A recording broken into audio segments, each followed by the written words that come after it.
Okay, we are recording. And this is Durwood King with Sampson Community College. And this is ELC 128, Intro to PLCs, programmable controllers.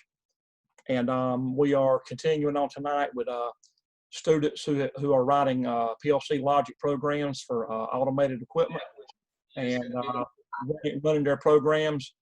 And anyway, we're rolling. They're doing great, and hope you enjoy watching, whoever's watching.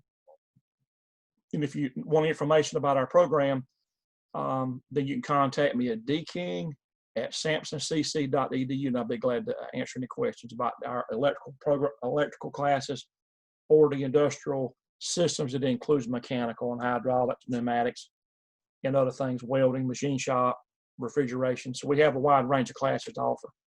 And so we're going to get started here. Let me get my something here in place here.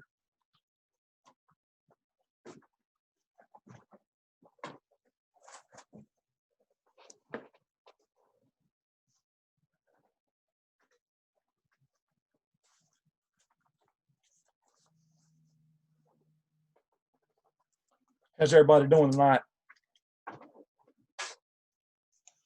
All right, how are you? Pretty good, pretty good. Glad you made it. Yeah. That's nice. Good. Mason there. We've got Cameron, Connor and Cameron. Yep. Oh, great. Got Benjamin.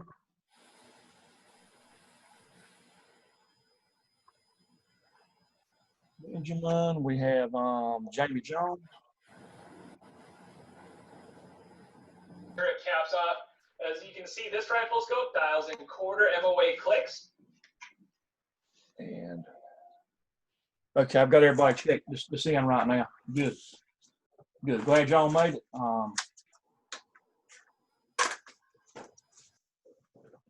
Okay, so we'll start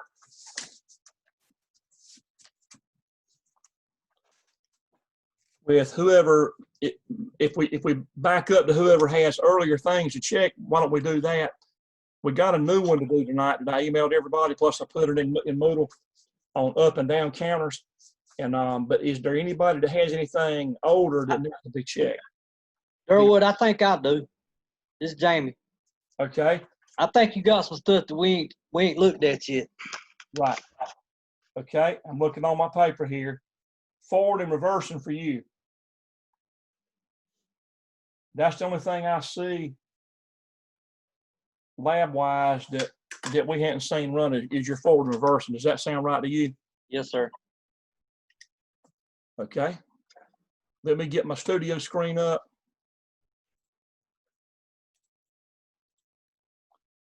And let's see. Let's go.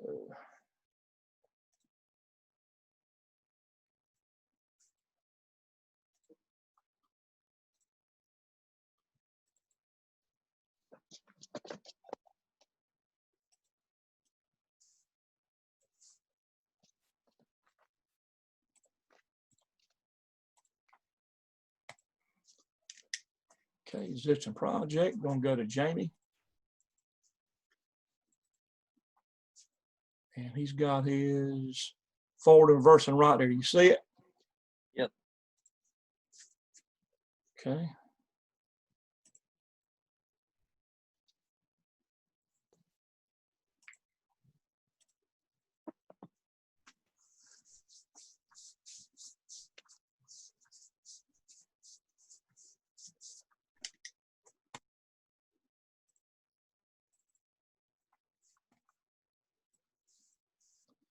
Do you see the program? Yes, sir. Okay, good. So we're gonna let you tell me how to download it. All right, go to communications. Okay. All right, who active? You already done that. Let's see, the Ethernet. Click on that. And to go to the 130 there below it, click on that. And download. Okay.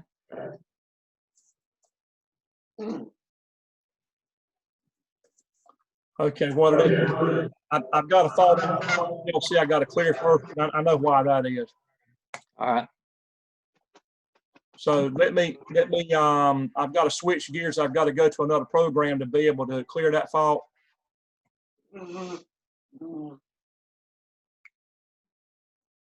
Actually, let me just try it from right here.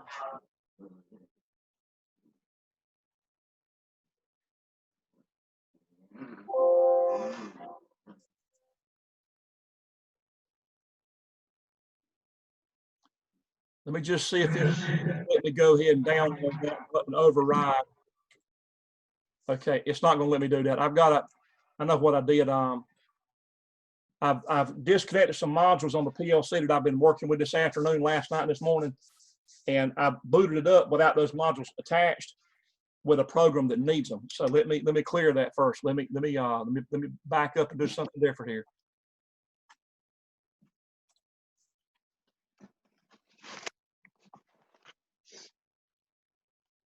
That's all right. We'll blame Eric. That's what me and Jeff do at work.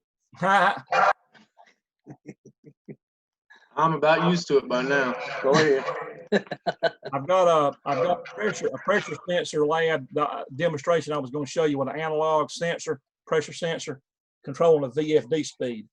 That's something I got ready last night, and that lab has to have those analog modules. So let me go ahead and reset the fault.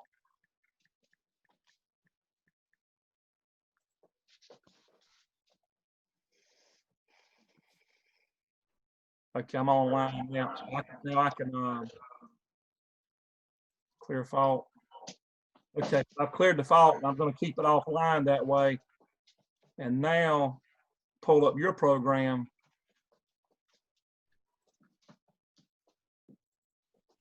Which should be forward and reversing.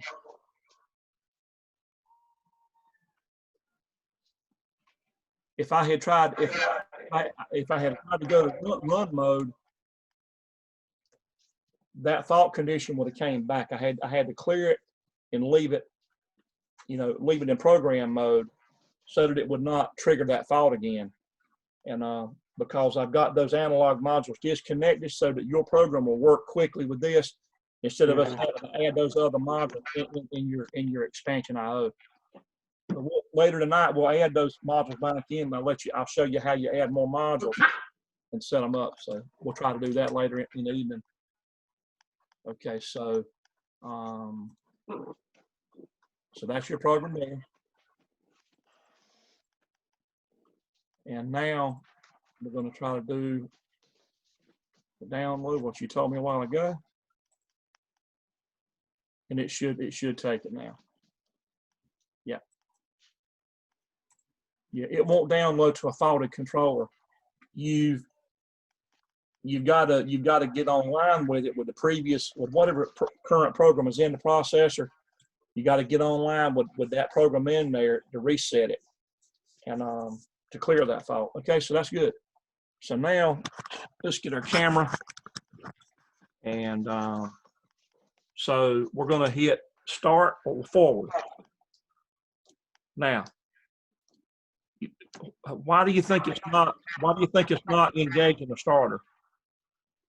Go to the stop button. No stop button. If I press that, stop button's okay. Okay. But that forward, everything on that rung is true except the output. That ain't making sense, is it? Mm. Now, so it's kind of it's nothing wrong with the program, but there's something wrong with the mode that the PLC's in. So if you take a look up here, it says we're in remote program. You see that? Yeah. So how do we get in run? Click on the little button there beside remote program, and then go to run mode. There you go. Right. Yes. Now, okay, so I'm going to hit the forward. I did that. Now you're in forward, and now I'm going to hit reverse. Hold on, we got a problem.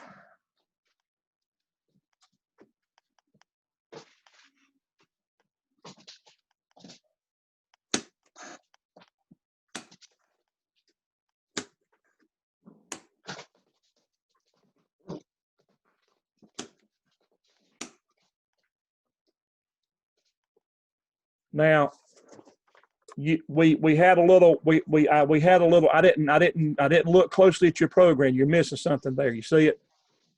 I do not.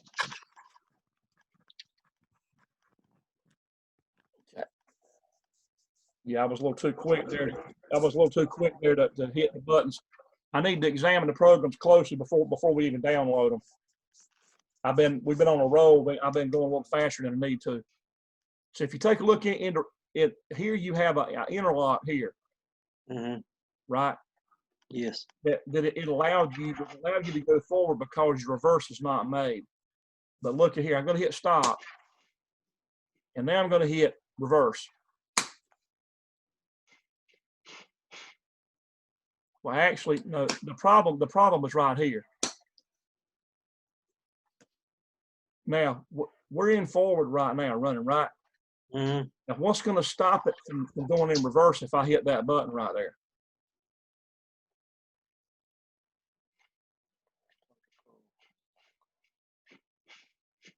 You see something missing in the program? Yeah, I should have looked a little closer. How about this area right here? I left that part out, didn't I? That's your interlock on the reverse. So Yep. right now, it would actually let us try to go reverse. And when I hit the button, I actually hit the button, and those starters were actually they were one was pushing against the other, but there's a teeter-totter in there. The mechanical interlock Yep. would not let it happen, but it was kind of fight. I heard it fight each other there for a second. Yeah, I didn't put the one for the forward starter coil in. Yeah, so that's missing right there. So let's go offline. Okay.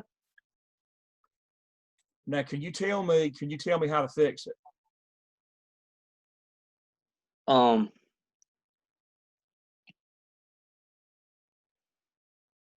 Well, I'm gonna have to open it back up and go in and add Right. that forward starter coil, right? Yeah. Well, you've got to add an interlock here. Yeah. Yeah.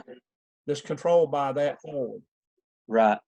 Okay. Do you see my mouse moving around? Yeah, local 20.11. Yeah. Okay. So we're gonna go right here. Oh yeah, you can do it here, is what you're saying? Yeah. You I'm can gonna change. let you tell me how to do it. So we'll say. Yeah. Okay. All right. So you need to go up and get a once you've highlighted that, get a normally closed. Right there. Yep. All right, and You tell me which way to click. Left click, right click. I'm gonna let you tell me just as if you were doing it. go up in the blue area and left click. All right, go over there and pull your drop down. And we want to go down to forward starter coil. Click on that. Now hit your enter button, and that should do it. Yeah, right, exactly. So now we're gonna save it. Yep, save it. Save it right there, and there was no errors. All right. The verification and then yeah, okay. Yep. And then we're going to download again. Yeah, I wish I had looked at it closely because that was not good on my part to be that fast and not really check everything.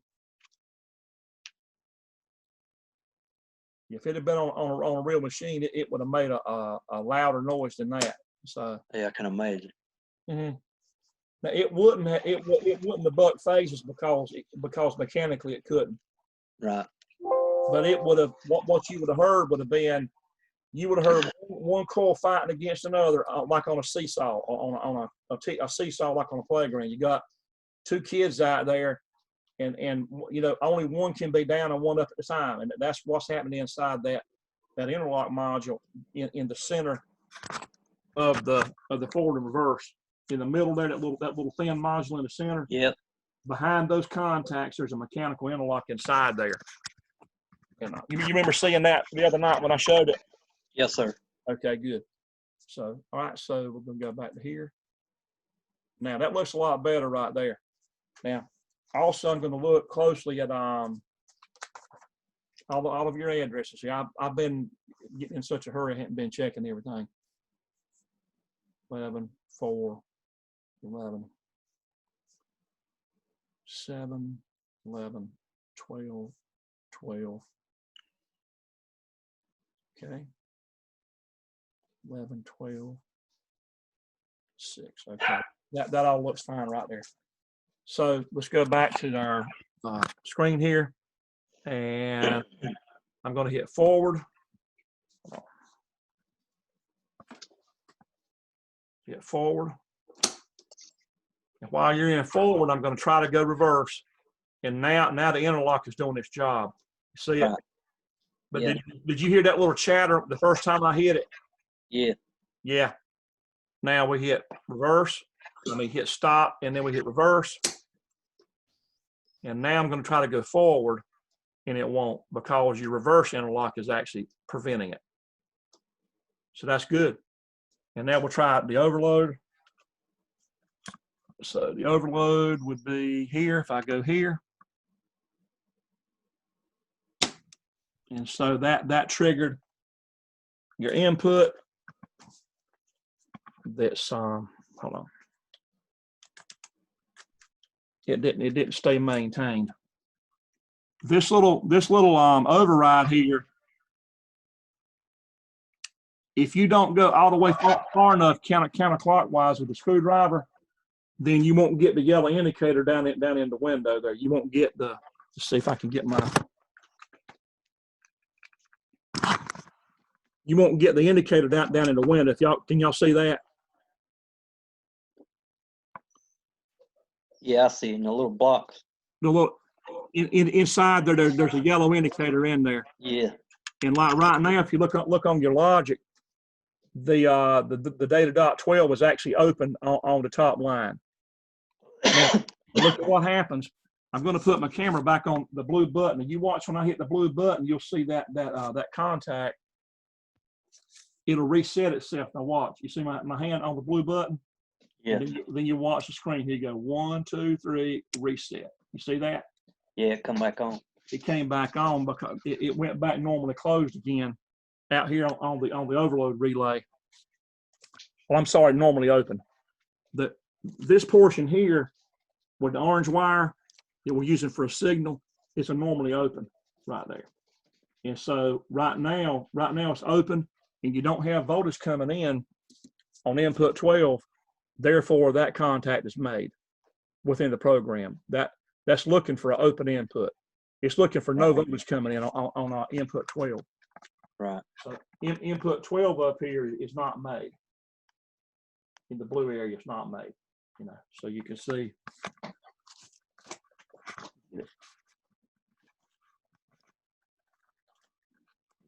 12. Yeah, input 12 is right there, and it's not made right now. But if I trigger it again, that it will be, you'll see it come back on. See it? Yep. So it came on, and with voltage coming in on input 12 there, if you look on your logic screen, that caused an examine off instruction to actually open up. It'll make it go to the opposite state. Okay, so we're going to reset it again, do that. Now she's back to square one, and we can run. That's fine. Okay, that's good. Any questions? No, I did want to tell you, I talked to James Adderman about the those new blow mold ejection machines that they're installing. Yeah. About the PLCs and stuff on them. He said for me to get back with him because they're literally moving them from one building to the other, trying to set them up, and they're really, really busy at the moment. Yeah. But it may be into our next class before I can get that information to you, but I ain't forgot about it, and I did talk to him. So. Yeah, just whenever it works out that you can get it. Hey, Jamie. Okay. Jamie. What, Eric? You talking about those in the new building? Yes. Yeah, because I talked to him today too, and he says he told me today that because I told him that Durwood might want to see those Siemens running. Right. And he told me today that he's gonna let us know something. Because I was over there today talking to him. We were talking. Yeah, they're trying to get all that stuff set up. He ain't got time to deal with it at the moment. Yeah. what I would like to do, kind of mention it to him. What I would like to see when, if they allow it. I don't know whether they would or not. Well, he sounded like he was pretty up for it. Yeah, I'm sure James wouldn't even mind you coming in and checking the stuff out once they get it going. That was my next question. Mhm. Would they let me go in there and Absolutely, I know James would, man. He's a super nice Yeah, guy. he sounded like he was pretty up for it when I asked him about it today. Yeah, if I could see it, and then particularly when I go, if we could make sure that whoever's got the laptop and the software that knows how to get in it That'd be him. would be Yeah, that he does it all. James who? Adderman. Adam. Okay, yeah. Yep. But I would like to be able to just see somebody go into it and look at the style of logic it is. See, is it ladder logic, or it probably is. It's not guaranteed to be ladder logic. It may be function block. It could be something else, because some of these programmers like to use these other exotic languages that are not real common, that are not as easy to look at and understand. Not that it's hard, but it's ladder logic is by far the language of choice. Right. Because maintenance guys can read this stuff. If you can read a motor control schematic, a regular control schematic, hardwired, you can learn this quick.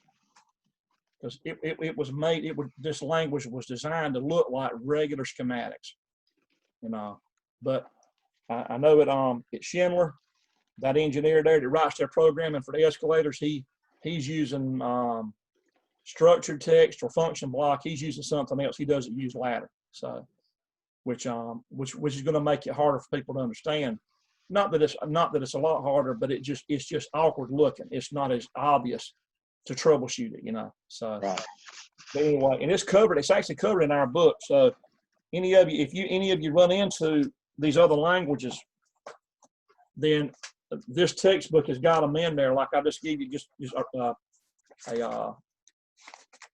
tell you what chapter you'd find them in, because this class is nearing the end here. Yeah, when you get into chapter 18, chapter 18 says function block diagram and structured text programming. And so chapter 18 and 19, but chapter 18 would be one that if you run into some logic that doesn't look like ladder at all, you would need to get into chapter 18. You would need to understand what you were looking at. And if anybody had an example of it, like say from Hogslant, I would love to be able to dive into it and try to be able to help you learn how to read it. So that's kind of what I'm getting at. I like to know what's going on around town in these plants. I would like to know what's going on so that I can adjust what I'm teaching if I need to. If there's enough of something going on that I'm not covering, I would like to know so I could add it. But Ronnie Mhm. would be tickled to death with you coming out there, and James would too, man. Because it's a lot of the people that we got coming into the plant and working in the plant go through your classes. Yeah. And if you, just like you do with Smithfield, they'd be more than glad for you to come in there and see stuff. Mhm. I want to stay up on what's being used, so I can help you. I can help you be able to read. I don't want you going out there and it being something so different. It's still logic, even if it's function block or structure text. It's still logic, but it's going to be in statements. It's not going to look like regular ladder diagram. It's going to be statements in there like if this and that, then, like if then statements. It may in structure text. It may say if input 1 and input 2.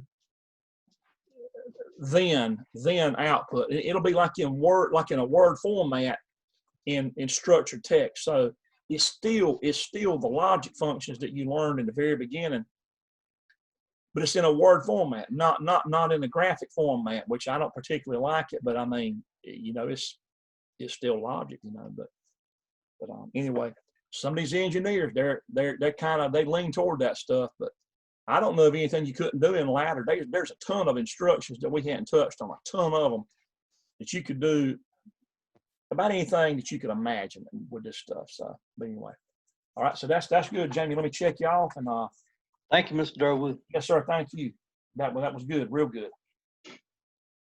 Okay. Who else can we check? Let me cut this off. I see we got Victor, Benjamin, Connor, Cameron, Eric, Kenneth. I know you sent me the new one. Does anybody want me to check a previous one before we start checking the new ones? I know with the people that we got on right now, let me double check here. So if I start at the top of the list, got Victor. All right, Victor. Yeah, you got several programs that I hadn't seen. The real ones. Yeah. It goes back to Latch. So Yeah. I think I sent a lot of them to you. Yeah. Let's go ahead and let's work through yours. And we're gonna get to new stuff, everybody, Kenneth and everybody. But I want to try to make it fair that people can get, if we give a little time here for other people, we will. I didn't double check them, Mr. Durwood, so I don't know if they're right. We will. We'll do it now. So you got one that says Latch 2DK. That's a new one. There you go. Okay. Like I said, I try to do them as much quick as I could. Yeah. Since you're going back to work, everything changes, ain't it? Yeah. Okay, your inputs look good. Your output is fine. You're using output 1 on slot 2. That's good. And you're fine. Okay, so let's. How do I download? I'll ask you just one time how to download. Go to communications. And by the way, I've got you a 4 to 20 milliamp analog pressure sensor lab ready to show you. So Yes, sir. later in the evening when we hit a gap, when there's nobody showing anything, nobody has anything to show. Yeah, because I'm actually gonna do something with Russell tomorrow on that 4 to 20. We got some grease tanks, and he wants to get in the program and do a little calibration because they're not reading right. Yep. So, I've got one set up with a PID loop in there with a pressure sensor here. I've got this set up. I've got a air pump. I've got an air tank here. I brought some stuff home. You're gonna laugh when you see it. I'll pump up an air bladder manually. It's gonna pressurize that sensor, and you'll see the signal going into the PLC analog, and then you'll see it ramp with analog output going to this VFD over here, ramping the speed. And it works good. I got a milliamp clamp meter. You can read the milliamps with a small clamp meter, a process clamp meter, and it'll read the milliamps going to the VFD on the speed. So it's yeah, I'm messing around with that today. With the milliamps, you actually have to take the wire off and complete the circuit, put it on the wire, and then put it on the block to read the milliamps. Well, hold on now. Let me show you something here. You need to tell Russell if he's Santa Claus. Tell Santa Claus this is what you want here. Now what you just told me is what I had to do back when I was at Nestorway. Is I had to actually break the milliamp loop. Yeah. Between a Honeywell and a modulating motor for a gas valve. I had to break that line and physically put a current meter in line. Is that what you did? Yeah. You don't want to do that. That's if that's all you can do. That's all you can do. But look, you see the picture I'm holding up there? Clamp. Yeah. It's milliamp a process clamp meter. Mm-hmm. This is not even the best one they've got. It's a good one, but it's a 771. They got better ones now. But that meter got the bag here, and we'll use a meter later in the evening when we get a gap. We'll use it. Okay. And all right. This you see that's the meter, and up top it's got a little clamp. You can pull the clamp out.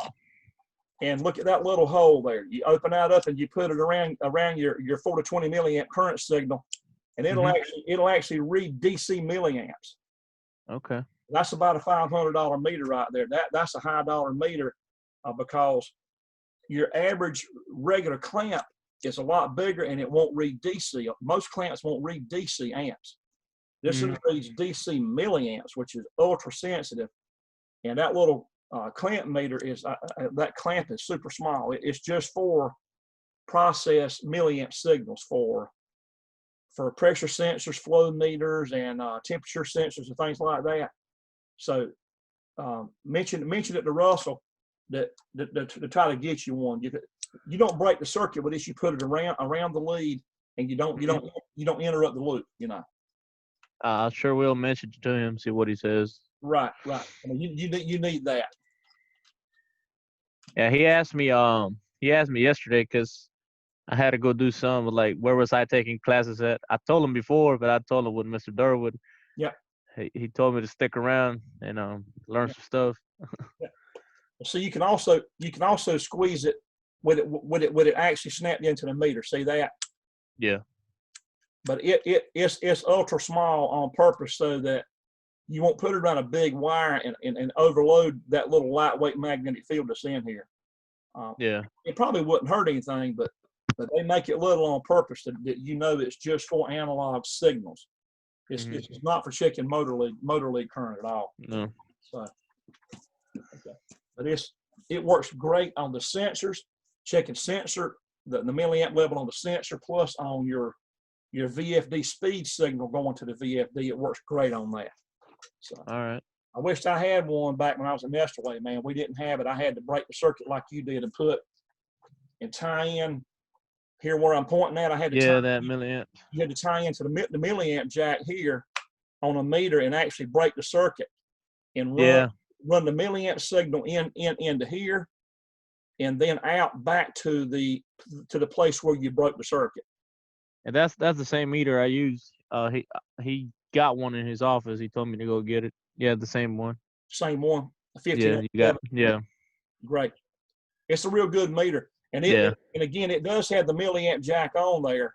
Yeah. It's got it, but it's a physical jack, and I know for a fact they can afford to buy you one of those clamp-ons.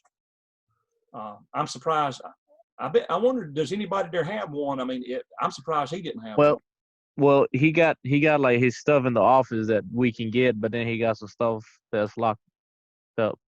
Okay. Just tell him that he's supposed to share everything with you. Yep. Just remind him that you'll save him from coming out there on vacation. Okay. All right. Now, so you got it. How do we download? Communications, coactive, Ethernet. Then you look for the processor. Download. So you got one downloaded on the kill floor the other day, huh? Yeah, I got one downloaded yesterday. I forgot to tell you. He sent me to the LPC side, to the processing side. Good. So do y'all hear Victor's he's actually being given an opportunity to do this at Smithfield. The guy that normally does it's out sick. So this is it ain't good that the guy's sick. I mean, that's bad. Okay, that's a bad thing. But it's good that Victor is learning, and what you're learning right now, it does set you up to be able to go do it. So all you need is opportunity, and you'll be, everybody will be fine with this stuff. Getting a good start. This is a good entry level class to give you a good entry level start in the plants, and then you just keep learning because there's a whole lot more to it. Yeah, there's a lot more to it, and when you start talking about analog stuff, I'm going to give you we're going to get you about maybe knee deep in that. I'll try to. So okay. So we go to your latch, and we hit latch. You see your lights on there. Yeah. And we hit unlatch. That's good. Now, were you online with us that night that I cut the power off and did it remembered it was latched? I'm not sure, Mr. Durwood. You don't remember? No, I don't remember. Now you see it's latched right now, right? Yeah. Now watch. I'm just going to come over here. I'm going to kill the power on a breaker. You see my hand? Yeah. I just killed the power. And you see the red light on the PLC. It's getting ready to die out. And then you see a warning on the screen that says we've lost communications. That PLC's dead. See it? Mm-hmm. No lights. So all I'm going to do is cut the power back on with the breaker, cut it back on. And I'm not even going to restore communication with the laptop. I just want you to see what happens when, as it boots up. I want you to see what happens out here. I'm not going to hit any buttons or anything. And you see the lights and the buttons, and you see my hand is free here. Okay. Yep. So you just watch. When it boots up, that light will come. You'll hear it. It'll come back on. So it's getting ready to now.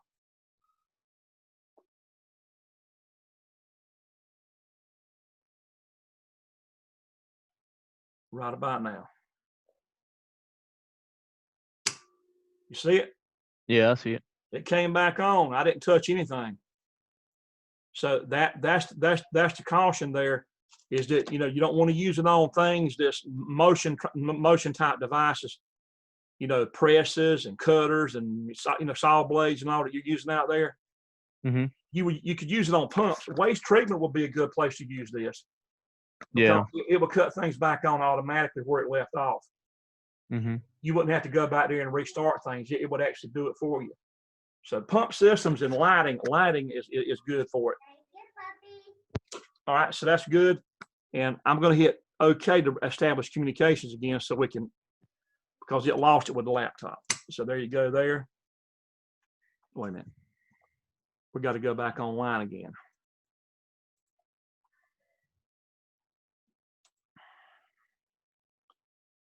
So once it bumps you off that way, when the power goes off, you got to go back and choose online again.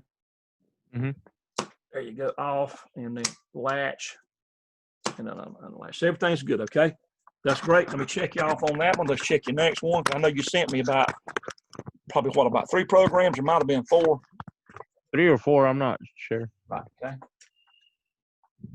That's got you on latch. And then the sump pump, advanced sump pump. Let's check it real quick.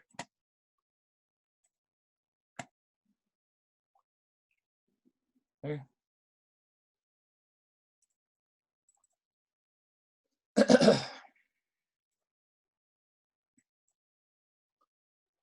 Larger. Like I said, I didn't double check them, so Oh, that's okay. That's fine. We'll check. I might be wrong. We'll check it right now. That'll be fine. Okay, so let's get my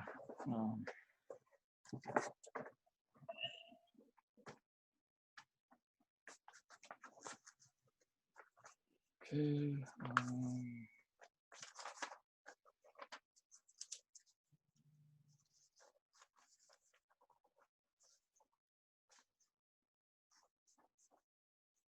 Okay, that's sequential.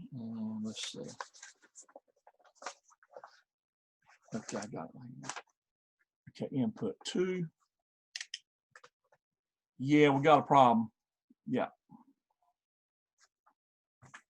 Okay, this address is fine. That one's fine. That one's fine. But you're missing. What are you missing right in here? My holding. Right, missing that. You got your auto is fine.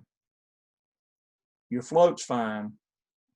And then your starter is fine. And then your light's good. Your overload is good. Overload light is fine. Your high level float is good. And that's good. And your overload relay would be 8, high level float 11. Push button 7. Output is 27, good. And then your pump starter, that's good, and 6. Okay, now listen, I'm going to let you tell me how to fix this. Well, you're offline, so you just click on the start and put a branch. No, not a branch. I forgot the name of it, but It actually is a branch. yeah. Well, yeah, branch. Mm-hmm. You grab it and hold it to your left till you hit that green mark, and then you click on the left corner, and then you put examine if open thing on. Yeah, It's coming on. and then you could click on it until you find the sump pump starter. Do I left click or right click? Right click, I think. Yeah. If you right click, it's going to be going for a new tab. No. Left. Right. You double left Yeah. click. Yeah. Right. So, okay. You And we're scroll gonna down. drop down and we're looking for the sump pump. Sump pump starter.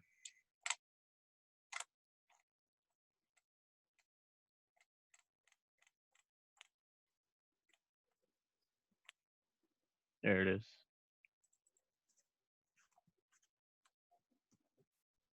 Okay.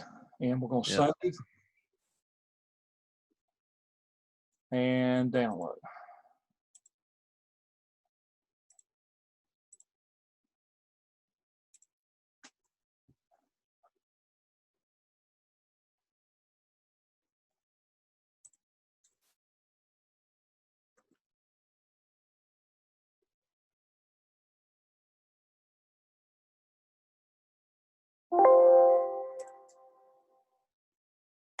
Okay.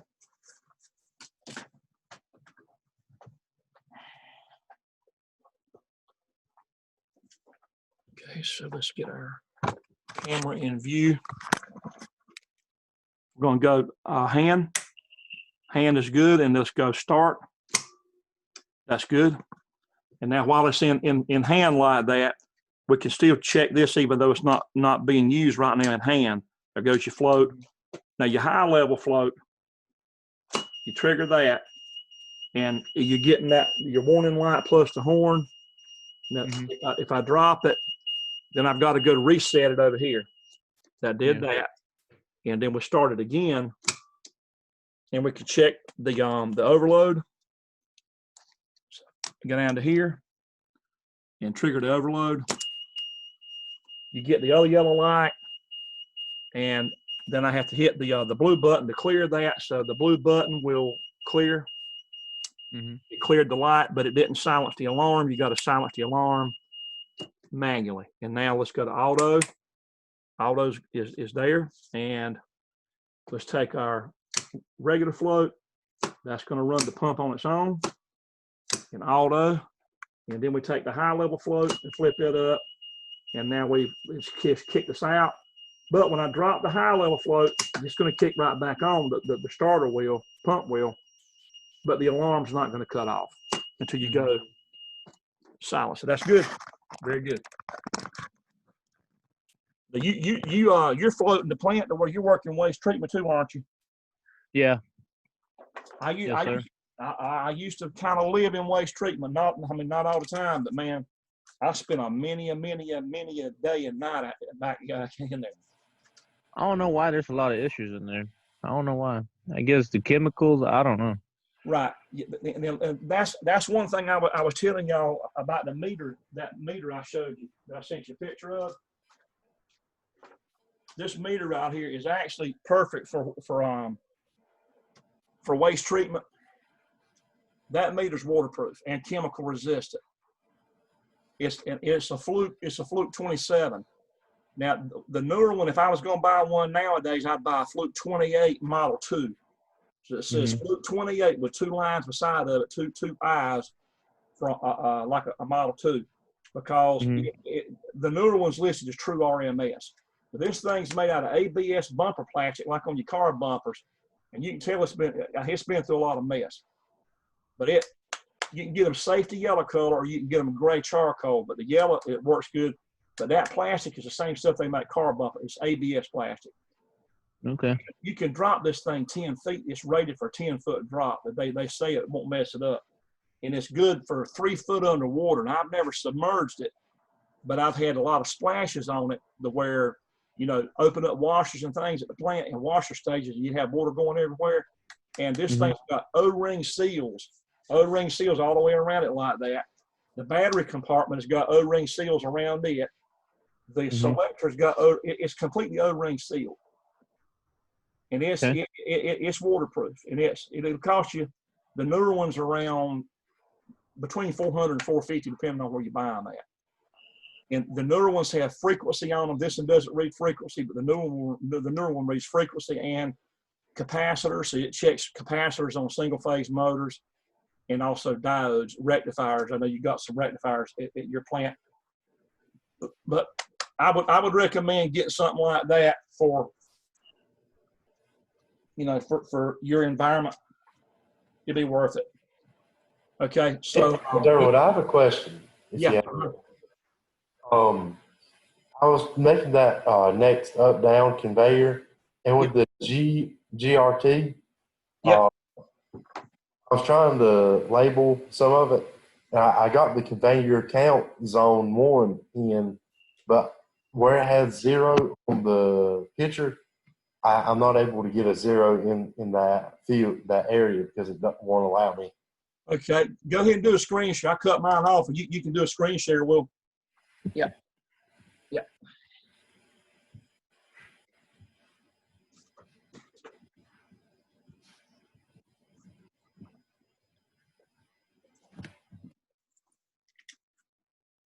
Now for count zone 1, you got to double left click on the question mark.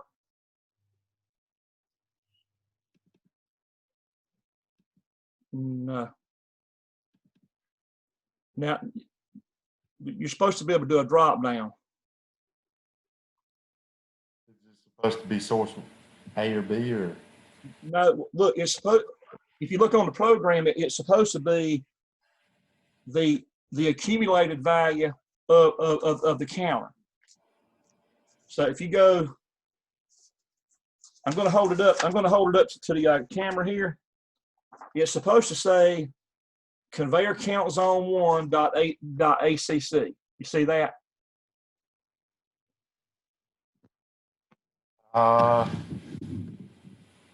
Yes. ACC. Oh, okay. .ACC is the accumulated value of the counter. Okay, I got you now. But it's not considered a new tag. Yeah, so just a different. Right. You've got to scroll down. Whatever I name it. Well, you don't even do it in there, really. You've got to go back out of that. You need to be able to double. Yeah, there you go. Yeah. Now listen. Okay, I got you. Widen that screen. Widen the column out so you can see the counter bits in there, the status bits of the counter. Go to the top of the go to the top of it between name and data type. That line. Okay, I got you. Widen that column out. Now, listen. You got all of those status bits, and then you have the accumulated value and the preset value. The counter has a lot of status bits in there that you didn't have in timers. Okay, I didn't see that. Yeah, and we hadn't been over it, so you wouldn't have known it. This kind of a little deeper deal there, you know, with that. Okay. All right, so we checked Victor on advanced sump pump, and Victor, you sent some timers, didn't you? Yeah. So let's go back and so you put all of them in one. I think I did. Okay. Let's see how. Okay. Now let's see what we've got here. That part there is fine. You got the TON with fan delay enable, fan delay done, and okay, that's fine there. But output 0 doesn't have a overload relay. It's just a regular. We're gonna leave it alone. Yeah. Output 0 is that MCR there. Okay. Now, output 1 would have been to 1, but it doesn't matter. I mean, for what we're doing, it doesn't matter. Yeah. And the next one would be the same stop inputs and a TOF, and that's fine. And the off delay done. And then you pick the different output. That's fine there. That's good. And then that's fine. RTO, service enable, service done. Yeah. And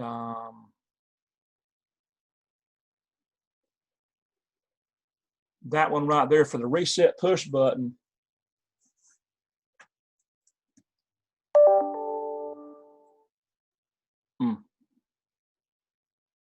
You actually picked the 3-position input for hand up here, up top. Input 2, I'm going to have to trigger this way back over that way to reset it with the input you picked there for data dot 2. My bad. Like I said, it was.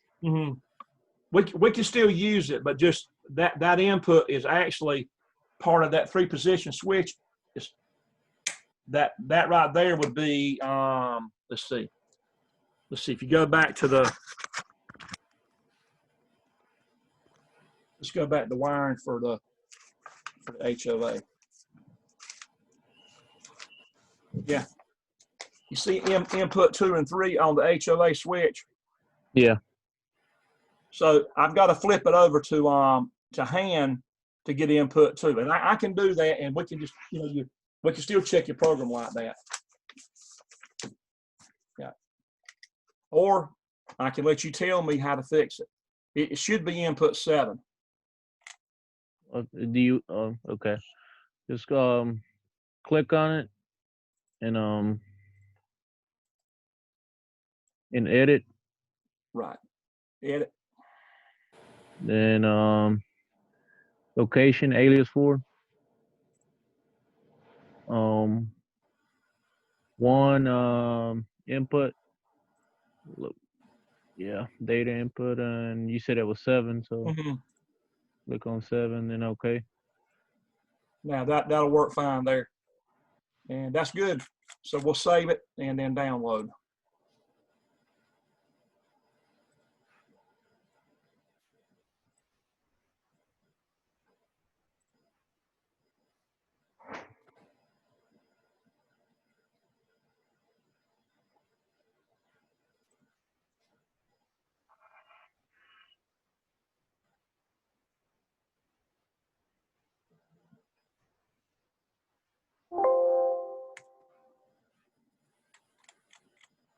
Okay, so you're going to hear more than one thing triggering, but then again, no, because I can actually, let's see, if I force, well, you're sharing the inputs, it's not going to matter as far as more than one thing clicking at a time. Just kind of focus on that top line. If I hit start, then you're still waiting on your delay here before that first one's going to come on. Yeah.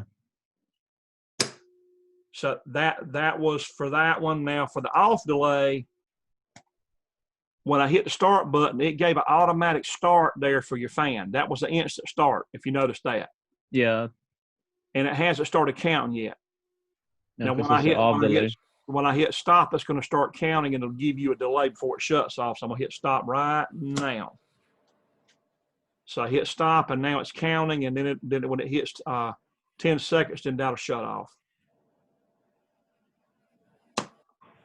Okay, that's fine there.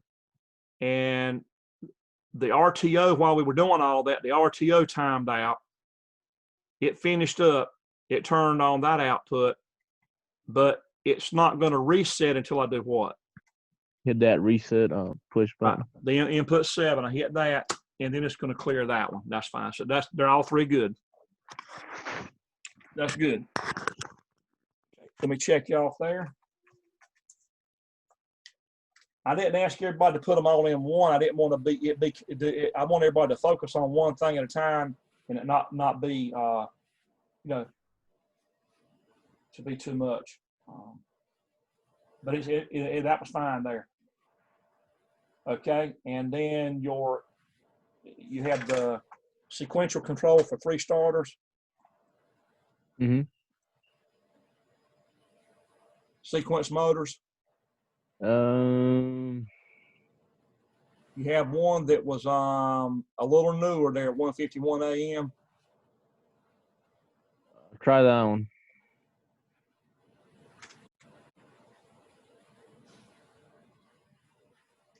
Okay, let's shut this here off. Back out.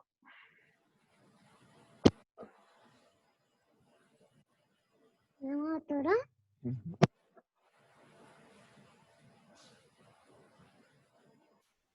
get my hard copy. Double check everything. So you're on sequence control.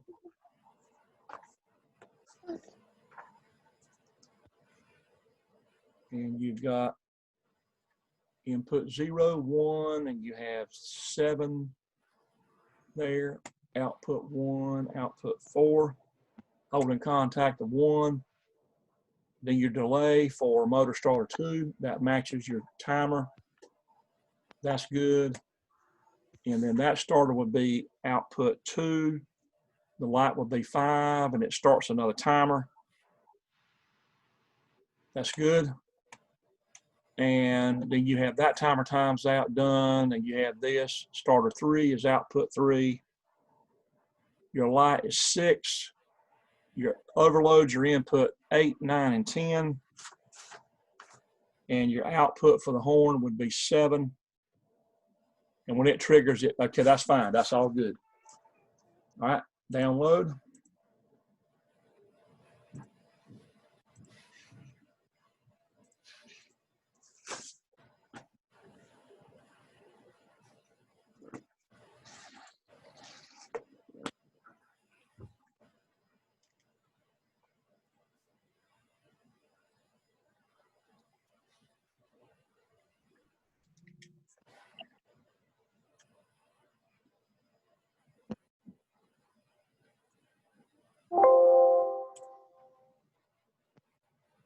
All right, so it's kind of small up there, but that's about all you can do to get everything in the picture.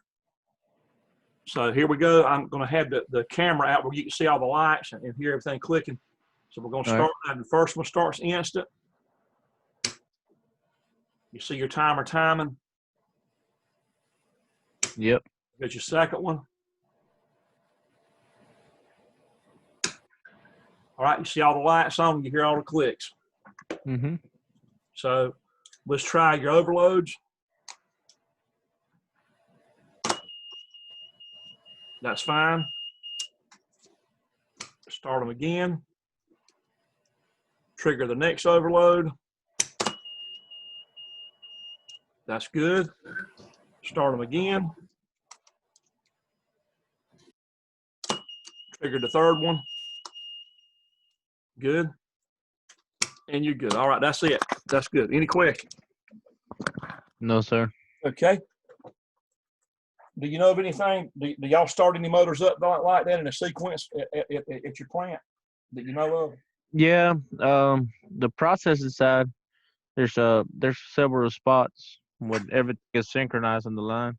Yep. Now your last one would be the forward and reverse, and if you sent that one. I think I did. Yep.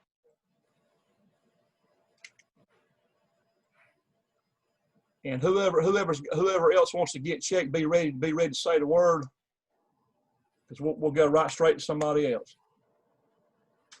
Okay. Okay, so we're going to double check our. All right, you got 0, 12, you got 1,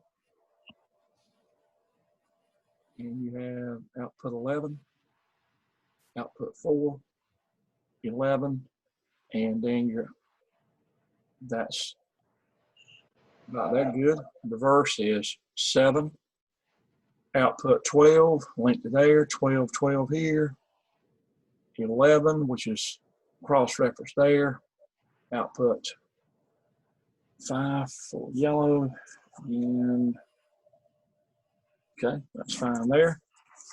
And then your coils, that's fine, and then that's all good there. Okay. All right, so we're going to download. And since you told me one time, I'm not going to ask you again right now. We're going to just go ahead and roll with it. Mm-hmm.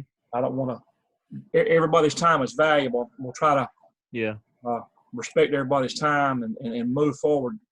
Let's see.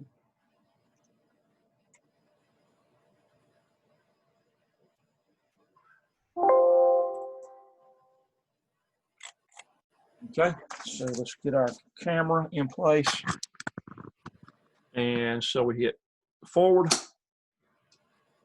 I try to hit reverse, and the interlock is blocking it. You see that? Yeah.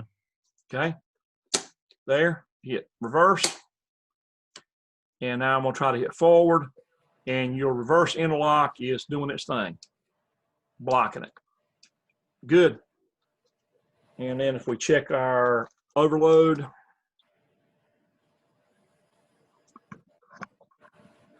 we'll go up to here.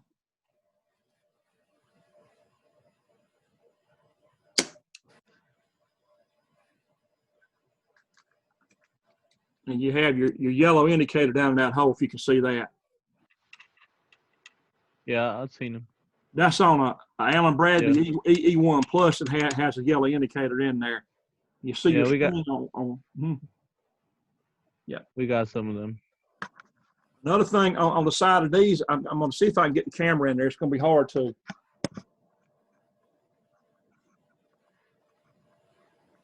Now you see up here where I'm pointing here? Mm-hmm. Right in there, there's some dip switches in there, little small dip switches.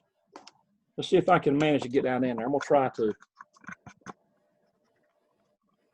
move. Let's see. It ain't going to let me. It was just so close. You see those switches in there? It's fuzzy looking, but do y'all see those little plastic switches in there? 3 of them. There's 3. And what that's for is one of them lets you select whether the reset button is going to be manual or automatic reset. So that top one, I have to move the starter. Wait a minute. I've actually got one I can pull out.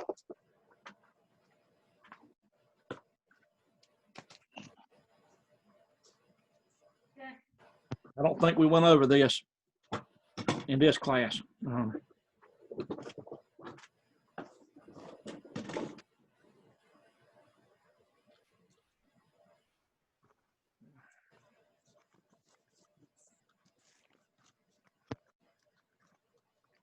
Now I'm going to make the screen a little smaller. I'm going to make let's see. Let's cut that off. Let's go here. Now, do y'all see? You see that there? Can y'all make that out on the camera? Do you see my really. You see my pencil? Yeah, I see your pencil. Now, the top one says reset mode. Is it going to be A for automatic or M for manual? So if I flip that dip switch right now, I've got the dip switch is actually flipped to the right. Mm-hmm. If by flipping it to the right, it's a manual reset, which is the safe way to do it. What does that mean? It means this. It means that when it trips, you have to manually reset it. Now, if you have the dip switch, listen real good here. If you put that dip switch, if you flip it over to automatic, if I do that, if I go over that way, you see me move it? I move it with a plastic non-conductive end of a mechanical pencil. I've retracted the lead so there's no lead sticking out. I move the dip switch over. Now it's in the A mode for automatic, which is you wouldn't never do that unless you were told to, because what'll happen now is when it trips, you won't have to hit that to reset it. It's going to reset itself. Automatic. Now that would only be good like for remote pumping stations and things like that. So I'm going to put it back on manual. I did that. The other 2 switches are for a time delay for how long does it take for this overload to trip. It's called trip class. This is something that we went over. Hopefully you heard it in motor controls. The trip class has 4 selections, and there's 2 dip switches to set it. So you have a 10 second for trip class, 15 second, 20 second, and 30 second. So depending on left and right, which way you go with those last 2 switches, it'll give you a time delay on the tripping of this overload. So when you exceed the setting on this right here, go right in here. You can actually change that. See me changing the overload rating there. So whatever you set it to, it's not going to be an instant trip. It's going to be a trip based on the timing that you set with those two bottom dip switches there, okay? Trip class means how many seconds of delay will it be before it actually trips when you exceed this value that's on this wheel here. And you'll set that wheel at 125% of your motor nameplate rating on current. You know, so whatever the motor nameplate says for current, you multiply it by 1.25 and set that dial to it. And then the trip class setting will be a time delay before it actually trips. Is everybody okay with that? I know some of you have heard that with motor controls, but then some of you haven't because you haven't had motor controls. So anyway,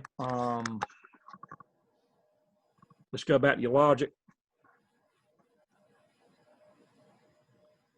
Have you noticed anything out there like that, Victor, with the trip class settings on them?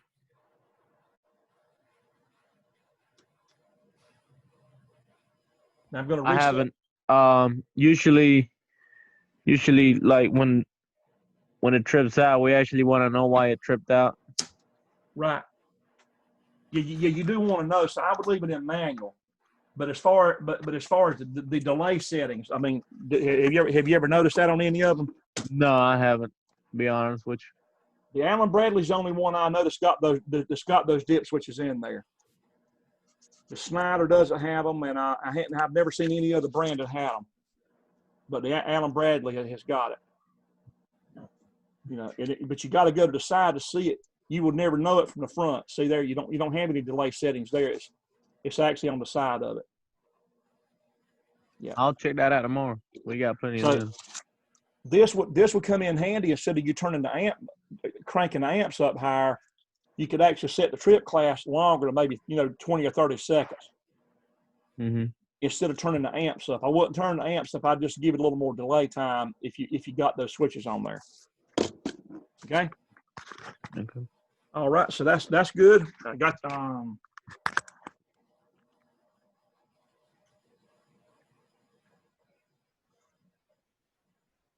that's got you on that one. So that's it. That's got you called up. Now we're gonna click on to somebody else. I got you checked on all that. All right. Okay, who else can we check? We got Benjamin, Eric, Jamie, Kenneth, Mason, Roger. Let me check Roger. Roger's in now. Yeah. How you doing, Roger?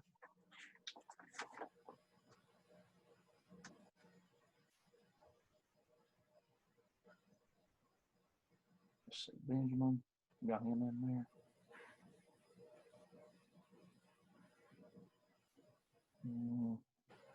Okay.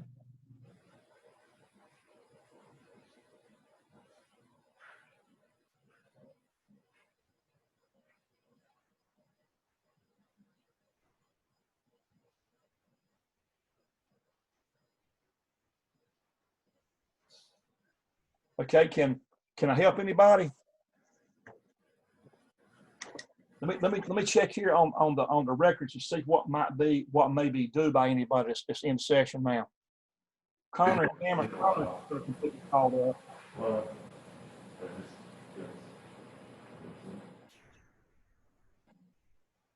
Yeah, Connor and Cameron are called up. Let's see, Victor is, Benjamin, let's see. I'm looking on my paper sheet here.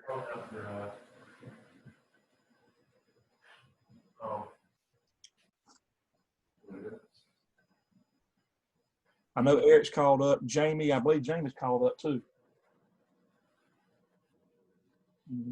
Yeah. Yeah. I know Kenneth is, and Mason. Mason is too. Yeah. That's great. Okay. And then who else? Roger's called up. So we're ready to check new stuff. We're ready to check the new one for tonight. I mean, I know Kenneth is the first one that sent one. So we're going to check Kenneth's up-down counter.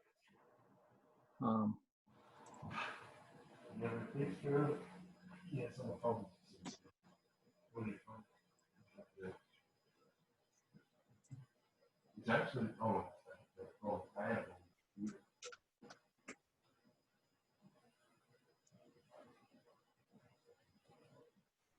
I don't think I saved it. You know, I'm gonna go back out in the email. No, I haven't saved it. No. Let's go back out. Hey, in the, Mr. huh? Mr. Durwood, quick question. What was the number for that? Never mind. I found it. For what?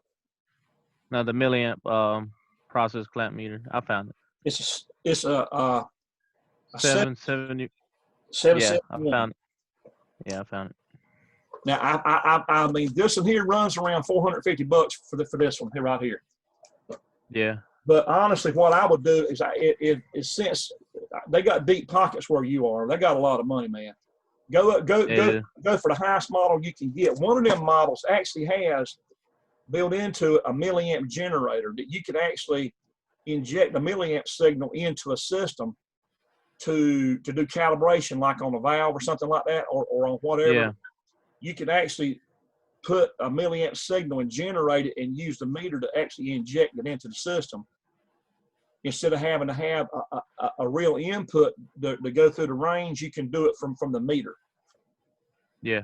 And that's, I mean, you know, when I didn't get that model, I mean, I almost wished I had asked for it, but it seemed like it might have been $650 or $700, something like that, to get that one. But it'd been worth it for sure, you know.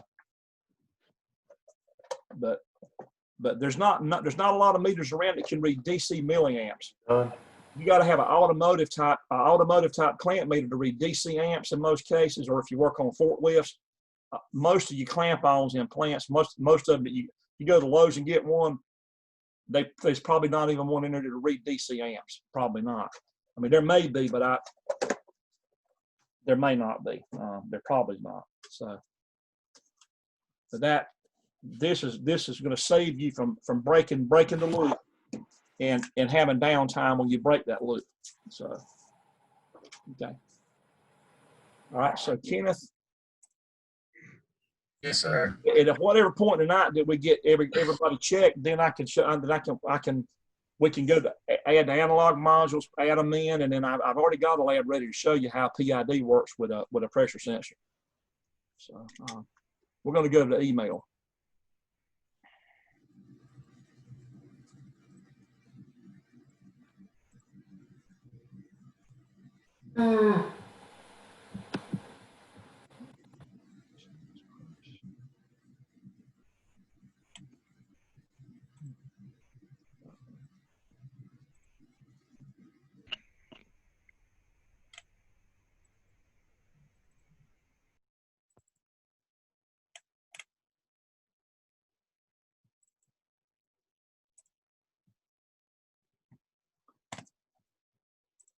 Kenneth, I sent an email to that lady to try to figure out, is there any way to do what you're looking at doing? Yeah, I sent Mr. McKee an email earlier too. He's my advisor. Yep. So just let him know I was looking for a way to do it. Mm-hmm. Yep. There may be grant money. You know, I know that there's there at times there's grant money floating around. You know, and you don't never know till you ask.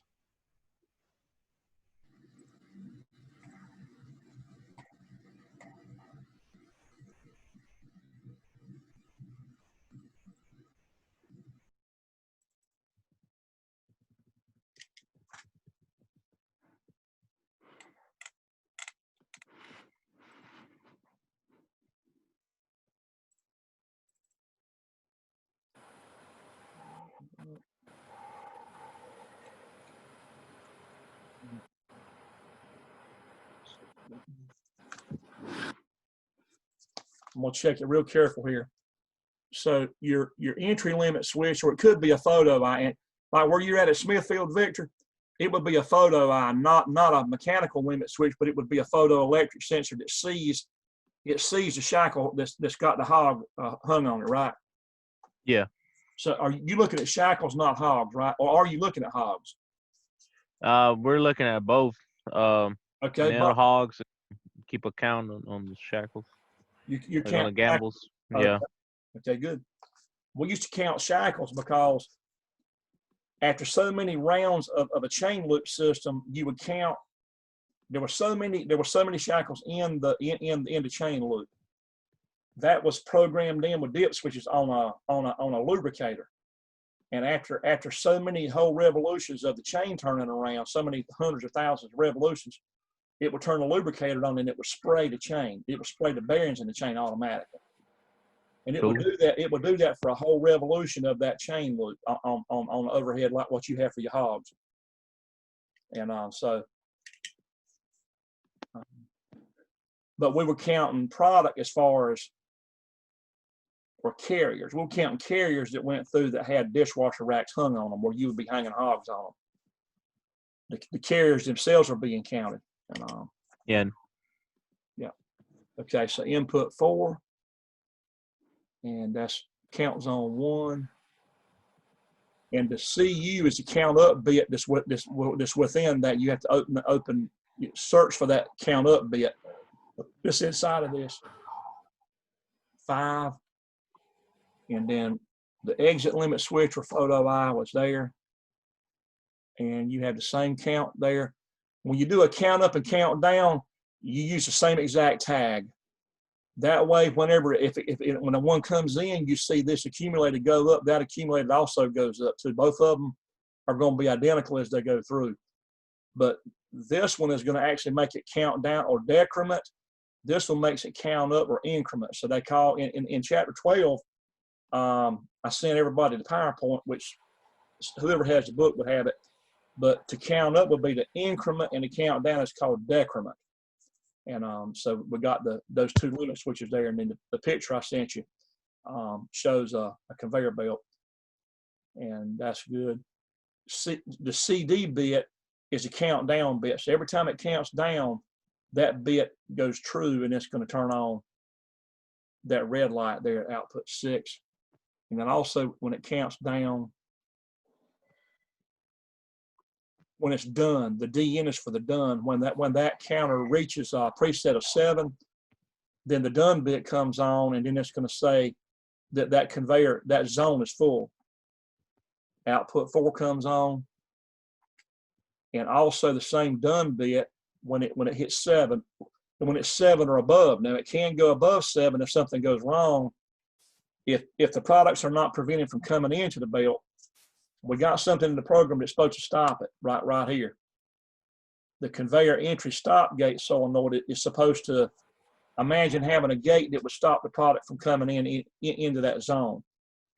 Once the counter gets full or is done, when it hits 7, it's supposed to trigger a gate solenoid that's supposed to block any product from coming entering into that zone 1. It's supposed to, but if that was a fail and it let more in, then if it exceeded 7, if it went on beyond it, this greater than statement right here says GRT. That's a compare statement that's found under the compare tab. If you go up here, do y'all see me hitting the compare tab here? Yep. And Yes, sir. when you hit compare, it brings up compare statement, a limit test, mass equal, mass not equal, less than, greater than, less than or equal to, and then greater than or equal to. So all these compare statements are when you do your last program, which would be the exam program, which would be after this one. It's going to be using a bunch of compares in there to run a traffic intersection. Like every intersection you go through has got east, west, and north and south lights. And so these compares are going to be used on your traffic light intersection. That's what they're using on. That's exactly what they use at those at all your intersections. They use a PLC to run them, and these compare statements are used in there. So that I also sent you chapter 13 PowerPoint out of the book. We're not going to go over the whole thing, but you can go through there and you'll see that greater than, that GRT is in there. And also there's a bunch of them you're getting ready to use on your traffic light, that some of y'all will start next week. So I have that one ready for you to do for Tuesday, and I'll have it on there before you start Tuesday, and then that will be the last as far as lab you would turn in. But we're going to cover stuff on analog input and output. We're going to do that, but as far as it's going to be more demonstration wise, and you can write the logic. You can write the logic for what I'm going to be doing on analog, but Yeah. we got to have time for everybody to actually catch up. There's only 2 sessions after. Good luck. We get next Tuesday, and then All right. we have Thursday. It's all for the Can't 4th. do that. So Thursday of next week, you won't. Yeah. Make sure I'm telling you right here.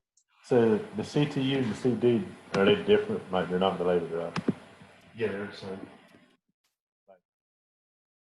Okay, but you click on the same tag for them. Yeah. You don't have to click the drop down there. Yeah, that's just a heads up here. Today's the 25th. Now we have class on the 30th, which would be Tuesday. That's our next to the last class. Here, like I just hit. And Thursday of next week will be July the 2nd. July the 2nd, and the college is not having class on the 2nd because it's a holiday for 4th of July. But then you come back, so we'll have our class here on the 30th, which would be next Tuesday, and then the last session would be on July 7th. So after this program right here, you got one more big one as far as it'll be graded. We got other stuff we're going to be doing as we can work it in on analog, and there's a lot to that. Question about. Okay. You had a question? What was that? Cameron? Oh, hey.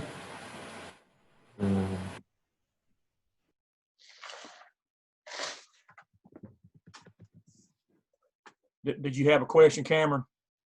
Oh no, my bad. Me and Connor were talking. I didn't realize I was not here. Okay. So that limit switch, the exit limit switch is good, and you got your CTD count down instruction. That's a CTU count up, count down block, and they control the same register or the same accumulated value.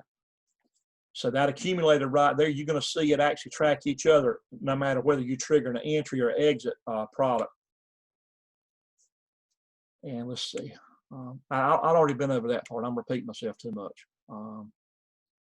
But the greater than, if you look here, guys, all of these compare statements are really powerful. You can put anything you want to in source A or source B. It can be a physical input. It can be an internal count accumulated value. It can be, it can be anything you want it to be. It can be a timer value that you're going to compare to. We're comparing the count zone accumulated value, the .acc value of the counter. We're going to have that, and you'll see it scroll as it counts up or counts down. You'll see it move. And we're going to be comparing that actual live value of that counter with a fixed number of 7. 7 is just a constant number that I plugged in there. Now, source B doesn't have to be a constant number. You could actually be comparing 2 pieces of data that are floating and changing all the time. So these compare statements, it really opens up another whole world of things that you could compare 2 timers. You could compare source A and source B could be anything you want them to be, really. They can be real inputs, real outputs. They can be internal base tags. They can be accumulated values. They can be anything. So the compares really open up a whole nother world to you on what you can do. So what we're saying here is if the actual count is greater than 7, a fixed number of 7, then you've actually got too many parts in that count zone, and it may jam things up. Now, where I worked at, we had dishwasher racks going through on a conveyor system, overhead conveyor system, and the carriers that they were hung on, you couldn't put so many in a zone because it would actually jam, the carriers would jam up going around curves, going around turns, because the conveyor system would go straight a while and then it would turn. And then it would go a while and it would turn again, getting from the fabrication back into the powder coat section. So you really couldn't have but so many in each zone. So we had zone 1, zone 2, and there might have been 20 zones in 4 different chain loops in that system. It was 4 separate loops, and there was 20-something count zones. And so there was a limit to how many you could put in there. And if it exceeded it by something going wrong, like a limit switch arm that fell off that wasn't counting them coming in, and it didn't know they were coming in, but they were coming in, it would jam the chain up, and you had to go up there with a crowbar, walk on a catwalk, and unjam with a crowbar and pop loose the chain, where they jam with too many products in that area. So that's the thing that can happen. Like at Smithfield, Victor, would you say that could happen where you are? That if you had too many parts, Yep. too many carriers with hogs on them going through too many allowed in the zone, you could have a mechanical jam up. Yeah. Yeah, and that would be a bad day where you're at, cause you got some heavy duty hogs in there. We were doing dishwasher racks, lightweight stuff. And where you're at, if you have a jam up where you're at, not fun. Nah, you can actually break the chains, which is not fun. You talking about actually breaking the chain links? Yeah, the chain links and Yeah. stuff like that. Oh, you Yeah, it said can be a that bad. they would break whenever they jam. Yeah. Oh yeah. Yeah. Oh yeah. Yeah. That's a bad day there too. But anyway, so that's what the purpose of that is for. And so when it does go into when it's full, when it hits 7, when the counter's done, it's gonna energize a stop gate that I just a make believe thing. It's gonna actually stop stop carriers from coming in that area. Okay, where I worked at, we had actually stops that would open to let something in, and a stop that would close. They call them stops, not gates. So we had actual solenoids and cylinders. A cylinder would pop in that would not allow another carrier to come in. What would happen is when the stop was extended, the shackle would come over. And it would actually hump over like that, and it would actually release the carrier at that stop point and not jam more into that area. So it would actually unhook the product at the point to where the stop gate, the stop cylinder was in. The shackle that came along, instead of it carrying the product on in, it would actually jump up over this thing, and the product was left, upstream from the stop itself. This is a cylinder that would pop in. So we had that at every stop point. There was 20-something stop points and or zones. So that's good there. And at Hog Slap, Jamie, do y'all have stuff? You got things like that in your area?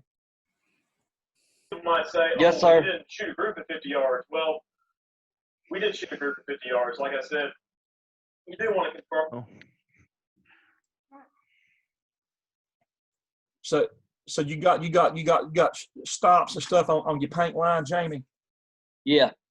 Right. I bet you're Yeah, they have to, in case, because once it goes through, you got a shot blasting section, and then you got a painting section. You got to bake off of it. And if anything goes wrong, you got to be able to stop everything. Right.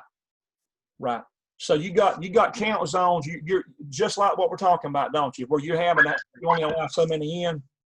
Yep. Right.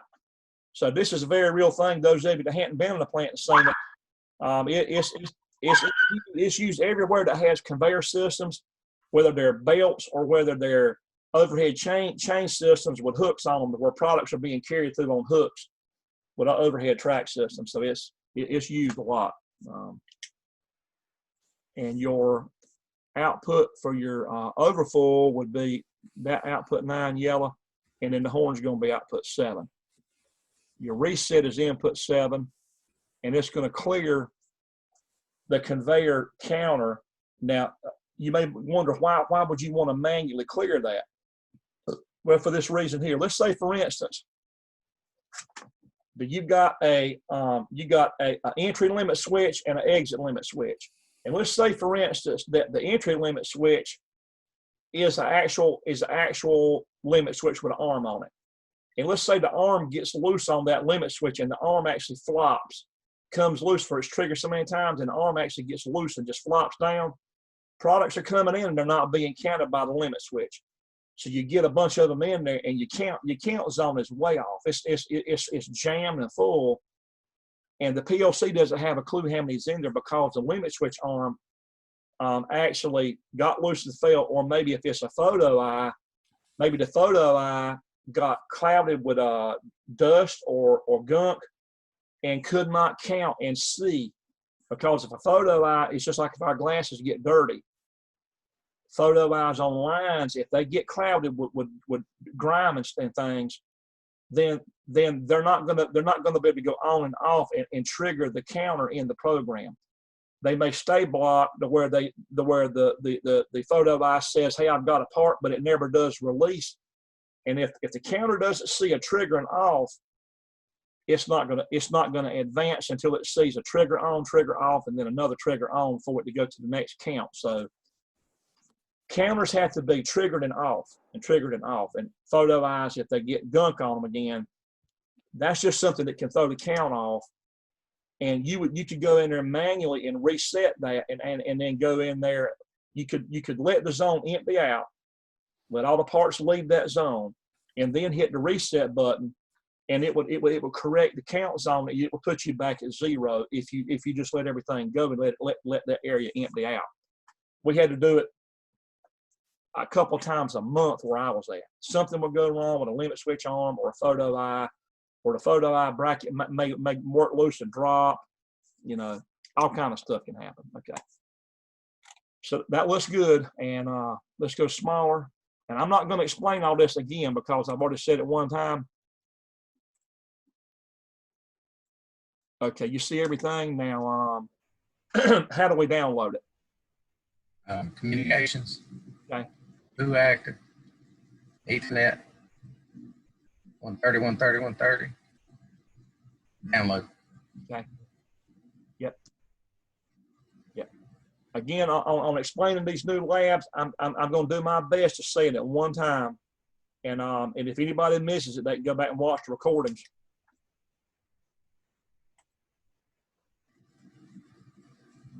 Because I'm gonna respect your time. Everybody's waiting, and I feel bad about it. All the delay time, but I can guarantee you every minute you spend on this stuff is worth it. If you're going to be in an industry where there's automation at, every minute you spend in it, doing it, and waiting to get checked is well worth it. Because I'm telling you, it's going to set you up to make a good living for the rest of your life. I studied hard for 2 years, like you guys are doing now. 2 years from '84 to '86. All of that investment I had into education has paid me back. I was in my early 20s when I did it, and I'm 56 now, getting ready to be 57. It's going to pay you back if you stay in this field. It's going to pay you back a long time, a lot of money in the bank, just like interest. So now let's get our camera and let's go through. The entry limit switch is going to be is this one. So if I trigger it, you see it count up one time. Yes, sir. And that's just like if I had a hog come in, a hog slat, or one of your fabricated metal frames or something. It hog slat, it will be metal fab stuff going in a paint line. Here comes another frame that's going to get painted. You see it? Yes, sir. There goes another one. Now let's say you got 3 in there, and then one of them is getting ready to leave zone 1. That's going to go into zone 2. You may have 10, 20 zones in an area. Now we're going to have one to leave the area. We're going to trigger the exit limit switch. You see that? And that counted down. Another one's leaving. You're back down to 1. Now let's trigger several of them. I'm sorry. The entry. Let's go up.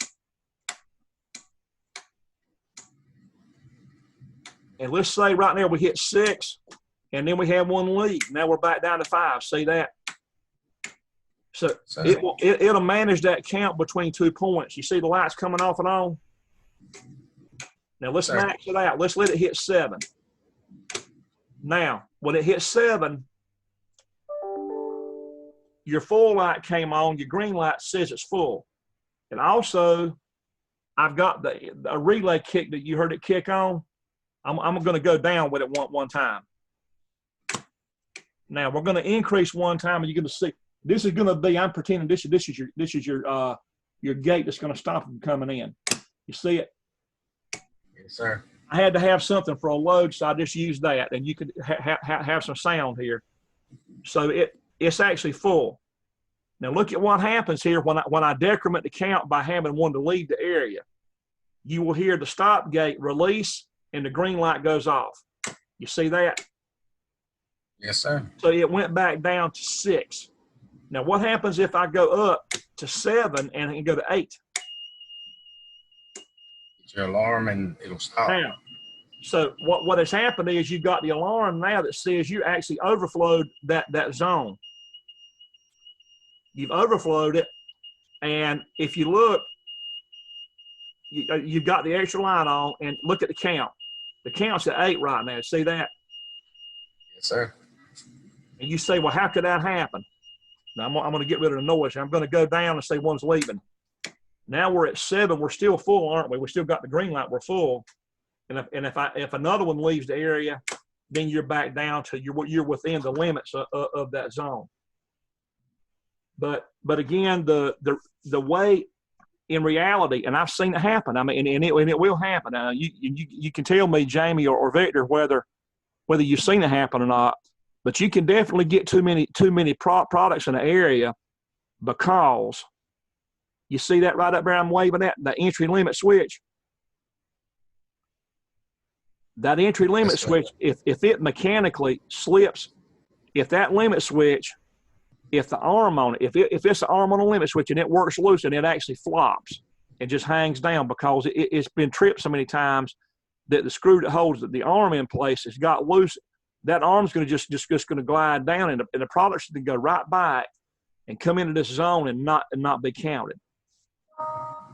And when they're not being counted, then your stop gate solenoid is never going to trigger, and so you're going to end up with a jam sandwich there, you know.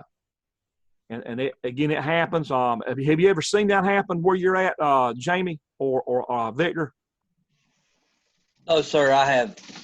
Okay. Victor, I bet you've seen it.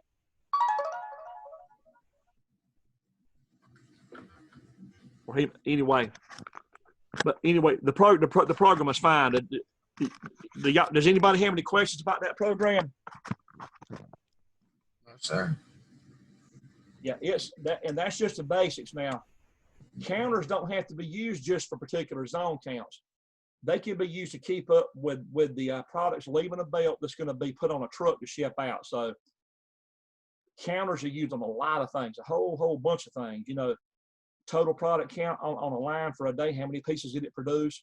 And plants now, they're actually hooking their office equipment, their office computers up to the floor, to the PLC network so that they can watch from the office.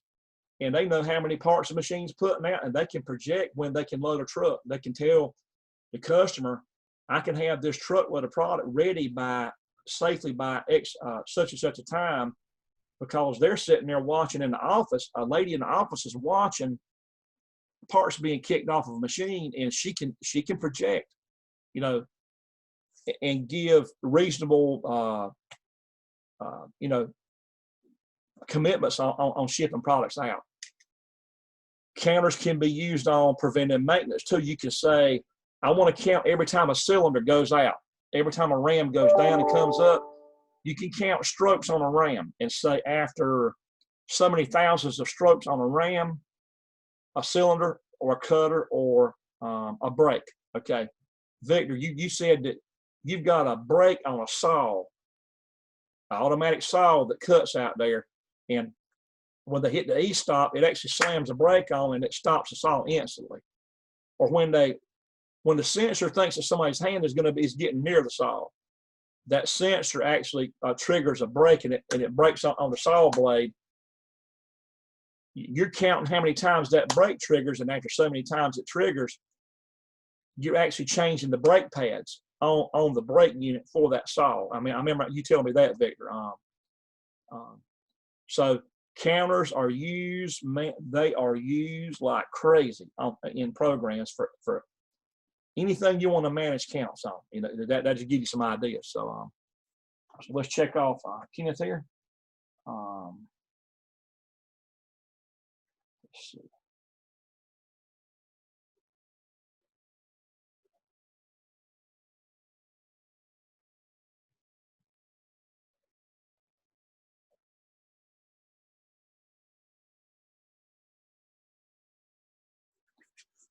All right, Kenneth McKellen.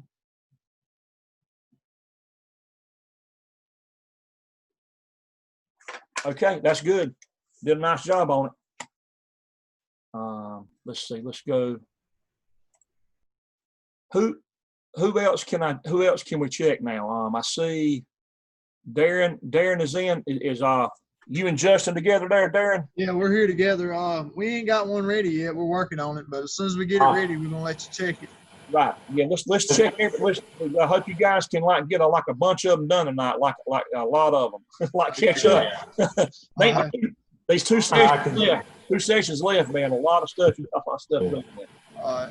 It was, I was getting ready to send the sheriff after y'all, figure out where y'all at. Y'all are I don't know if that done any good or not. Yeah, Tom Connor and I didn't know whether to declare you MIA or AWOL. I didn't know which one.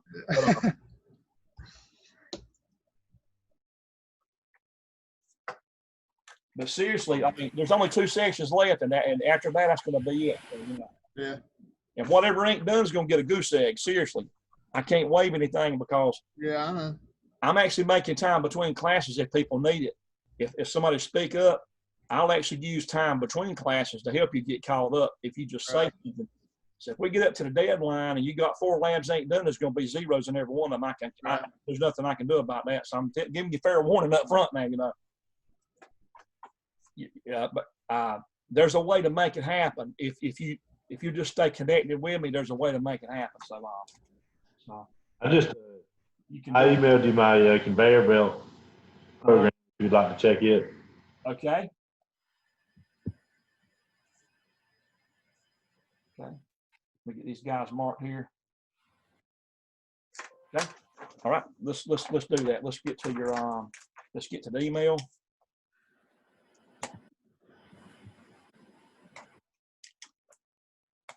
Yep. We're getting into short rows, as they say on the farm. There's Mason. I see Mason's there.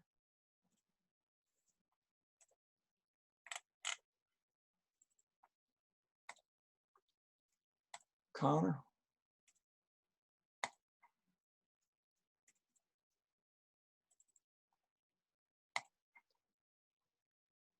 Okay. And then mine should be, yeah, there's mine. Say it again. Mine's there on the email too. Cameron. Your audio kind of cut out. I was just saying I sent you mine too. I think it just sent a few minutes ago, Cameron. Okay. I also see Benjamin there too. Yeah, I sent mine too. Good. Great. Let's see.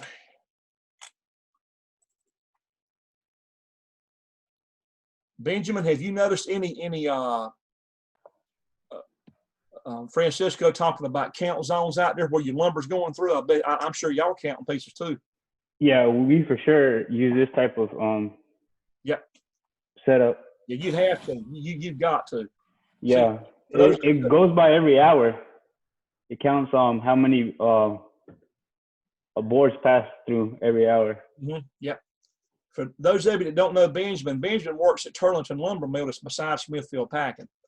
And Benjamin's working his way into maintenance with hopefully with Francisco Martinez. He's a graduate that got the degree and electrical certificate. And Francisco's in charge of the PLC, maintaining a new PLC out there that's using the Studio 5000, and you've got new Allen Bradley VFDs out there. And so Benjamin is getting set up, prepared to be a helper for him, hopefully there. So, and I've got to get out there and take some pictures because I hadn't seen it since the new system was put in. Cameron. I want to get pictures and a video and use it for to show like trustees at the college, they're interested in seeing things that y'all are doing on your job. They're definitely interested. It makes them feel better to see when you get a job, to see pictures of where you are. They're happy to see that the people that ready to run the college.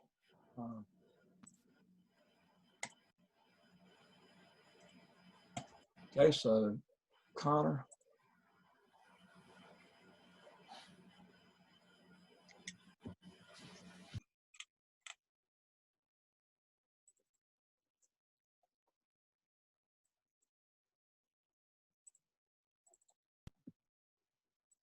Move that back up and let's go.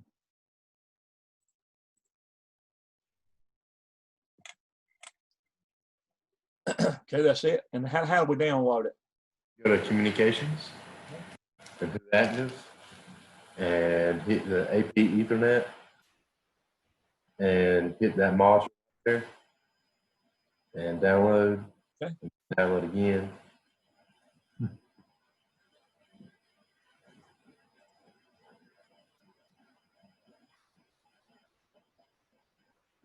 And we need to work in some troubleshooting, like me putting a couple bugs in. We try to do that somehow. When I don't want to hold anybody up from getting checked. When we hit a gap in there to where everybody's being checked, y'all help me remember it's going to be bug time then, okay? I want to show you the analog. I got one analog lab I can show you later tonight. If there's time for it and whoever will stick around for it, it'd be worth looking at for sure. And also, and I'll have a different analog lab for Tuesday. I've actually got two more analog labs after this one here I would show you. I've got a panel view I want to try to do. I don't know if we're going to have time to work that in or not. Okay, so now let's get the camera in place. What are you going to do with the panel view? Basically show you how I set a program up and how do you upload a program from a panel view to save it to your laptop, and how do you download it into a new one. There won't be time to really get into it for y'all to start writing programs, but it would be good for you to at least know how to actually save a program from a panel view and then download it back to a new one whenever you have to put a new one in, because that's more than likely about all most people are going to be allowed to do. It would be rare if somebody puts you actually writing logic for a panel view. There's usually only replacing. I got to replace one tomorrow. Right, that's what I was getting at. When you replace them, they get water in them or they get hit, and then they'll But if everybody can at least see how to save the program and then download on a new one, that'll be enough for this class, So I'm going to try to have that ready to have done, and maybe show that to you on the last day. Okay. So here we're going to do our up count, and I've got there you go. So you got products coming in. You got 4 hogs in there now. You got a hog getting ready to leave now, going into the kill floor. So you got one leaving some zone. You see it counting down. Now we're going to count up. We're going to hit 7. So the stop gate came on. You got a green light come on, says it's full, plus the stop gate came on. And now if one leaves, then you're back down below. The stop gate opened up to let another one in. Then we have another one come in. And as soon as you hit 7 again, it's going to prevent another one from entering. But if something really went wrong and the stop gate failed, you get another one, you get 8, 9, 10, look at there. You got a lot of hogs coming in there now, and all of a sudden something goes kabam and you have a bad break, your chain breaks, Victor. Oh Lord. You got 13 hogs in there and they ain't supposed to be with 7. So we're gonna fix the chain, and they're gonna start backing back out. Mm-hmm. There you go. As soon as the hogs leave that area, then the alarm's going to clear. The alarm's going to clear itself. I didn't have it to where you had to physically do that, But if the count got really way off now, if it got really out of whack, and you were and then you let the zone empty out, and then the count in the accumulator is still really way off because of a limit switch wasn't keeping up with it, then you can physically hit the reset button, which will be up here. When I hit this, it's going to clear that count. You see that it went to 0? Yeah. You can physically clear that zone if you need to. You know, once all the hogs get out of the area, if the count is you know, it's going to be off if a limit switch failed, then you can just clear it like that. Or you can actually go in there like this, and on the accumulated value, right on the fly, you can do this. If you know that there's only if it said, let's say if it said you had 6 in there, but you knew for a fact there was only 3. Now you can go in there and that accumulated value on the fly and change it. Now look, I'm going to double click it there on accumulated, and I'm going to put 3 in there. And if I hit 3 manually and hit enter, it accepts it. Do you see that? Y'all see where I did that over here? Yep. The accumulated value can be changed on the fly. And the operator we had in our coaching system, he had to do that fairly regular. I mean, not like 2 or 3 times a day, but a couple of times a month, or, you know, I'd say a couple of times a month that happened. And he would stop the system and count the carriers between 2 limit switches and go in there and manually correct it to what it really was. But he had to stop the line and keep product from moving so he could get an accurate count and then enter it and then start the chain back. Right. So that's you know, that's a feature that you have there, that it lets you actually change the accumulator on the fly. So that's good. Everybody feel pretty good about the program now? Yes, sir. Oh yeah. Good. Yeah, it's a popular thing. It's a popular thing to do, to use. Okay, I got Connor down, and let's see who else can we check. Check mine real quick. Okay. Have us out of the way. All right. Now I'll talk so much.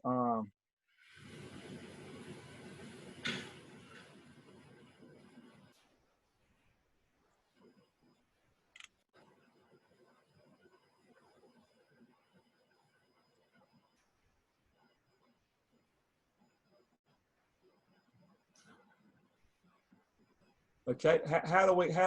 What do we do now? How do we download this thing? And communications active. Drop down. Click on the module there. Download.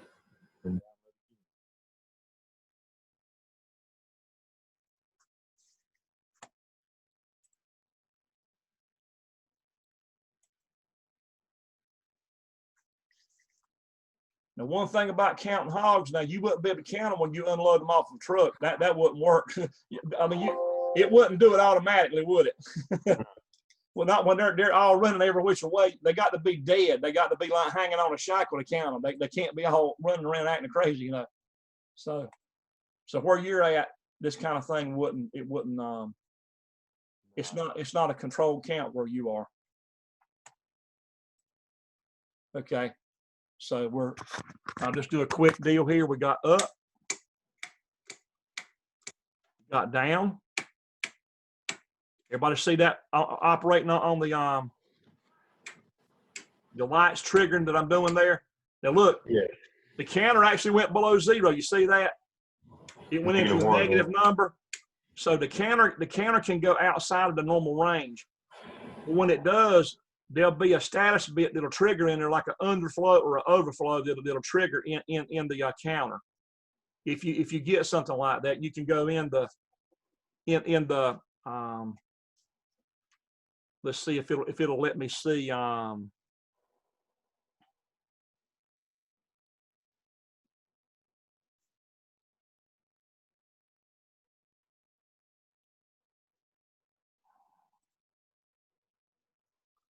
No, it won't be there.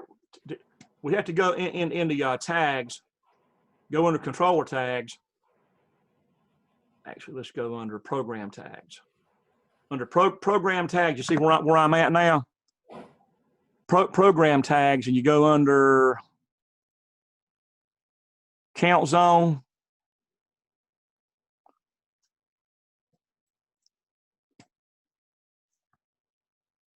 And right here, OV for overflow and UN for underflow. But actually the underflow is when you go, if you count negative all the way down to a negative 32,768. You're reading your chapter in there. If you go below that extreme, it'll let you go negative down to the lowest number you can do it with a 16-bit word. And if it actually recycles back around beyond what it can count, it's going to trigger the UN bit for underflow. You see that? Yeah. It'll trigger it over here. It won't do it if you just go below 0. It does it if you go below 32,768. You can read that stuff in chapter 12. The OV, the overflow, the OV bit, it'll set if you go above 32,767, a positive 32,767, which is the maximum value you can have with 16 bits. With a 16-bit binary word that's actually signed binary, with the last bit on the left in that 16-bit would be for a plus and minus indication, because you can have positive and negative. So you're using like 15 bits out of 16, and you can count up to 32,767 positive. So if you try to trigger beyond it, it'll trigger the overflow bit here. And then you have your regular bits you're using for count up, count down, and then you accumulate it, and then your presets. You see all of that data there? Yeah. So if you watch over here, now we're in your program tags now. Watch, you see where my mouse is now? I see it. If you watch them numbers change. We're gonna go up. We're gonna bring parts in. You see it going up? Yep. Like I've got a limit switch is on right now. With the limit switch on, It has one count. you count up. Now when I count down, the CD bit for count, now that's done. CD for count down is CD. You'll see that trigger now. I'm going to count down. You see it? Yep. And then it actually, the accumulated value goes down. So in here's where you can see all the status bits of the counter, all of the individual bits that give you the status of the counter with the accumulated value over here and the preset value. So all that stuff is you can get to it in program tags, by coming over here, hitting program tags, and then expanding that counter, and then you get all of the status bits over in here and all the values and all. So I figured I'd show you that. That's important there to know these bits that you're using to trigger your lights. Like every time you see a light come on in the camera, every time a light comes on, it's actually using these status bits in here, Yeah. Right. Yep, to turn the lights on. Okay, that's good. Let's go back to program.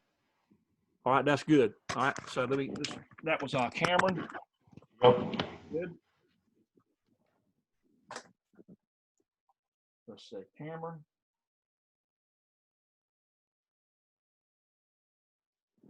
That's good. All right, who else can we check? You can check mine. Okay.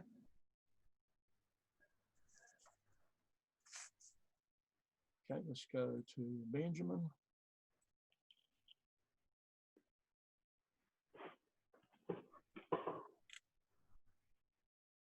Conveyor.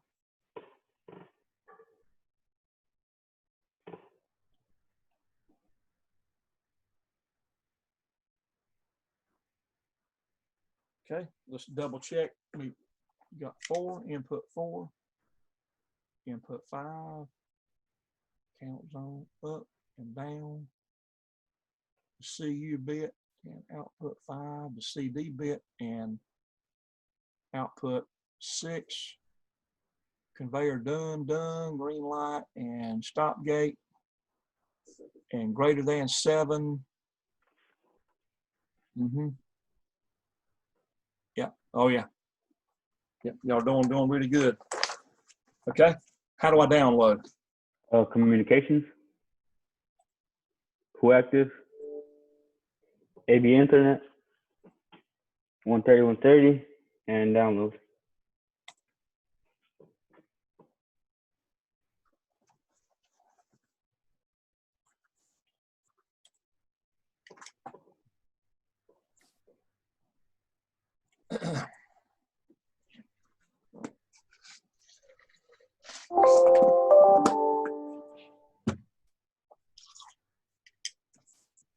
Let me mention while it's on my mind.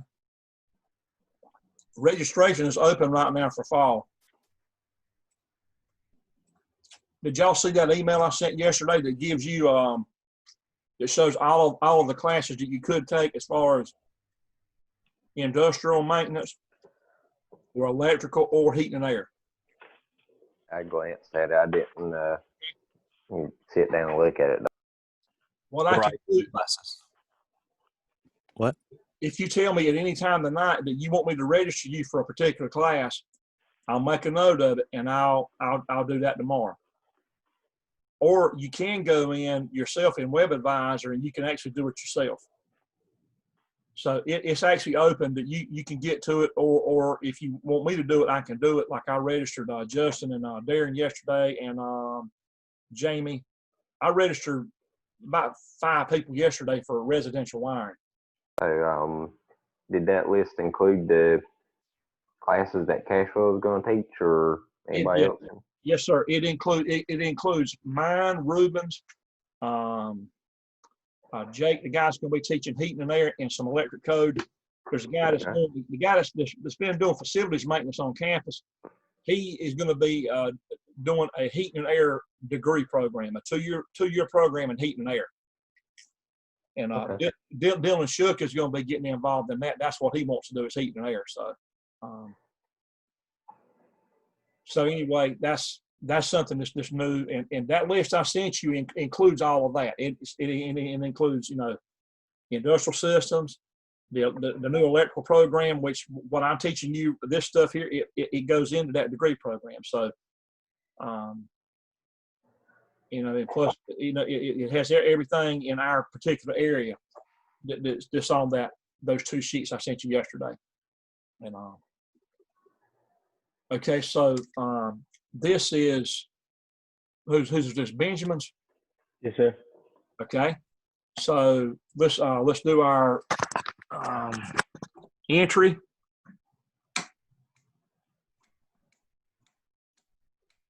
That's parts coming in. Here's a part leaving, going down. You're doing 2x4s, or actually 1x4s, ain't you?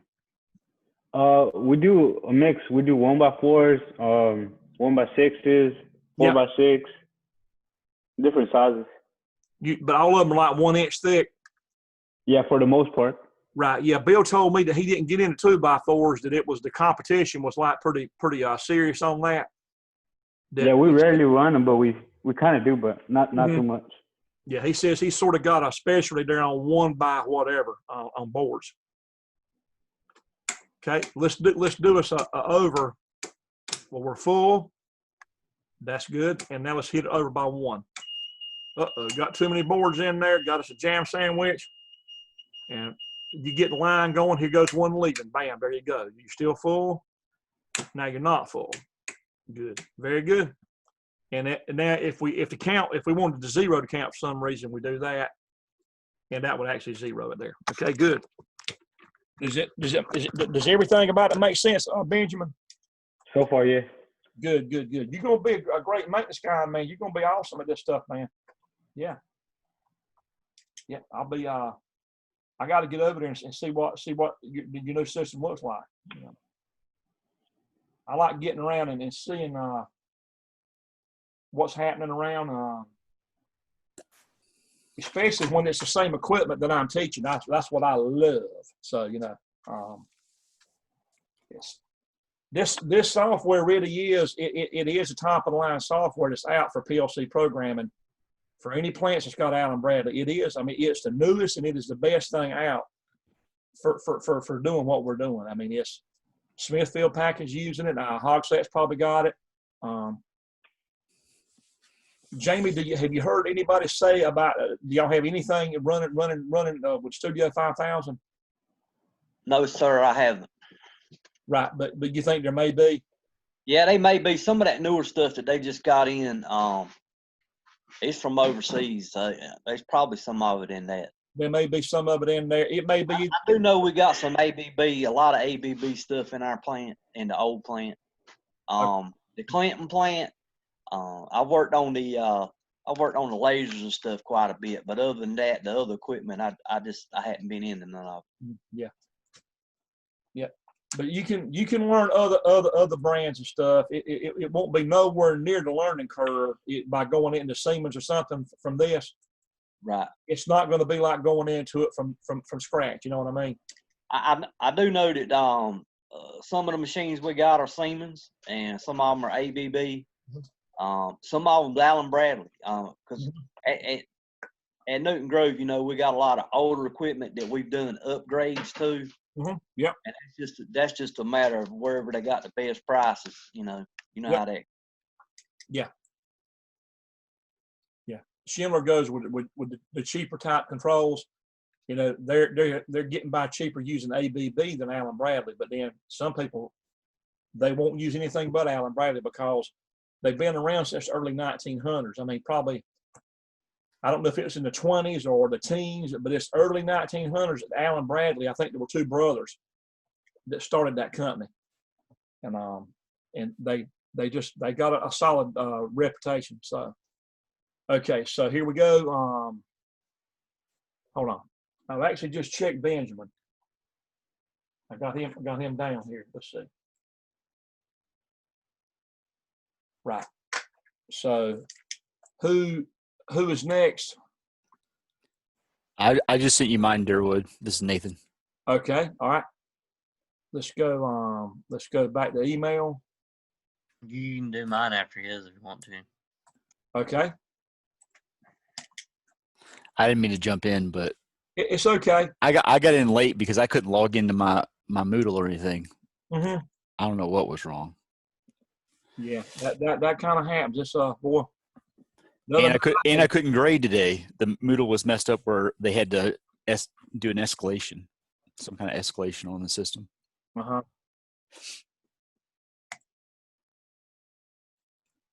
So if Kenneth's wondering why my grading's so behind, that's why.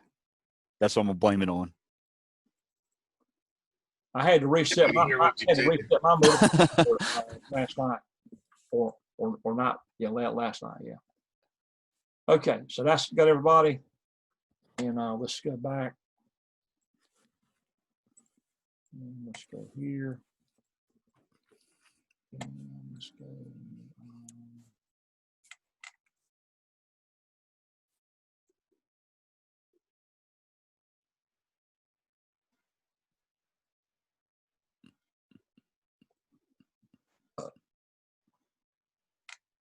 Okay, here we go. Come here.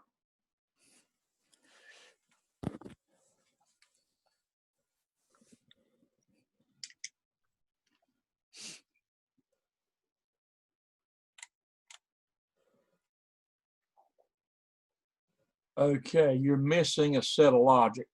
Oh man. For countdown. I mean, what for did count I up. do here? Count up.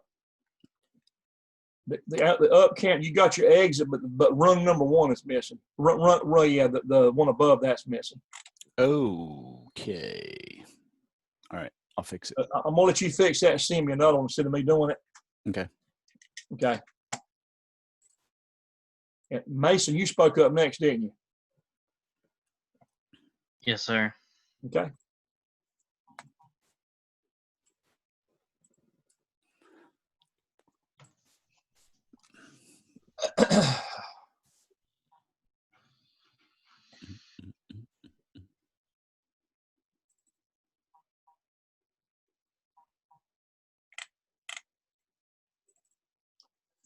What?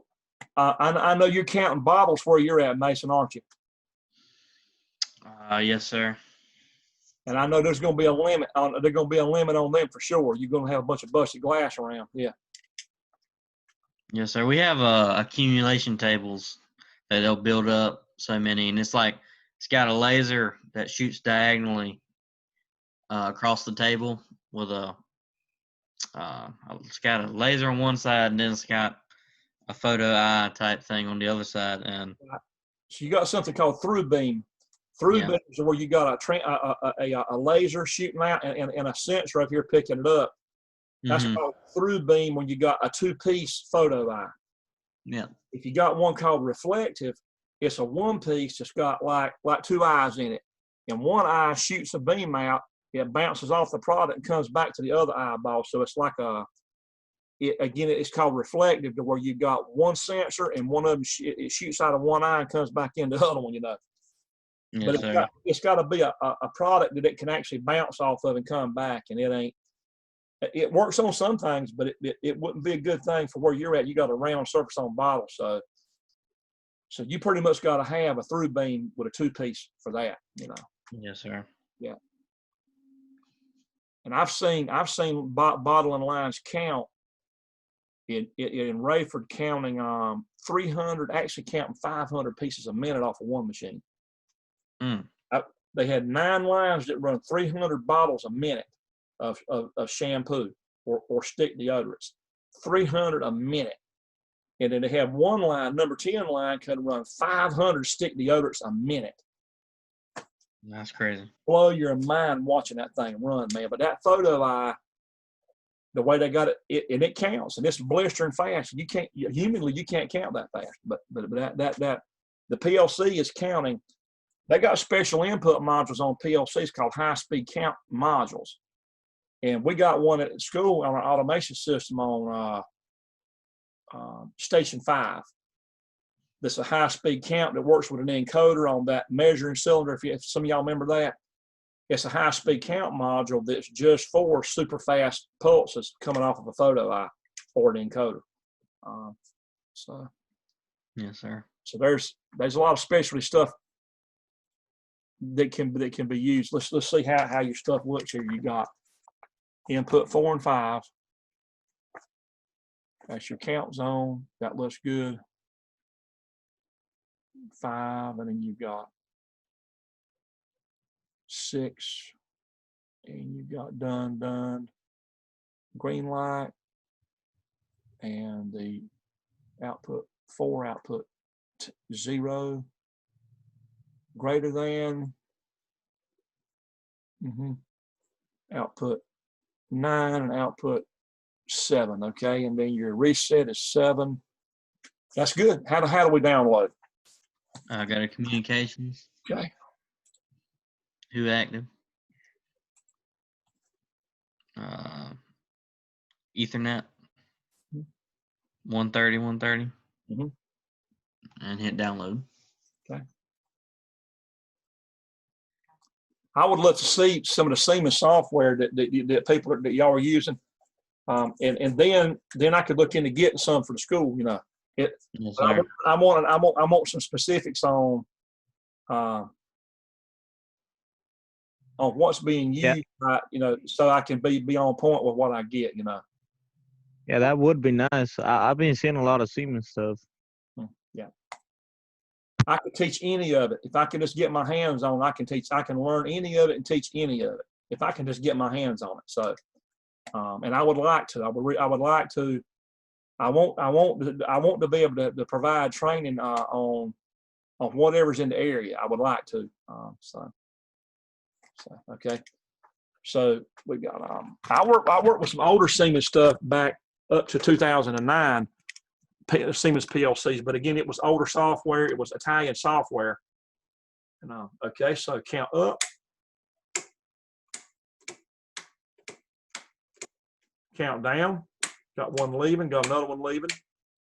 Let's max it out.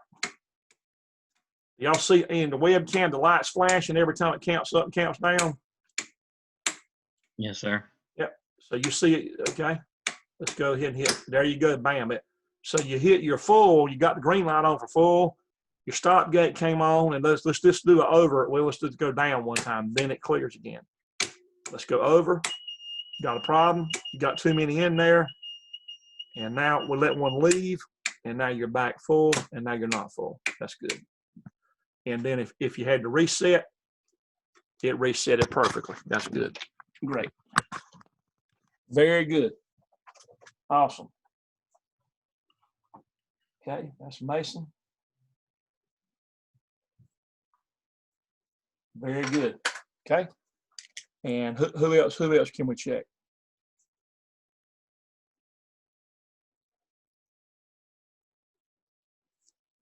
I'm sending you mine real quick. When I fixed it. Okay, good. You know what I did? I did a screenshot of when you were going over Kenneth, and I chopped off the top rung of it. Yeah, yeah. So let me send it to you. Yeah, I don't like getting behind. I don't like that. Yeah, I sent everybody a PDF this afternoon of the printout. Mm-hmm. All right. Let's see. Let's go back to email. It's not there yet, but I almost got it. Okay. Tell you what, you guys are really doing a fine job. I mean, overall, how do y'all feel about the class up to this point? I like it. Love it. I'm learning a lot of Right. stuff. Good. And this gives me a lot of ideas for my class. That's good. Good. Great. I'm happy. no. With that. I've got a circuit in here on my little Raspberry Pi. When it gets above 83 degrees, it automatically sends me an email and tells me it's getting hot in the room. Good. Yep, stuff like that. Yeah, you could do. But I tell you what, that my little sensor though, it'll jump up to like 158% humidity. Like it's like a cheap sensor. I definitely wouldn't trust that like on something that's critical. Yeah. Like there's a reason why it's like a $2 sensor. Yeah. Oh yeah. Yeah. Like yeah. you would probably kill somebody if you had that working on something. Yeah. But you got the general idea of you have an analog input on your Raspberry Pi. That's what you have there. Yeah. Yep. So it's not just a click on thermostat. It's actually a real analog. Well, it actually, the Raspberry Pi has digital inputs, and I have an analog to digital converter little board. Yeah. That I have the humidity and temperature sensors going into. Right. So it's switching over to digital for me. Back chapter 2 where it said an A to D converter. Yeah. The A to D converters are on this system here. You see the modules up here?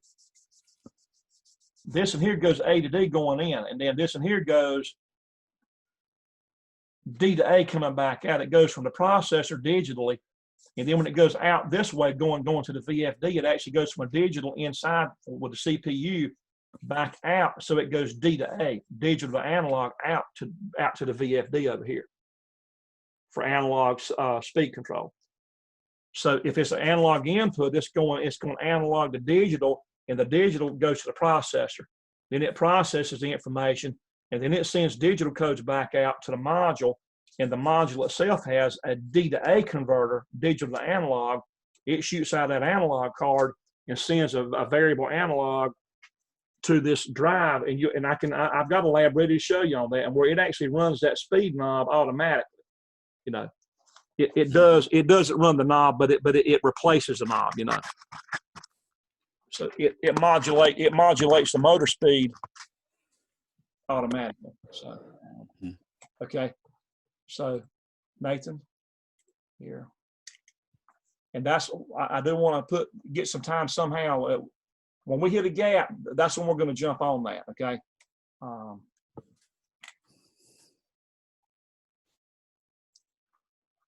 Yeah, like if you have a pressure sensor, that would be an analog sensor, right? And it puts in different voltages or Yeah, that's what I've got for tonight. Yeah, I've got a pressure sensor sitting right here. Yeah. And I thought about like I got a water pump at home that I want to put a pressure sensor on, like where the little primer, little 1/4 inch threaded where you prime it. Yep. Put a sensor in there and then hook it to a Raspberry Pi, and then it'll tell me the pressure. This right here will do it. That right there will do it. Mm-hmm. This has got a range of 0 to 145 pounds. And it converts it over to a signal that's a 4 to 20 milliamp signal. Right. That's for long distance. If you're going to do long distance signals, you use a 4 to 20 milliamp. Mm-hmm. If you're going to do short range, you use a 0 to 10 volt signal, a voltage signal. But if it's going to be long range, you use current signal. Mm-hmm. But this has got a 1/4 inch fitting on it. I've got an air pump over here. I can pump it by hand. And when I got an accumulator tank, a small one, and I've got a lab ready. It'll exactly what you're talking about. But you just want it to kind of call and tell you. Or like daily, unless like say the pressure dropped or something like that, but just like a daily, send me like a kind of like a dashboard update. Mm-hmm. With that sensor and that PLC, you can have it actually tell you what pressure it is in real time at any time. Yeah. It keeps up with it in real time. Mm-hmm. The details of what pressure it's at. So, yeah, it's very interesting. I mean, mm-hmm. As technology gets better and better and faster, they want to automate and network everything. Oh yeah. Like it's definitely not going to go back, go the reversed. I would like to get into some of your security stuff and learn.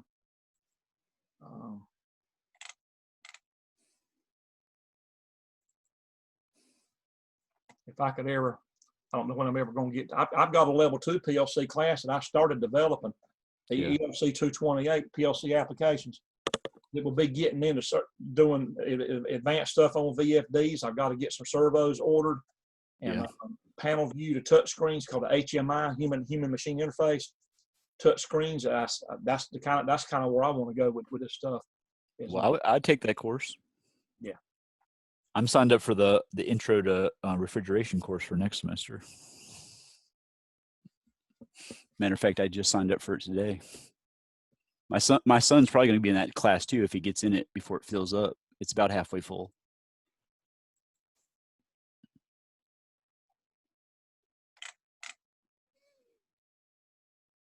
That was sent at 8:09. Oh, I'm sorry, 8:05. I don't think I got the most recent one. Oh, let me see what happened. All right, I sent one at 8:22. It just says conveyor on the subject line. My brain, I ain't been concentrating real good at it. There it goes right there. I didn't get it.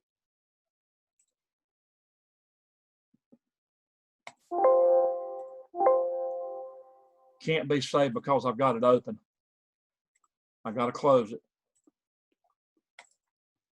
You got to actually close it because you can't write on top of something that's open. Close. And then go back. Go back to email now. And now save the new one.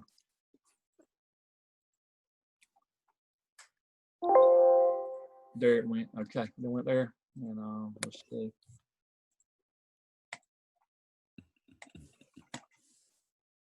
Open and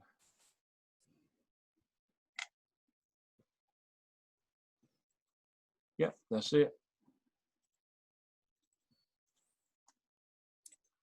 There. And let's see, let's go smaller. Yeah, it's looking better. Now let's see, you got input 4 for entry limit switch with photo eye. You got count zone 1 up. Actually, you got two down counters. Now look, I'm going to let you tell me. I'm going to enlarge this thing, and you can tell me what to do with it, and we can let me enlarge. Now you see where it says CTD. Mm-hmm. It's got yeah. CTU. Okay. Now, so what do you think? Take a guess. What do you think we would need to do to change that to an up counter? Probably right click on it and probably edit. If you right click, it's not going to give you that option there. So double left click. and then do the drop down and choose a 3-letter mnemonic for yeah. Probably CDU. CTU. CTU. Yep. Right. The 3 letters are called mnemonics or mnemonics. It abbreviates an instruction. And so there you have it. You got to have an up count and a down count. And let's see. We're going to hit save. And let's back out.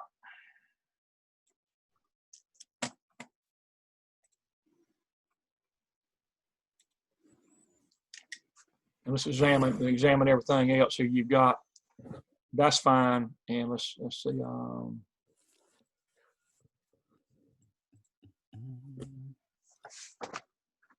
Count zone 1. And when it counts up for CU, you're going to get the output 5 yellow. And then your input for exit is 5. CTD count down. And the .CD bit is a status bit that when it does count down, it triggers that bit to give you that light.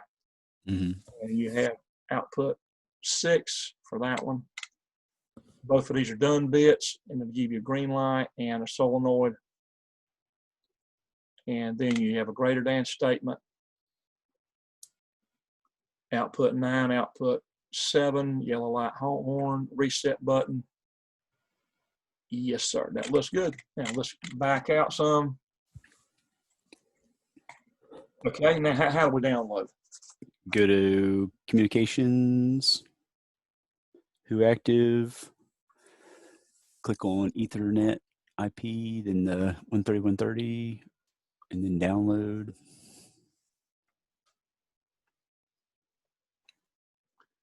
Yeah, I appreciate every one of y'all taking this class. Really, it's been a joy to do it, and it's been a very encouraging with these numbers in the summertime. You know, summertime, typically for this class, I may have 6 to 8 or 9 people maybe.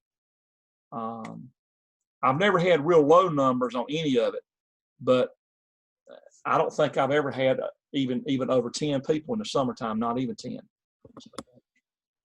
So in a time of a pandemic, Barney was happy, and he said Marvin was happy too. It's just Yeah. they're real happy. So thank you, every one of y'all, for taking this class. Thank you. God bless you. Thank you. Yeah. All right, now, so let's trigger some count zone 1. Y'all taking these classes keeping me in fish plates. I keep a paycheck, so I get fish plates. Well, I'll buy you a couple. I mean, my paycheck is doing it, but I tell people when they graduate, you get your first raise, don't forget me on the fish plate. You know, but I'm just kidding people when I say it. You know, but I've had 2 people to actually do it. You know, I'll get the college credit card and buy you a bunch. No, I'm not gonna do that. Yeah, Dr. Starter would like that. He would say, sure. Now we're going to cut down. See it going down. Mm-hmm. Let's go ahead and hit 7.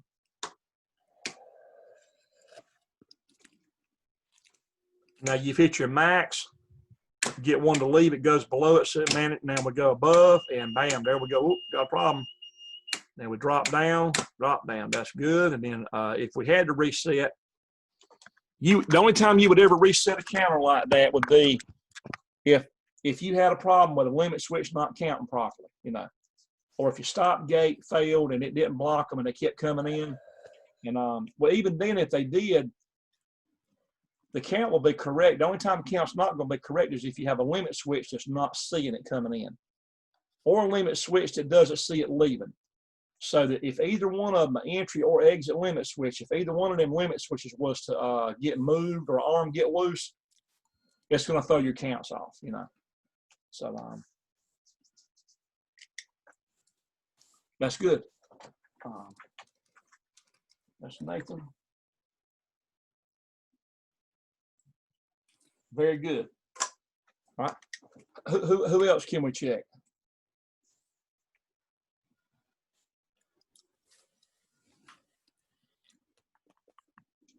They kind of see where we are, but based on who's in. Let's see.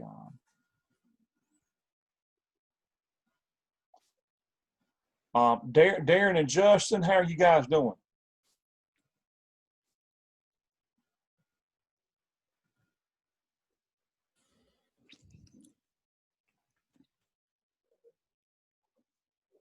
Darren and Justin, hello.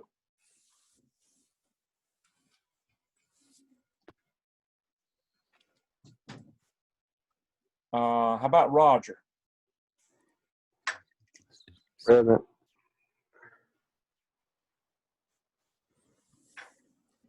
Who was that? Yeah. I was Yeah, trying I'm to here. screen so I can talk to you. What I'm you here. got? I was asking, you asked a question. I don't remember what you asked. I was asking how are y'all doing because you've been real quiet in there. Yeah, we got to restart. The computer froze up right in the middle of the logic, and we hadn't had it saved, so we got to redo it. Whose computer are you using? Oh, the one that works.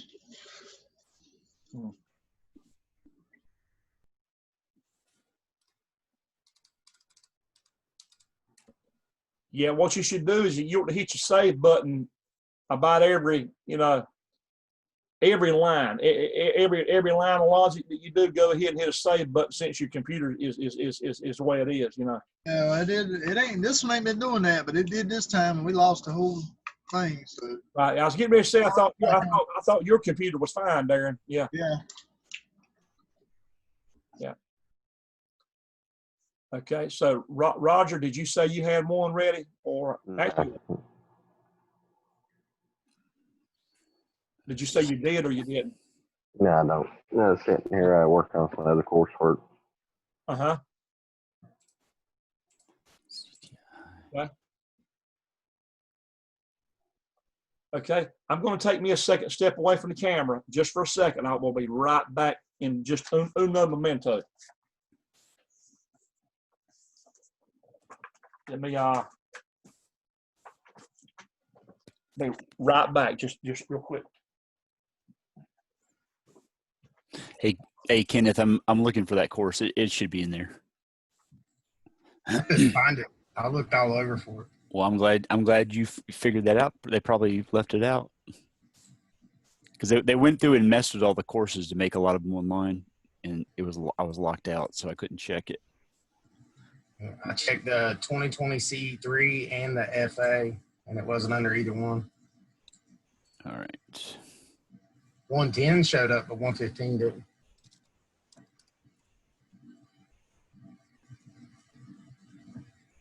CTS 115. CTI 115. I think is what you sent me in the email. Oh yeah, it's CTS though. Information Systems Business Concepts. It's CTS. I must have put CTI by accident. CTS 115. That's why I couldn't find it. Yep. All right. Thank you. Yep.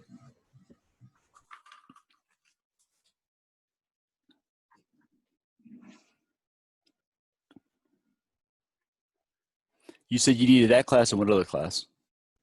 CTI 110, but I did 140 and 141 this semester. So I don't know how you wanted to do it. I'll have to check all your stuff probably tomorrow morning. Because I'd like to take the other electrical if I could, but I don't know if I can use it as an elective. Well, no, well, the CTI 115 and CTI 110, those are required. Okay, I've got to have both of those then. Yeah.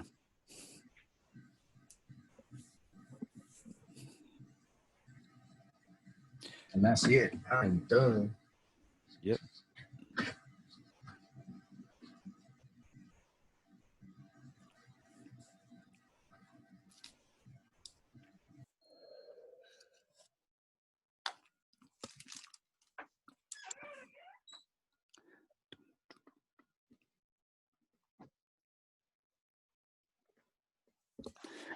Hey, Kenneth, you said you're already working, but next semester I'm starting up work-based learning, and we already have 4 slots at the Sampson County, I guess it's Sampson County School IT director. He wants 4 interns. Well, but you don't need you don't need that course though. But it'd be a 1-credit course, and you'd work like 10 hours a week.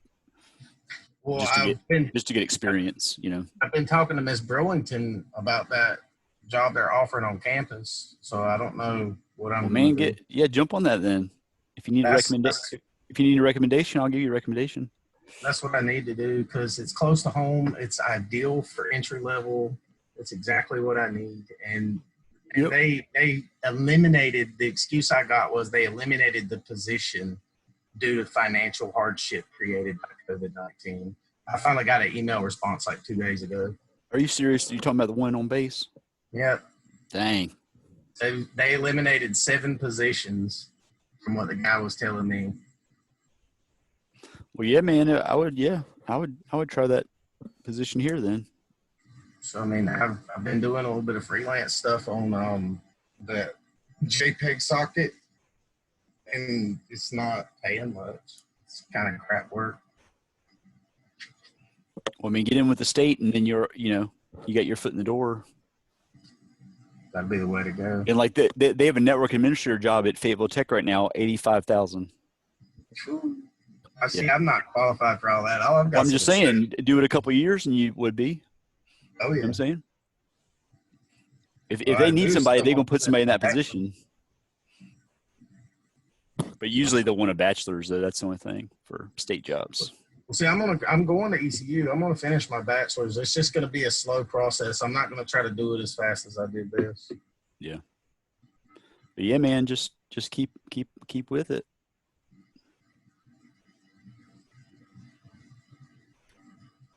But yeah, working here though wouldn't be bad at all though. No, and I already know everybody. I'm comfortable there. You know how I am with social situations, so I think it will work out. Yep. I jump on it though because it might. I don't know when it closes. It closes the 1st, I think, is what she said. I don't know. I sent her another email today because they want an associate's degree, and I don't have it yet. I'm only 6 credits away, so I'm kind of waiting to see if I can get an answer on that. They might be able to work around that. I mean, I don't know. I don't want to speak for them, but golly, like you're going here. It'd be different if you're going to another school. It would be ideal.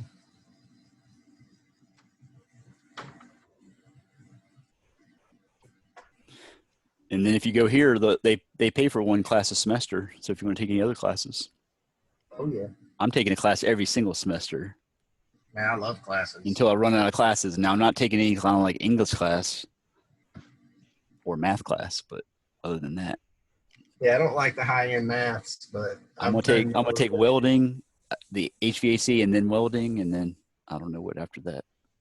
Well, I want to do the rest of electrical, and then I want to do HVAC. Yep. Yeah, I'm trying to get my son in HVAC.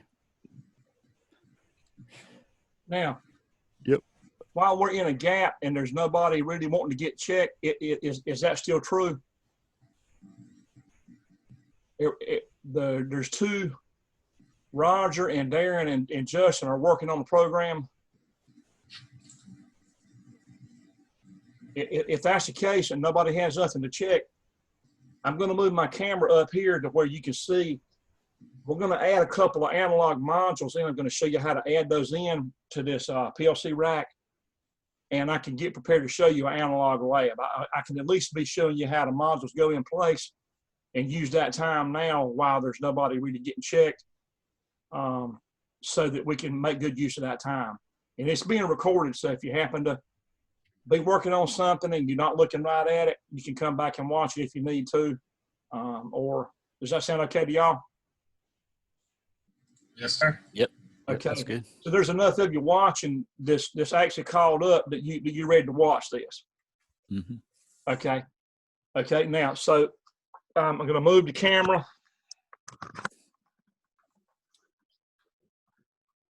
And up here, if you see the separation between here, you've got slot 1 built in with the CPU. Slot 2 is the AC outputs that you've been programming. We're going to add an analog input card and analog output card. And then there's a thermocouple card that we won't deal with tonight. But analog in and analog out, we're going to deal with. Now, these are just sitting over here that need to be engaged. So let me get my my camera position, and we're gonna power this thing off here because it's powered right now. So I'm gonna lock it out and find a spot here for the camera.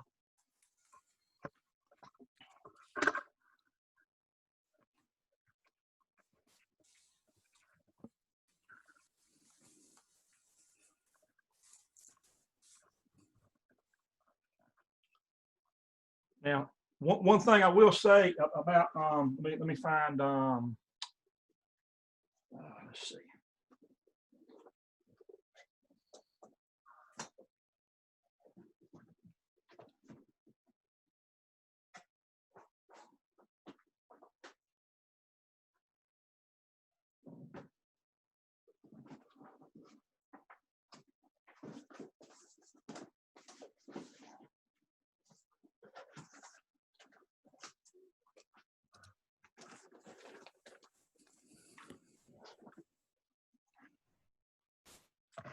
Before I get into that, I'm going to show you the PLC itself. When you get a new one out of the box, it's going to come with a anti-static bag.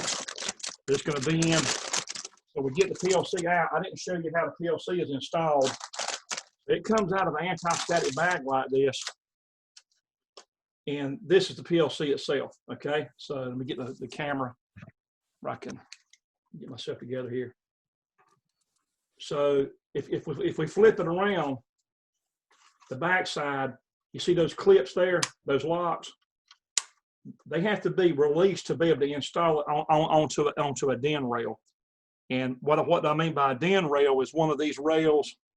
See if I can find an extra one. I don't think I have an extra one. But you see this rail right here? That rail, and I also took one and bent one to actually hang these floats on.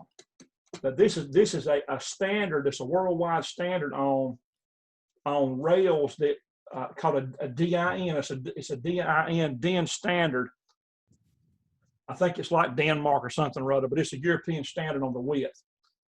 So what you do is you will, whenever you go to mount this on a DIN rail, you're going to lay it on the DIN rail, but you make sure that these plastic clips they're released like that.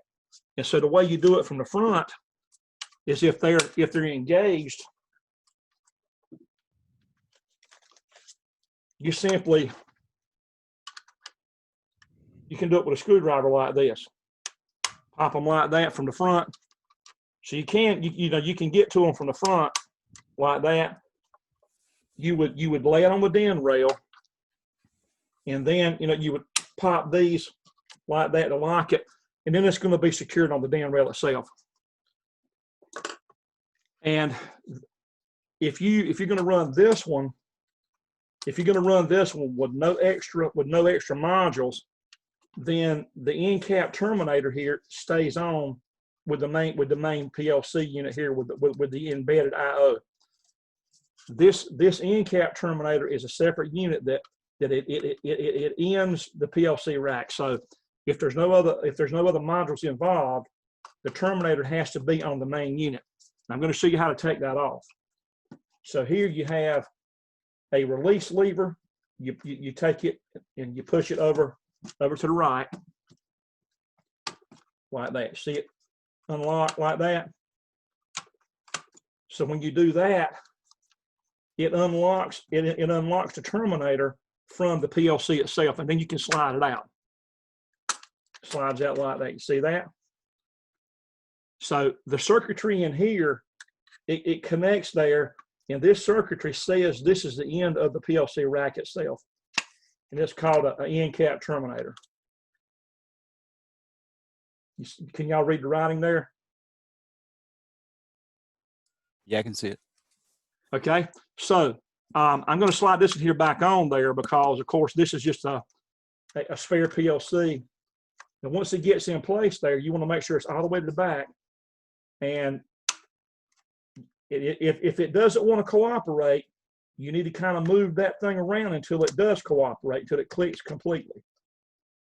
Don't force it, because if you know, it's easy to, this stuff is, the stuff runs really good, but it's kind of, I hate to use the word flimsy, but it's plastic and it's kind of lightweight. So we'll just say it's kind of lightweight, you know, but you want to make sure it's engaged fully.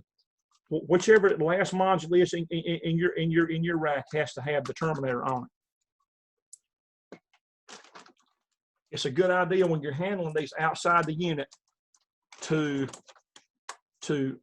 if you don't have a wrist strap to put on that has a grounding an anti-static wrist strap like is mentioned in the book, you at least need to touch a grounded object somewhere that you know is ground and bleed off any static electricity off of your body, because when you're handling these things, the pins on them and all, there's a slight risk on putting static electricity on a module when it's disconnected from everything. So there's a little bit of risk on damaging the unit with static. Now, so what we're going to do here is this unit here.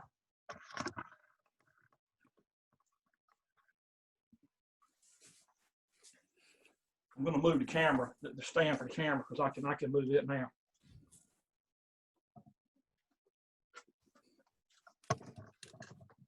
So bear with me on this.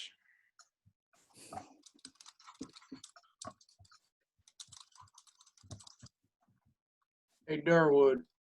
Huh? Durwood, when you get a chance, I need some help. Okay.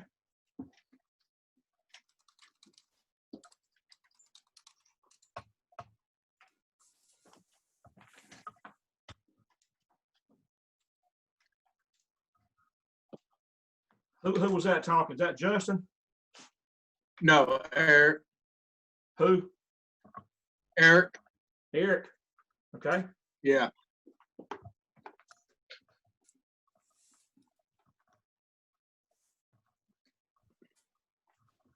getting this camera back in a different position.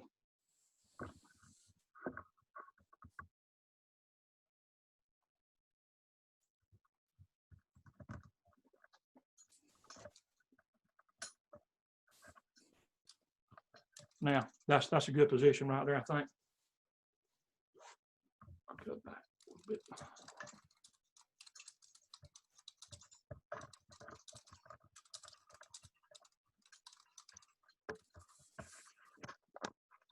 Perfect right there.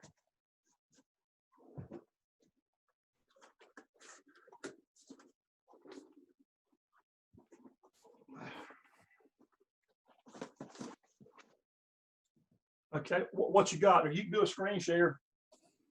All right.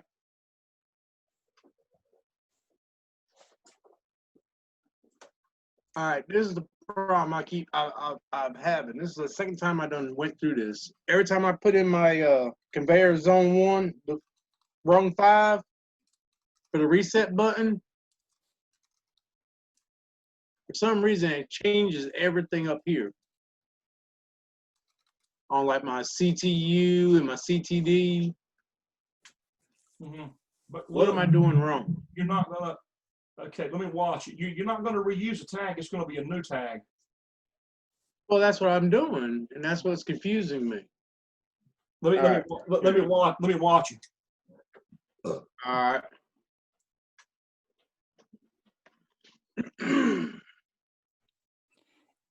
You can't call it exactly the same thing. It's going to have to be something slightly different. Like it's going to have to say the word reset in it. You know, you're going to need to say the word reset to make that tag different in some way. Well, that's what I'm putting. What you got on the paper. Mm-hmm. Okay.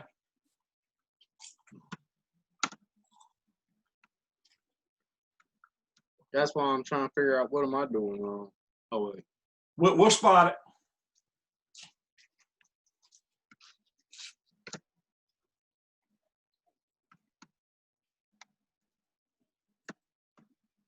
All right. Local 1I.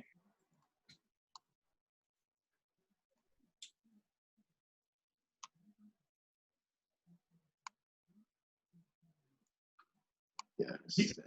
You come a long way in a few weeks, so you know that. Oh yeah. A long way. That's why this one was frustrating me. And see, then I come up here, go to my let's see.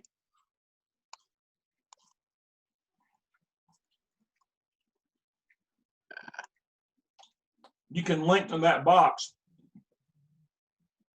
Yep. And I do that. Now, I don't know if I'm doing something wrong here.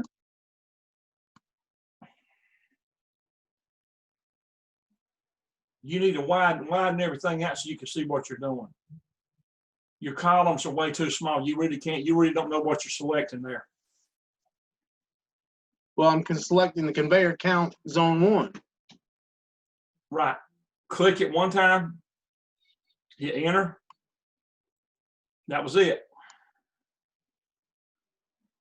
Well, I don't know. Maybe I was doing something. Man, I don't know. I must have had a brain slowness somewhere. I might have been hitting it wrong too. Yeah. You might have been right clicking when you need to be left clicking. Yeah, that might have been what it is. Scroll up and let's check the whole thing before you send it.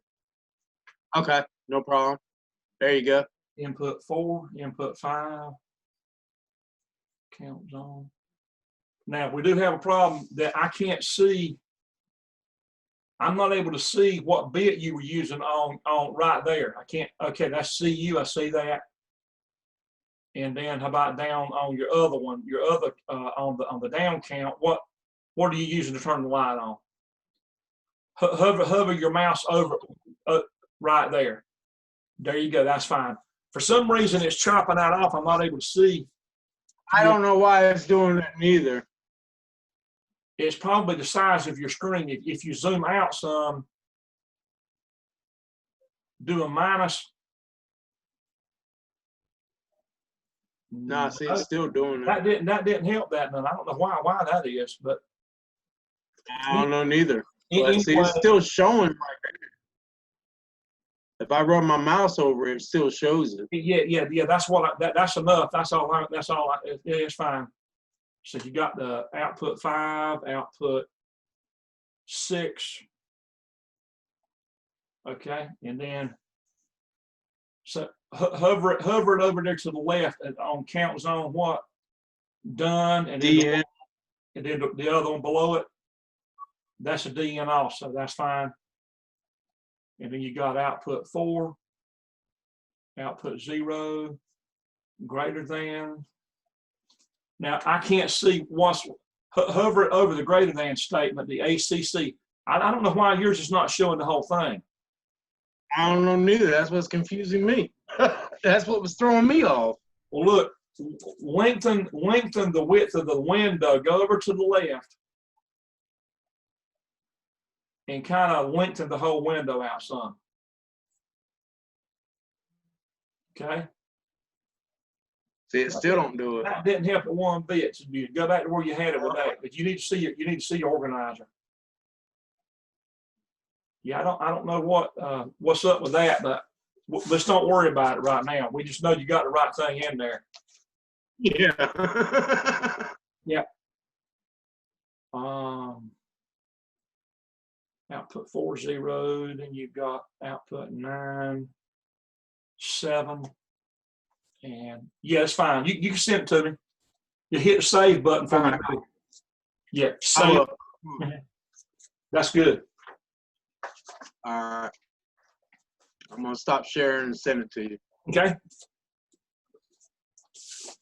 Okay, now, so is everybody still watching the camera?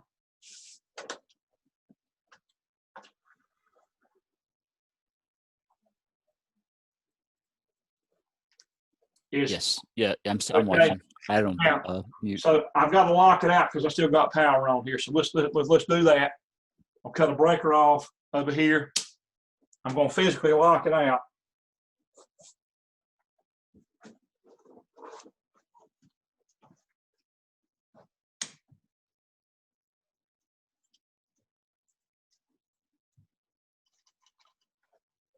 Let's go.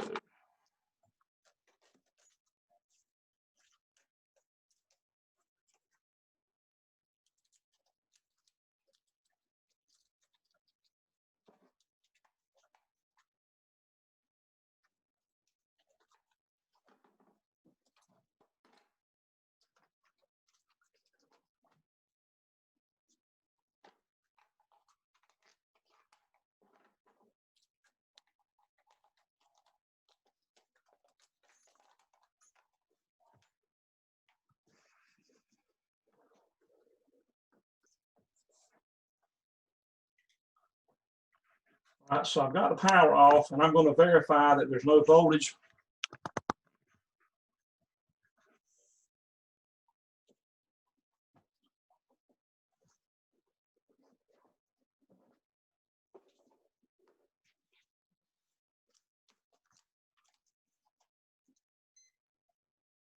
So I've got that, and I'm going to check.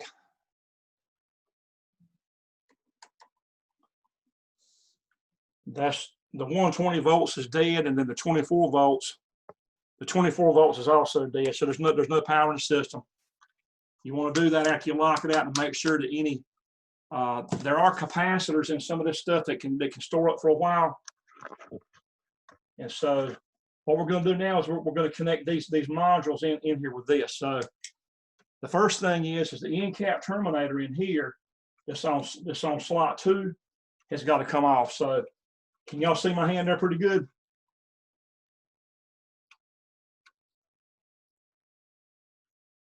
Yeah, I see it. Okay. And Victor, you still with me?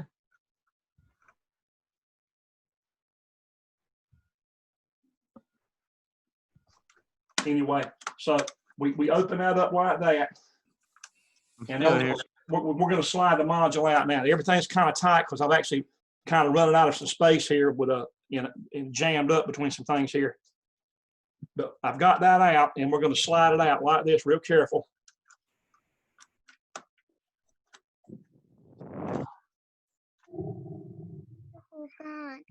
So the terminator has come out, and the terminator's got to go on the last. It's got to go on the last module once we engage them all. Okay, so next step is we're going to get slot number. This is slot 1, 2, slot 3 engaged over here. So I'm going to reach over here. You see how I unlock that? I'm going to do the one under there. There was 2. And I've got to disengage this lever here so that this slot is not connected to that one internally. The data communications between the modules is actually engaged by these white levers here. So if you can see, that plug moving out like that in there. There's a plug inside there that moves.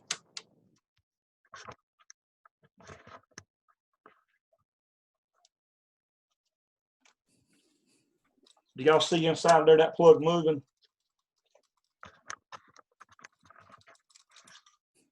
Yep, I see it. You can see it moving right there. Mm-hmm. So that's the actual communication bus on the inside for the data communication between the module and the CPU, and then from the CPU back out.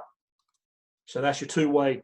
Used to, these modules would actually plug into a physical backplane. Now there's no physical backplane.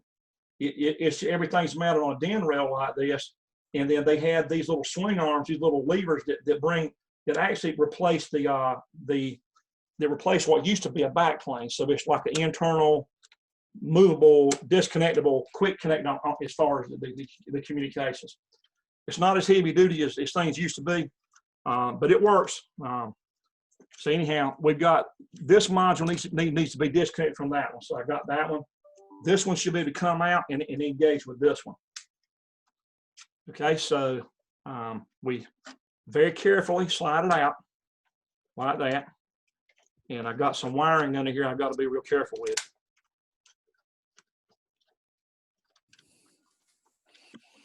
Because I'm moving things around here with, okay. You see inside of here,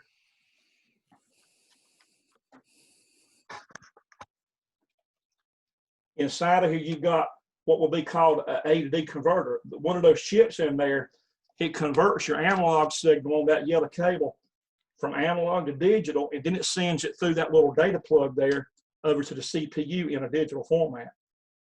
And so your A to D converter is built into the module.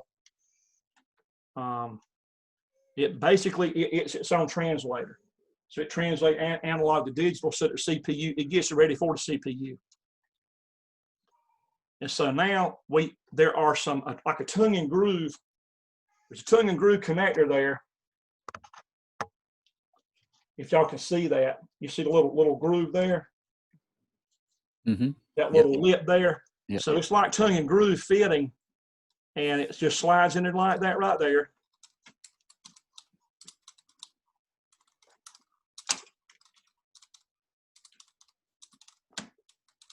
Okay, so we're down in position there. And before you actually press in the black clips to secure it to the DIN rail, it's actually better when it's got a little wiggle room to go ahead and engage your data communication lever there and make sure that it goes fully in position so it can have some wiggle room. If you click these, the module's going to be more rigid, and it may or may not engage good with the data communication plug. So I found that if you do, you know, and there it went completely right there. See, it was almost there, but not quite.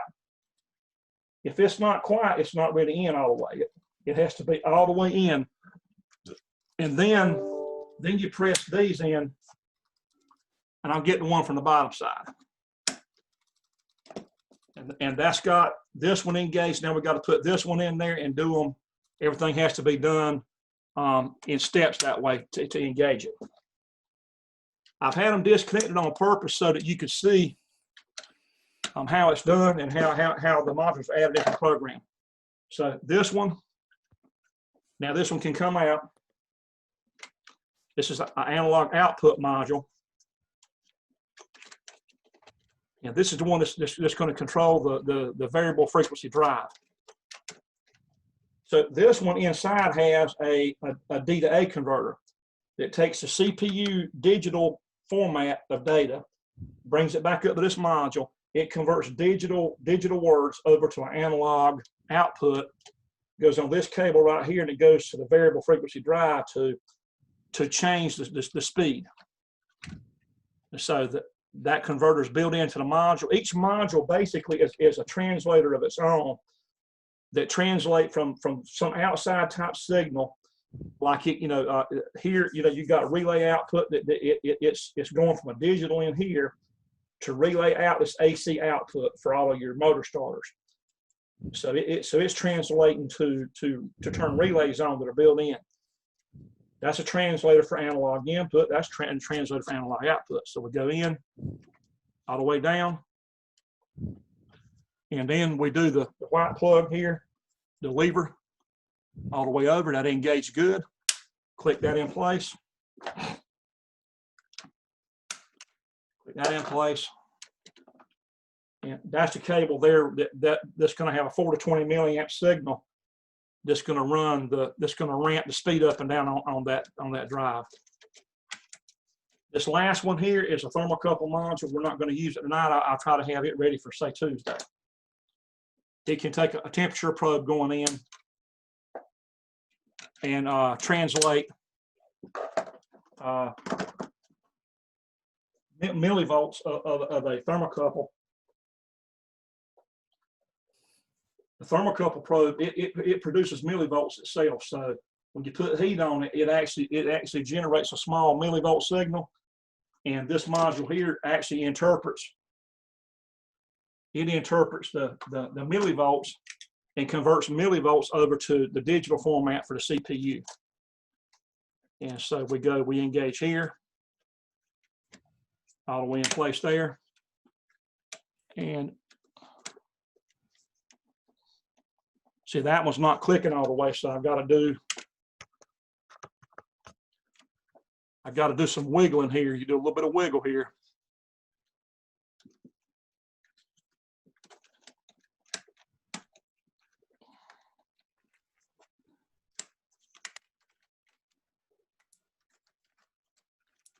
Sometimes you may have to go out, back in.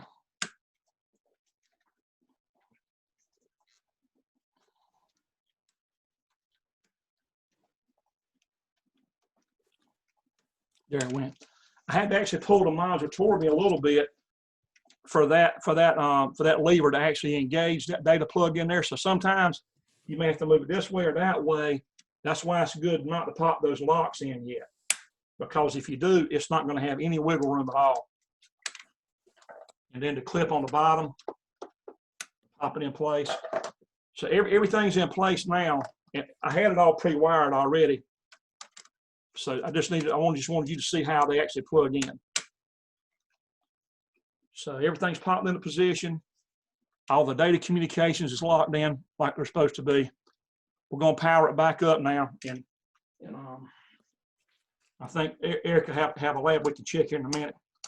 Now we're going to have to add these modules into his program when he sends it, or else you're going to get a fault on his program. So these 3 modules we're going to add. And I got the part numbers are. Is the second slot still the same? Yeah, second slot still the same. Yeah.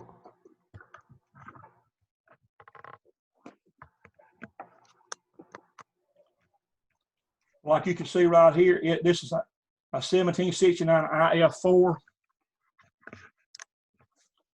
That's the analog input. This is a 1769 OF2. This is a 4-channel input, analog input. It can handle four sensors, something like this. It's a pressure sensor. You can see here, this is a pressure transmitter. And over here, it tells you that the range of it is the pressure range from 0 to 145 PSI. Can y'all read that? Yes. And then the output is from 4 to 20 milliamp. That's the signal. So 4 milliamps is 0 pounds. And then 20 milliamps would be 145 pounds. So the way it's scaled is that pressure range gives you this current range on the signal. Does that make sense? That's the electrical equivalent of that pressure range. And in the program, I've got it scaled accordingly. And I'll show you in the program how you set the PID up to match this. Hey, Durwood, I got a question. There's a plastic line we're gonna. Yes, sir. What was that? You said there's 2 new modules, right? Uh-huh. What was the second one? Because I think I got the first one. It was the IF4. What was that one? The IF4 is the first one. OF2 is the second one. And then the last one is the IT6. That's the thermocouple module. You said OF2 and IT6 are the last 2. It's an IF4, OF2, and an IT6.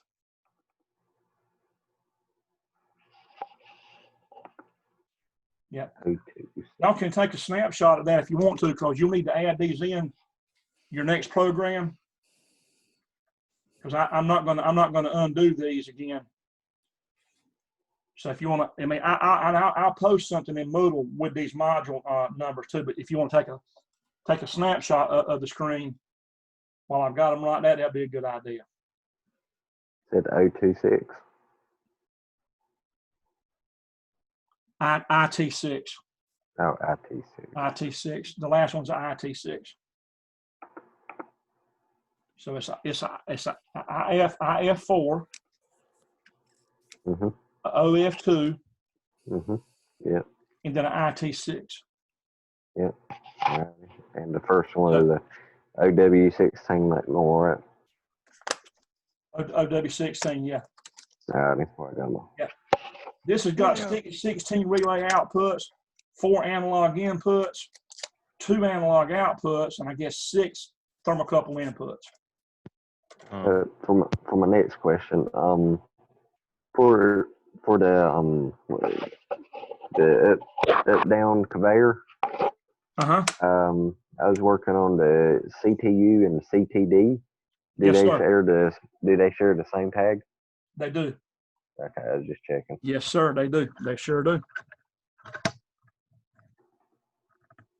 I'm gonna cut the power back on here so that I'll be ready for your program when you send them. If you can just add those modules to it, it'll be ready when I get it.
Okay.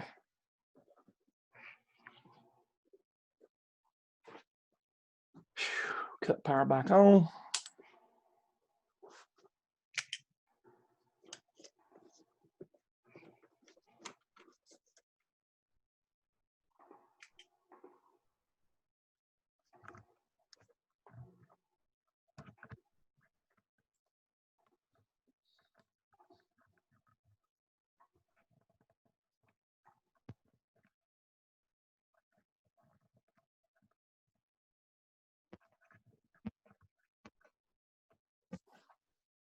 Okay.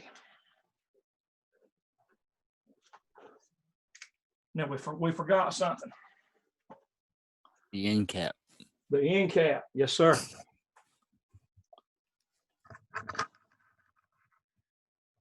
Right there. And I've got it powered on too. You can't do that. I mean, yes, it doesn't. What it'll do is whenever you try to run it, it's going to give you a fault. So Is that just some kind of like safety thing? Or it actually? There's there's circuitry in there. There's like termination resistors in there that actually, or chips that terminate that actually tell the CPU that this is the last module in the rack. Mm-hmm. So there's circuitry in there that tells the CPU this is the end of it. And if you don't have it in there, see it engages like that. Yeah. Yeah. If you don't have it in there, it's going to give you a fault. I mean, we've done that before. We've done it at school. Turn them on like I just did there. So let me power it down.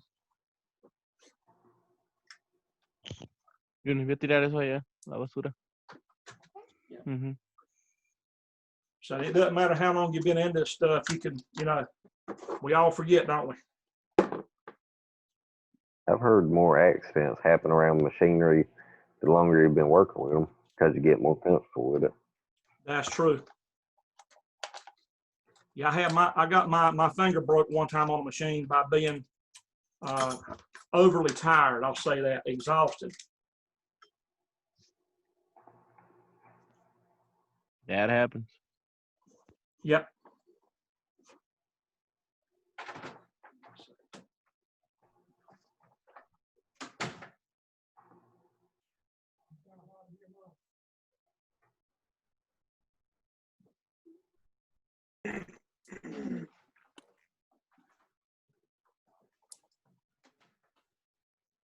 Okay, now, so I'm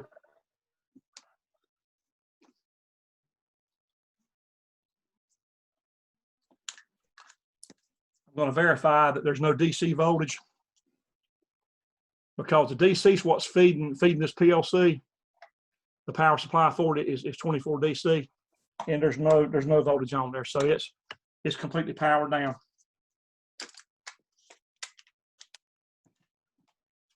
So now we put the terminator on the end cap there. I mean, put the terminator on the last module. Very carefully slide it down in there. And there it went. So the terminator doesn't lock onto the rail, it locks onto the last module. And then it engages with the circuitry in here that finishes, it tells the CPU this is it. This is basically like a caboose on a train. That's the end of the train right there, okay? So we can, cut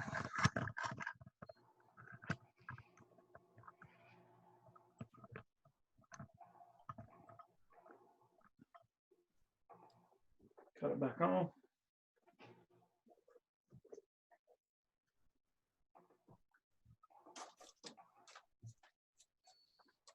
And it takes time to do the lockout, tag out, and all, but I'll tell you what, it can save your life.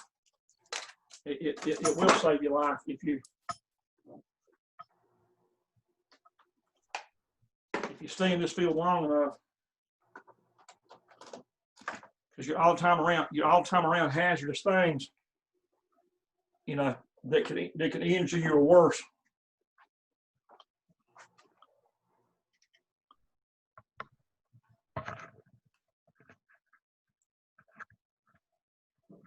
Okay, so everything's on now, and So are we at a point now to where we're ready for, Roger, do you have a program ready or do you want me to? I'm almost there. I ain't quite there yet. Almost there, okay? I sent you mine, Durwood, remember? Okay, let's go ahead and check it.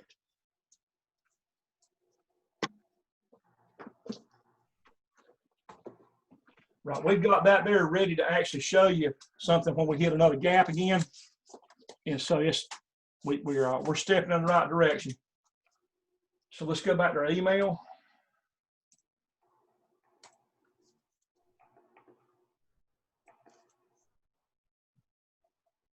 I actually see Eric, McGill, and Jamie.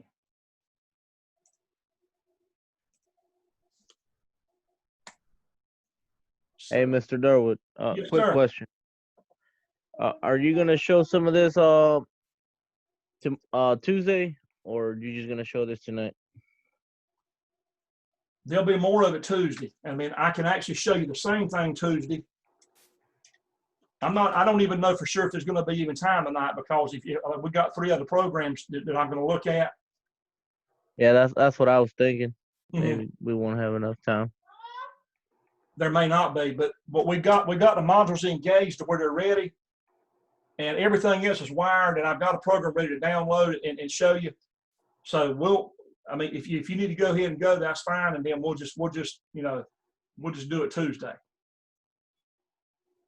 Or I can show it to whoever stays on if they want to stay on later, but we'll kind of play that by ear. I know right now we've got 3 people waiting to be seen, and also Justin and Darren that hadn't been checked at all tonight. So we're better off. We're better off to actually save the demonstration of this for Tuesday. We're better off doing that, I think. If anybody sticks around beyond checking everything, then I can show it or not, and if anybody chooses to stick around. But it's already 9:30, so I'm going to leave that up to y'all. But you know, I can show it tonight and Tuesday, or I can wait Tuesday. Either way, as long as we get it in, you know. Okay. Yeah. So you get to see it, Victor, any way you cut it. Just tomorrow, show Russell that right there, and tell him that's what you want for a late birthday present. Oh yeah, I will. A late tell him he forgot your birthday. He'll say what? Anyway. Yeah. All right then, Mr. Durwood. Yeah. You have a good one, Victor. All right. Have a good weekend. All right. Yeah. All right. So this is did I save this? I think I did. I think you did. I think I did. When I'm talking, yeah. Let's go. McGill sent one.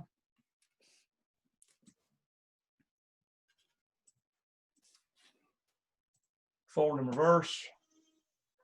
Well, I thought McGill had been checked. Hold on.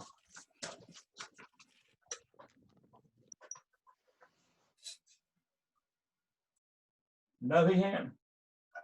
Yeah, there's several people that hadn't been checked on forward and reversing. Yeah.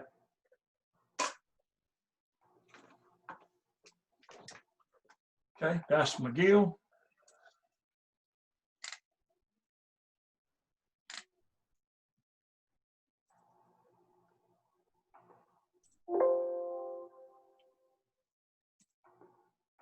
And then Jamie.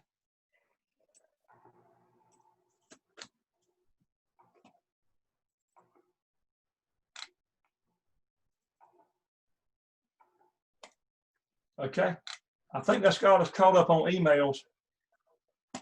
And let's go back to running.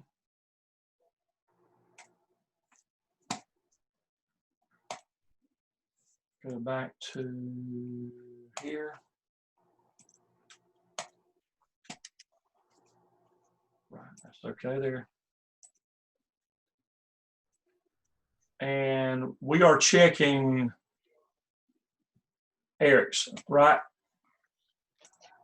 Yeah.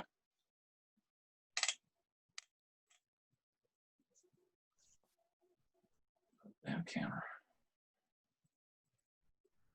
That's Nathan McKee. Eric Martin.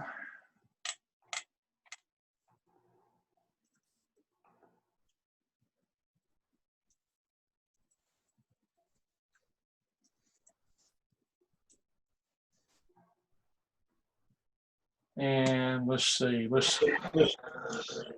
I think I had already proofread your program, I believe. Yes, sir, you did. Yeah.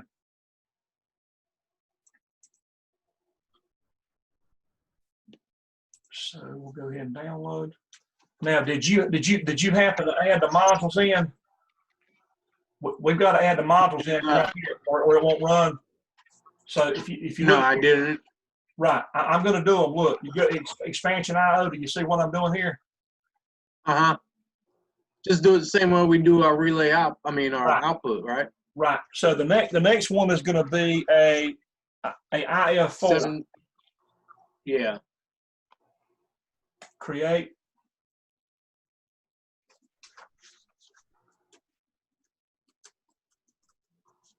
And log in. Slot 3. And then slot 4 is a OF2. Right. Actually, we can go ahead and create it again. OF2, or did I miss it?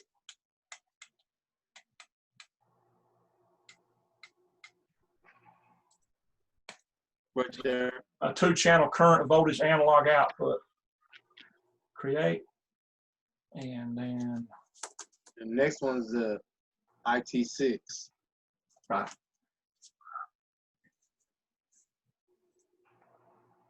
You see how they're showing up down there? And the last one is IT6. Right. It's not an IT6I, but just IT6. I think I passed it maybe.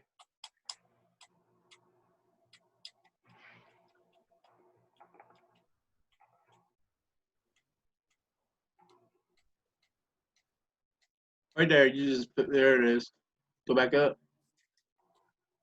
Go back up. Right there. 6-channel thermocouple input module. Yep. I'm going to call it TC for thermocouple.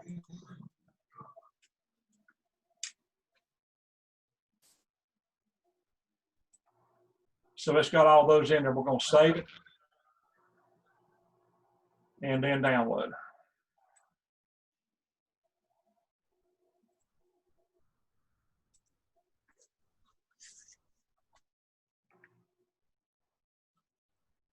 You can't download to a faulty controller. So the last program that was run was,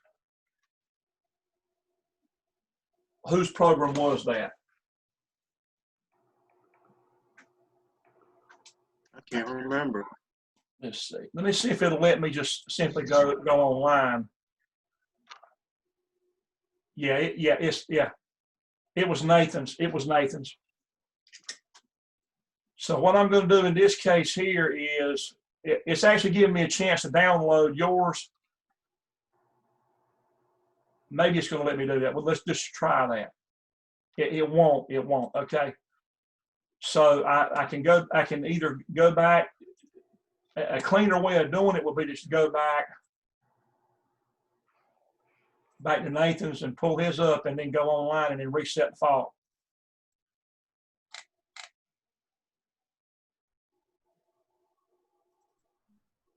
I could have uploaded and then reset, but I think it would let me do that.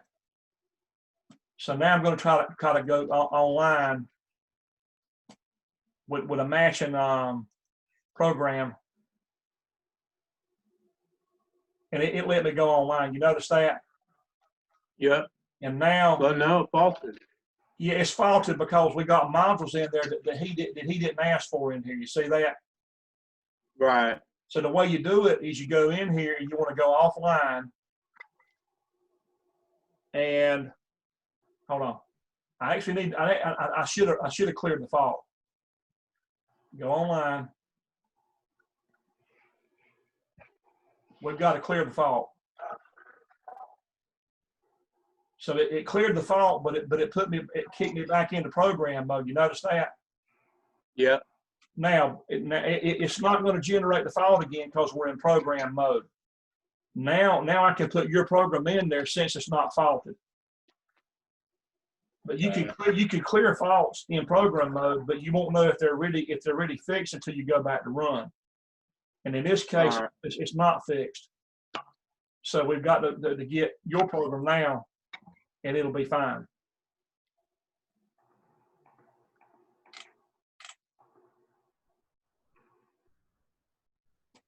Because you got the modules in there. You know, you had the modules in your setup. Right. Yeah.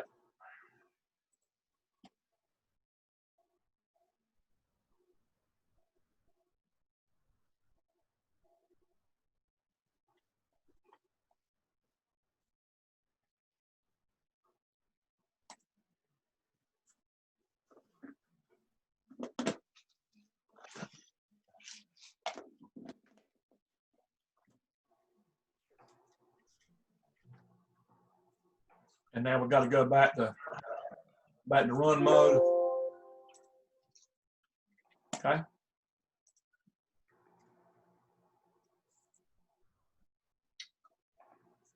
Going to zoom out some, we can see everything. Okay. So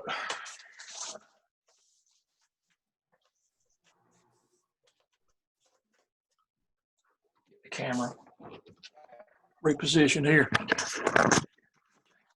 Got the camera in my hand again, so you see everything. All right, there we go. Got a view to see everything. Gonna trigger up. Yes, sir.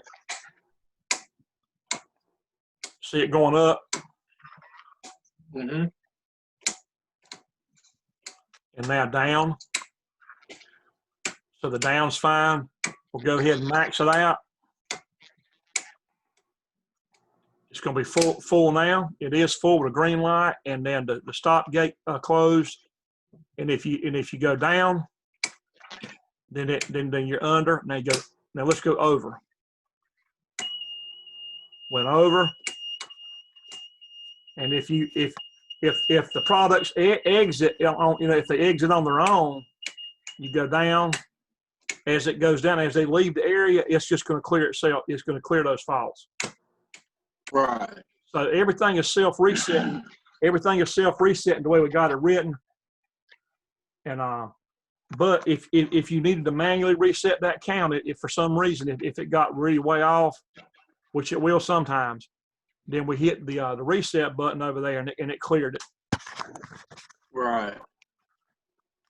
I've seen operators do that many a time, and I've done it when you would let a line empty out, when you would let a zone empty out, and then you would go in the computer, you would go in there and just reset it to 0. So, right. That's good. Very good job. Does it make sense what you're saying? Yeah. I had a little tough time there for a minute, but I caught on. What it is, when you hit something new as far as using the status bits and all, the CU and the CD, the greater than, the compare statement. It's just a little new stuff, and once you get your toes wet with it, you're fine. Yeah. Yeah. The one on the traffic intersection, it's got a lot of compares in it. It's you'll like it a lot. When you write it, see it run, you'll think about it every time you go up and stop to a stoplight. You'll be thinking, I know how to write that logic. Yep. You'll be every time I pull up the intersection, I look around for that stainless steel box out there, and I said, "There's a PLC in that box." Somebody I know worked for the DOT. Yeah. He was doing something with the stoplights, and he had a little controller to control the stoplights for some reason. Yeah. He said that he saw somebody in a hurry pull up, and he hit the red light, and he saw him waiting around for the light to turn green, and about the time it did, he skipped him. He was getting mad. Oh, so you know somebody that does that? Yeah, there's somebody you used to know. Yeah, he said he was hiding in the board with a little clipboard. Man. and the controller. Yep. Okay. So that's got Eric. I got you checked off. So, All right. Jamie, I think, or Roger, who I'm gonna work on this last tag, and I think I messed something up and renamed one of the tags or edited something. okay, you want to do a screen share? Yeah, I can. Yeah. So kind of getting sleepy, so. Yep. We'll save the analog stuff for Tuesday. We'll get a fresh start.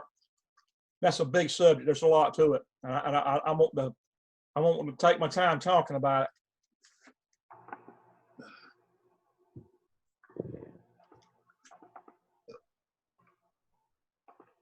Yeah, I think what I did was I edited this tag somehow. You sure did. I think Yep. what you did, you must have used the same tag down there. Down. Yeah. But that's got a date on it. How that? Yeah, that's a input there. Go back up to your counter and just do something different on that.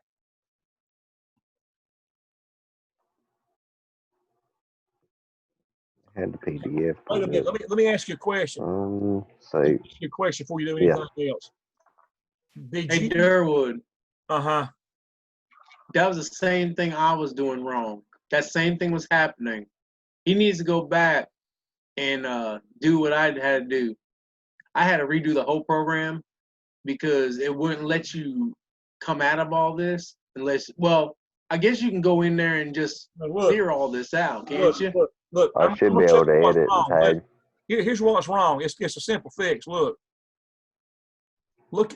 in that counter block, and you see local 1I. There's not supposed to be an address in that. I know.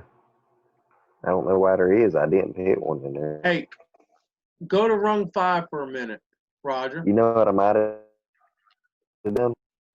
I might have used it down there by accident and put an address for it there. Maybe I should have changed the tag or moved the address. Look at rung 5, Durwood.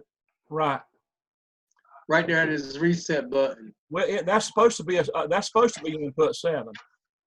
Yeah, I know. Look, the counter cannot be an alias tag. You're gonna have to go. You got to change that into counter itself. I know, but I think I used the same tag, so I'm editing it down here, and I'm about to change the tag down there. Did that do it? Yep. I used the same tag by accident. Now I'm gonna just delete that. Cut instruction. I'll just add a new one. That'll work. Instead of having to go through all that stuff, you know. Well, what I was going to tell you to do, it could have been done from within the counter, but then you would have had. Yeah, I'm sure. You would have still had to go back to your You'd have still had to change it to the push button to fix it. You'd have had to done 2 things, you know. Well, you're having to do 2 things anyway. Yeah.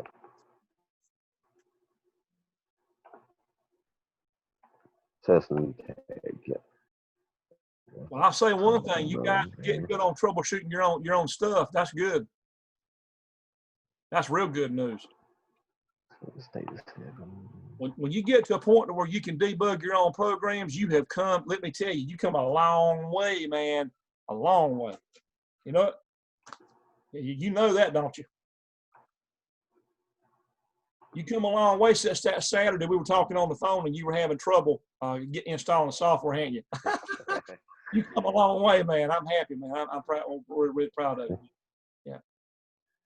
That's my reward. My whole reward as the instructor, basically, aside from a paycheck, is to see y'all succeed. I mean, seriously, when I see that, then I say, you know, that my purpose is being fulfilled when I see somebody get out and do it. And when you get to use it in a plant, that really does help me a lot. Don't forget about the free fish place too now, Durwood. And don't forget about the fish place. And some people forget all about me. They forget all about Durwood, Mr. Durwood. They Mr. Durwho? Durwho?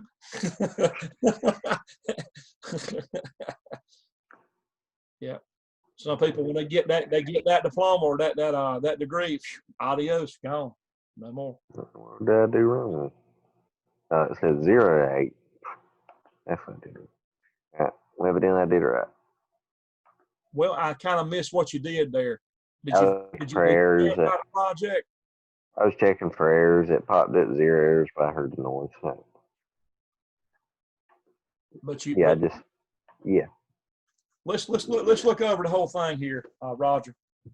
Gotcha.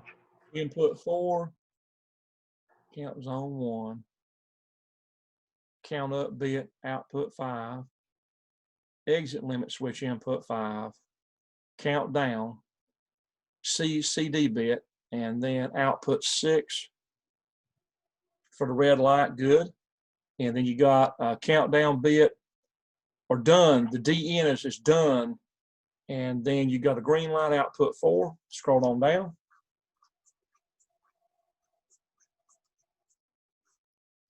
Yeah, scroll down again. Okay, hold. And you have the stop gate solenoid and greater than. The greater than, you're not done there. Well, yeah, you are. Look, you're not going to see a number there until it actually runs. Yeah. And then output. It says 0 on this. So should I set it to 0 or just leave it alone? Go back to it. Go back to it. I was thinking it was not supposed to say question mark at that point. Look, you got all those X marks over there to the left. You're not supposed to be seeing that. Something wrong. You got 8 errors. So click down there where your errors are. 0 of 8 errors.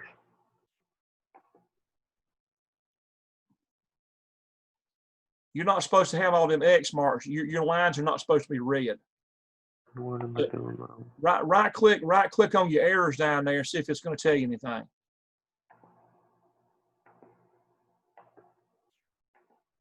No.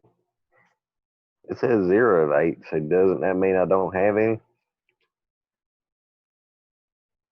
Well, you got 8. You got a bunch of X marks there. You're not supposed to have any of that. Well, isn't that just delete the run if you want to while you're editing? Look, go up there and hit your verify, the green check mark up there to the upper right. Yes, ma'am. Yeah. Now look, now stretch your error screen up. So maybe we can read something that's in there. 0 errors. Click, that 8? click in there where it says 8 errors at. Something's wrong. Yeah, go up in the box and click. Now, okay. CTU, invalid data type. The argument must match the parameter data type. Now, so yeah, go there and right click. I know what it is. Look, yeah, edit. You probably got, you don't have a look, here's what's wrong. Your data type is supposed to be counter. Data type. Oh. Well, when you did that switcheroo down there and it changed everything, you lost your data type. It's supposed to say a counter data type. Yeah, I think you just passed it. You're gonna have to click up real easy with the arrow. Yeah, you use the little arrow to click down, and you're looking for a counter data type. Oh, right there, and hit OK. You see that? The Boolean data type is for tag data will be truncated or lost, and just hit OK. Just hit OK. Hit OK. Yeah. That's right. And now hit OK down at the bottom. Hit OK. All righty. Now I know. Now do I have to do that for everyone? And hover your mouse. No. It should have done across the board. If you hover your mouse over the countdown block, it says the data type is counter, so it fixed it. So you verify it, and there's no errors. Yeah, he's got to put his time in there too, his preset. Right, you got to put the presets in there. 7, right? Yeah. Yeah. Right, that was good, Eric. I hadn't noticed that.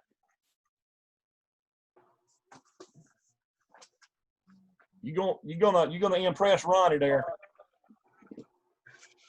Trying to impress myself first. Durwood, Eric, good pointing out other people's mistakes. Hey. Hey, well, it's better to learn from other people than have to worry about yourself. Y'all tell Ronnie that I hadn't forgotten how to get to Salemburg where they got that good fish at. All right, Durwood, I'm about to send this thing. Tell him one day he needs to get out that big thick wallet he's got and take us over to Salemburg to get some fish on a Friday one day for lunch. When you're on the clock. Oh, I'll be all over that tomorrow, I promise. Yeah, me and Jamie will be on together.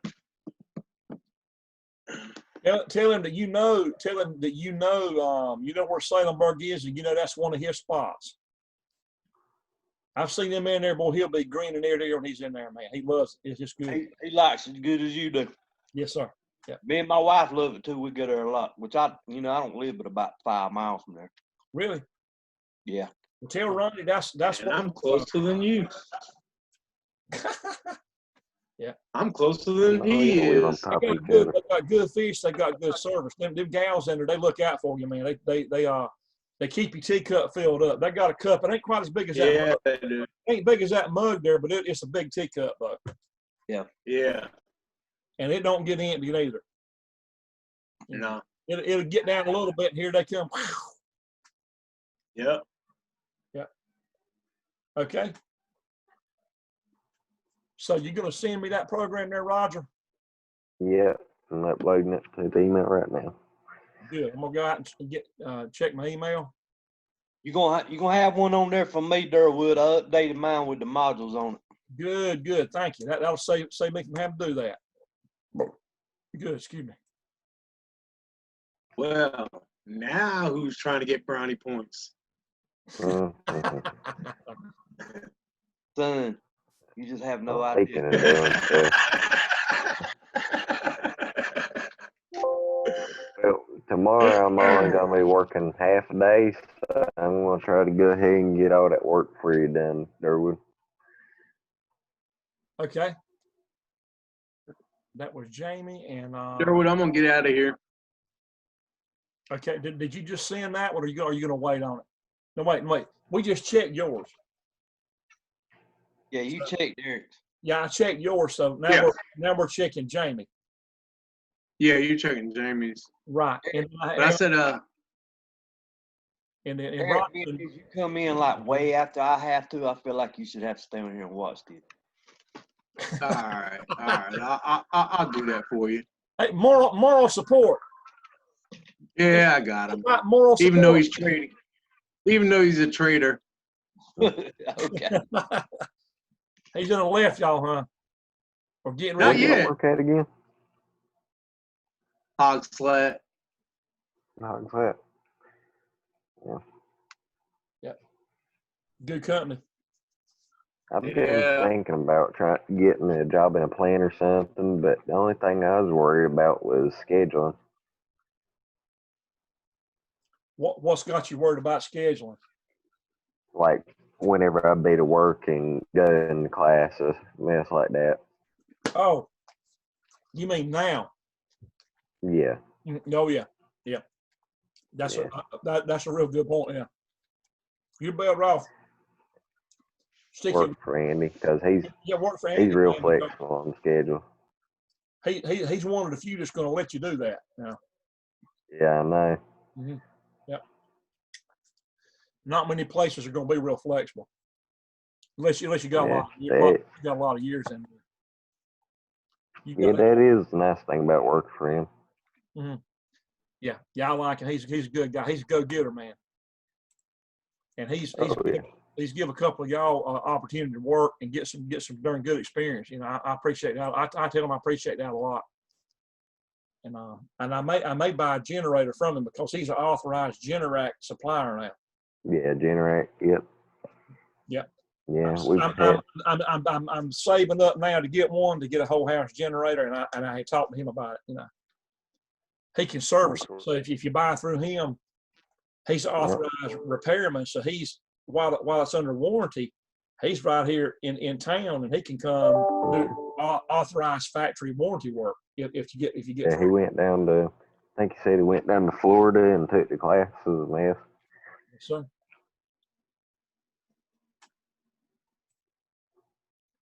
Let me go back out and get let's see. Send it to you. Yeah, I heard that. I heard that pinging coming in.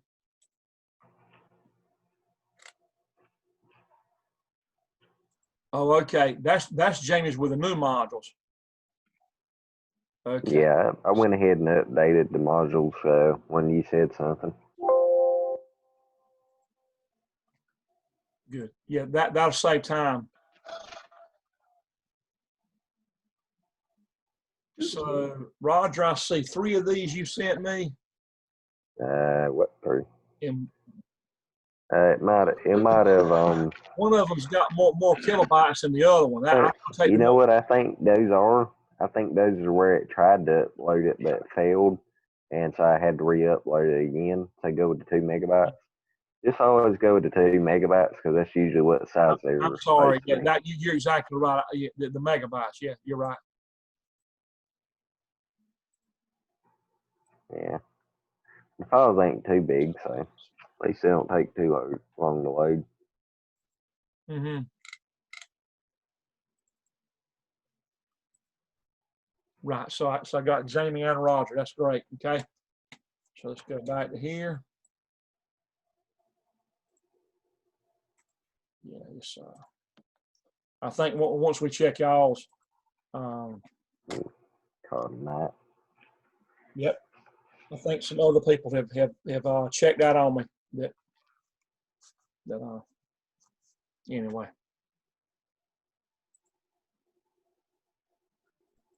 Okay, so I think we were looking at Jamie right there first. Yep. Up down conveyor. And you hadn't proof checked mine yet now. Yeah, we'll do that. That was on that forward and reversing that happened. That was a lesson for me not to really put one in there unless I've looked at it. I got that chatter off of You know, I done that to test you, Durwood. You give me well, you got me. You got me on that. You darn sure did. You're slick. I got me too. Don't feel bad. You're slick, man. I've had students to do stuff like that on campus, and it was funny, you know. I know. I tested your supplies in this. I remember the time I pulled out, what was it, 3-way switches. I think I pulled out 3 of them in a row, and I went and tightened them screws, and 3 of them in a row cracked. They cracked. Yeah, I remember that. But that was weird. What? That was. I think it was in 4-way switches. Yeah. I think. Hey, you know, what were those ones that called that you could send 2 hots through the two-way? Was it 2-way switch or 2-pole switch? 2-pole. Yeah, double pole. You know something? Double pole, and it would be for a hot double pole or an air compressor. I don't know if it's true or not. I heard something about they discontinue them. Discontinue double pole switches? I heard that. True. I don't know. Yeah. I don't know of any reason why they would. I know that's what I was thinking. I couldn't think of any reason. He might have been just messing with me. If you're going to switch off a 230, 240 volt load, yeah, then you got to have a double pole switch. You know. Mm-hmm. Yeah. You can use them as a disconnect for a water heater, a service disconnect. You can use them that way. instead of having to lock out the breaker, you can do that. That's in our book, you know. But, Might have meant huh? Your audio cut out on you, Roger. he could have meant in the brand that they use. I mean, I don't know. It could have been some company. There might be one company quitting them, but let's see. Input 4, input 5. Count up, and the CU bit in the yellow light, output 5. The C count down, then the CD bit, output 6, red light. Both of your done bits, and output 4, output 0, greater than, and output 9, output 7, input 7, reset. It looks fine to me. Make sure I put the right modules on there too, because I was kind of catching up when I done that. Okay. It should only been module 1 and 2, right? Did what, Roger? It should have been only module 1 and 2, right? Should have been module 1 and 2. Yeah. Unless I'm mistaken. Or like local 1, local 2. You kind of lost me. No, maybe I'm thinking of something different. Never mind. You kind of lost me. I'm not sure what you're getting at. Yeah, don't worry about But it. Oh, IF4, it's OF2. That's supposed to be OF2 there, Jamie. Okay. That analog card has only got 2 outputs. Yeah, I wasn't sure if I wrote the numbers down right. Mm-hmm. Can you change that, or I need to do it? No, we can do it. Yeah. So so right there.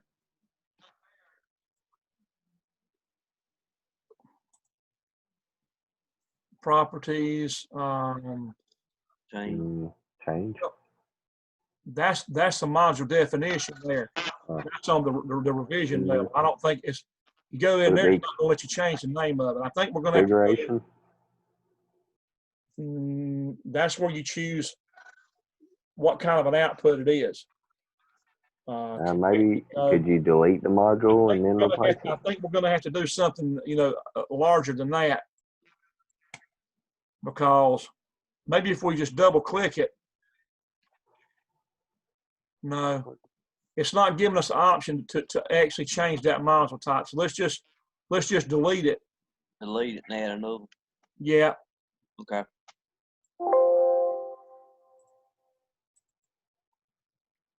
And so we'll go back up to IO and new module.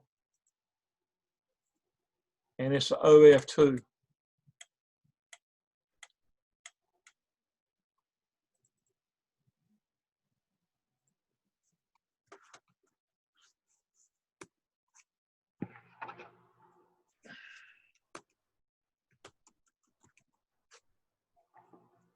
And it's got slot 4 because it knows we're not using it at the moment, so it picked the right. Back in order. It's going to put it right back in order. Yeah. Pretty slick there. It is. Yeah. This is some nice software. You guys are getting some really good experience doing this stuff. Now, everywhere, wherever you work at, they don't really open the floor up for everybody in the world to get in there and do this, but you will earn their trust to do it over time. Oh, yeah. With some people, it takes longer than others, depending on how, depending on how lenient, or not lenient, but, just depending on your supervisor. What stuff you missed it. That's a good point. That's a good point. If you're known for doing really reliable work, like right now, I can tell you one thing right now with Victor at Smithfield Packing. This week alone, he's told me twice of PLC problems he has solved doing stuff he's learned in this class. Now, he had a chance to do it partly because the main guy that does it all the time is out sick. That's a bad thing. But by you learning it, then when the opportunity comes, you'll be ready. You'll be ready to get in there and try. You know what I mean? If he hadn't took the class, he wouldn't have been the one to do it. I don't think. They would have pulled somebody else to do it. But But these companies, they like for you to know this stuff, even though they're hesitant to let you do it on this level. This is what normally an engineer would be doing, but they're letting him do it. And the engineer was actually on vacation, and then the guy that would normally do it in the plant was sick. So Victor talked with the engineer while he was on vacation, and the engineer asked him, said, well, what's your plan? What do you plan to do here with this problem? So Victor told him, and he told him he told him the right thing. So the guy, Russell Martin, told him, you go ahead and do it, because again, knowing mentally how do you explain, what to do? How do I download a program? They had lost a program on the kill floor on some PLC, and so what we're doing verbally, where you're telling me how to do things, is what he told Russell, and that's what convinced Russell that he knew what he was going to get. He knew what he was doing because he could explain it, Right. And so he trusted him, And so now he's in. He's one of the few there that do this now, and so same thing with you guys. You get that chance. All in due time, it'll come. The first plant I worked in, one Japanese engineer had the computer. That was it. None of the rest of us could use it. I worked there for 2 years. I used a voltmeter, schematics, and a hard copy printout of the programs. Next plant I went into, as soon as I got in this other plant, from day one, everything was wide open. I was at liberty to do any of it for 20 solid years. They used me to do modifications, even wire brand new machines and program them. So your chance is coming if you stay in the field. It's coming. So anyway, we've changed that, and we're going to save it. And did I proofread this whole thing or not? Yeah. I did. Yeah, you did, and I asked you to check the modules because I wasn't sure about them. That's exactly right. You sure did. Yeah, it's getting a little late. And okay. So how do we download this thing? Communications. Who active? Ethernet 130. Now what happened there? I think you got to go back and click there you go. My mouse rose up on. I tell you one thing, I've had to physically go back to using a real mouse like this, because this new laptop, that mouse pad on that laptop it's got a hair trigger, man. I was making mistakes left and right on that mouse pad. I had to go back and get a real one to plug in, because it's just way too touchy. So the only reason I don't use mouse is because I don't have like a hard surface to use most of the time. Well, what I did is I found one of these little pads that it's just a real mouse pad.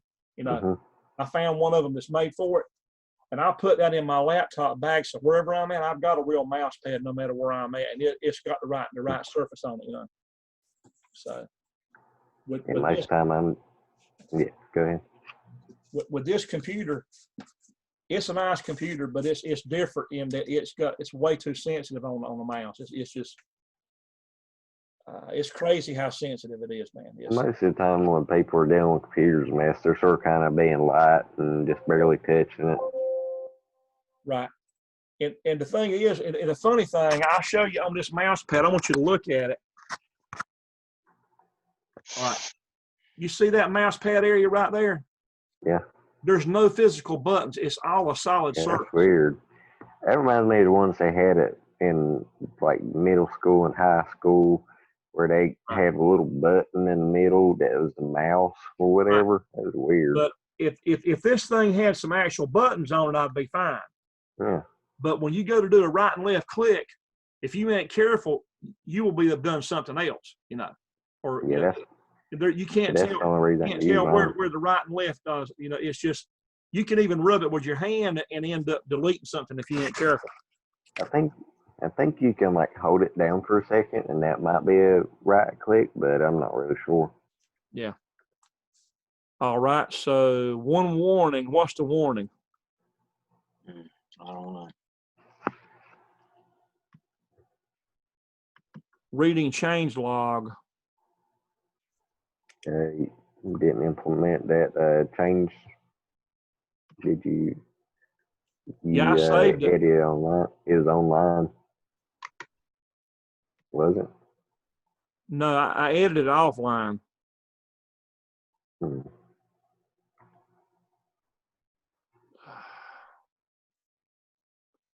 Says reading change log.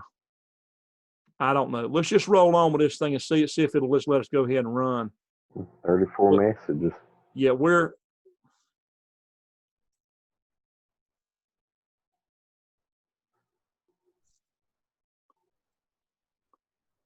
zero errors, one warning. Okay. Main program, OTE, rung 3, rung 4. Let's go take a look at it. On rung 3 and rung 4 on the OTE. Let's see what's going on with that.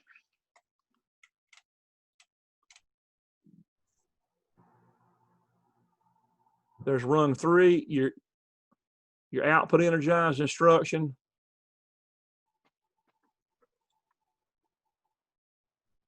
I don't see anything wrong. They're the same output. Oh, they sure are.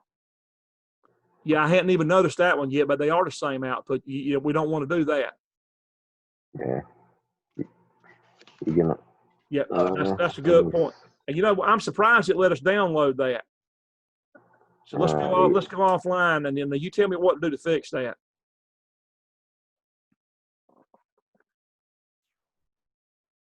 All right, which one's the conveyor entry stop? It's the one do that. That's local 2 data 0. Well, that one's correct. So what's the other one that's wrong? Conveyor 1, zone 1, green light. Yeah, the stop gate's fine. So it's going to be this one up here, the green light. No, wait a minute. Local That's 2. the one below that. It's the yellow light. Hold on. It's the one down here. That's the one that's off right here. That's the one that's off right there. Yeah, that's supposed to be data 9. I got data 0. I see it now.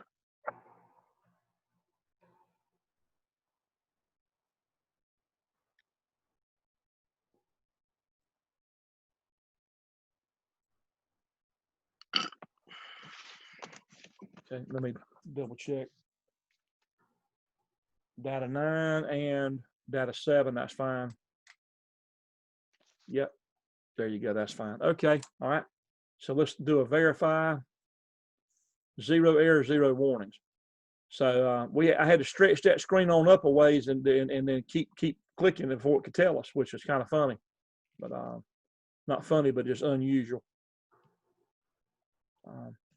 Okay, so we're going down. Let's back out some. And save and download. Yep. Download, yep.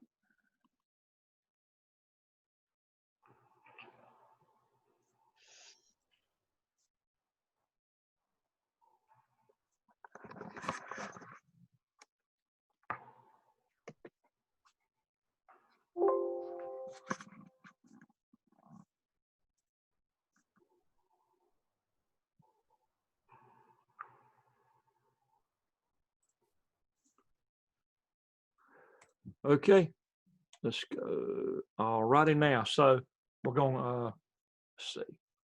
Count up.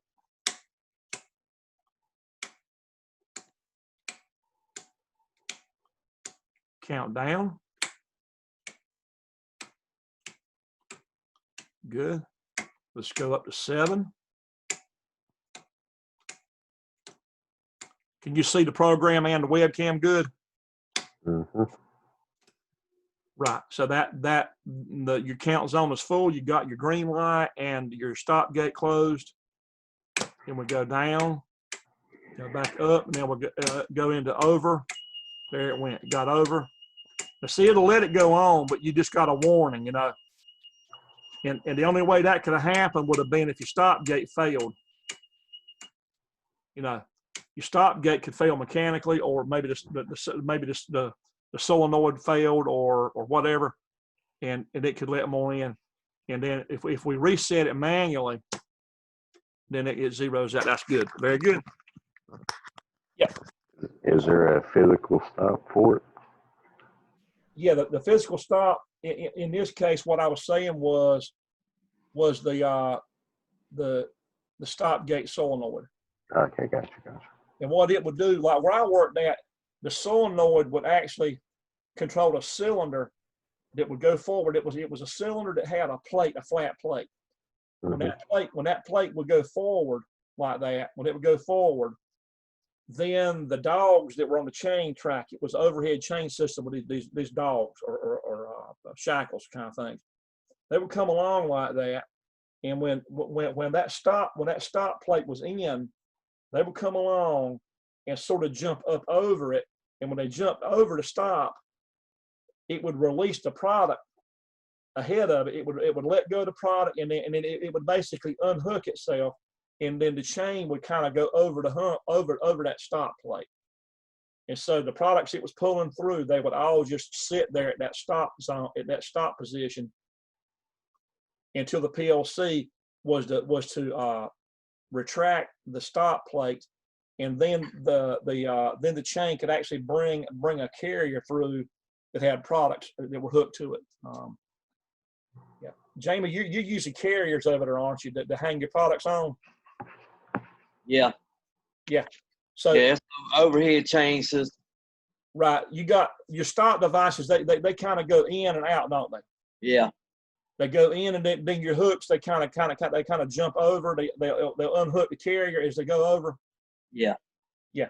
You got ours was built by JB Webb, Jervis Webb Company out of Milwaukee or somewhere or other.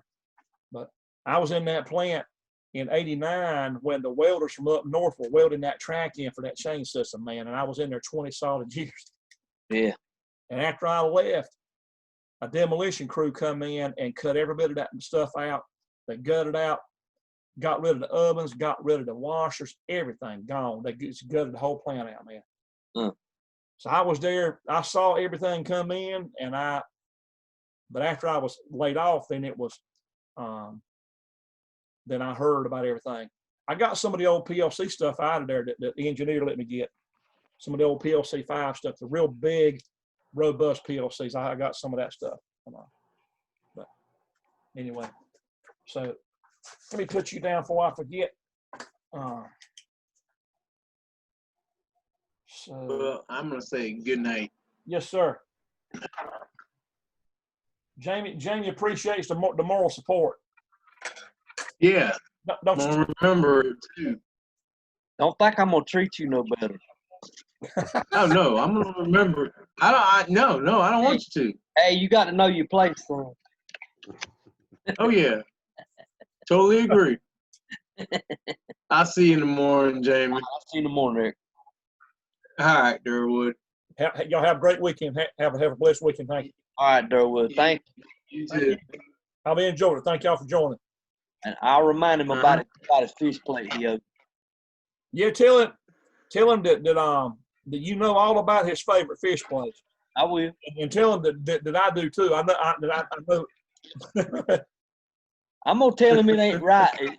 It's good and help as Durwood is being seen in him for him to do you the way he has. I work it. Don't worry. You work it right there. I will. Hey, you tell him that some Friday at lunch would be good for all of us. But, you know, all four of us. Yeah, that would sound good. There you go. Yeah, that's it. All right, Durwood. Good night. Hey, and don't forget Justin, Justin Williford too. You need to get him in the loop too. Oh yeah. So he needs to get all of us together, and we'll have a good time. All right. Oh yeah. Yep. Now Justin really ought to get in, and maybe if you got any of this stuff in a new plant, maybe he could come back and get this. You know. Yeah. All right. All right. Y'all have a blessed weekend. Thank you for joining. All right. All right. You too. Hey, Durwood, do you want to just skip mine next, son? We can check it now if you want to. It's up to you. You can if you want to. It won't take too long. Yeah, I'm up for it. Yeah. All right, I sent it to you earlier. Let's see. Did I save it? Yeah, I think you did. I think I did. Yeah. Yeah. We'll check it for sure. Yeah. And you already looked over it, but except if you want to check again. No. We've already checked it.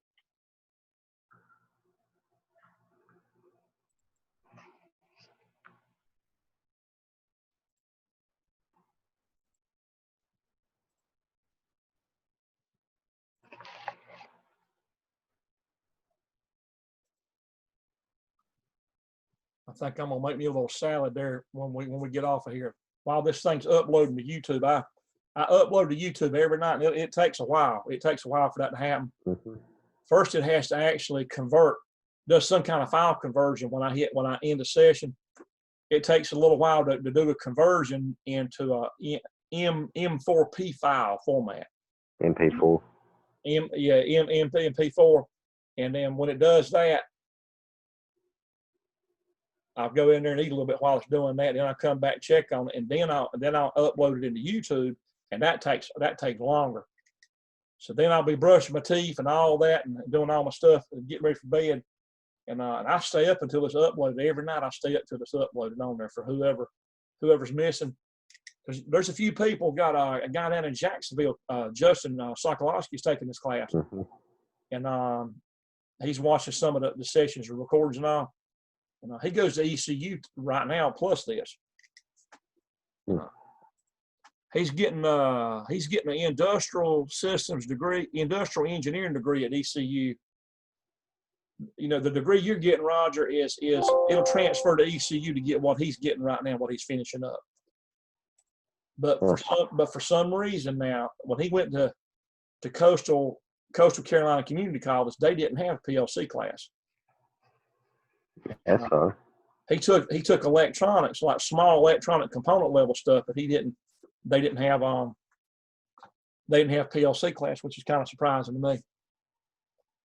Okay, so let's check this thing, and now you got your up count.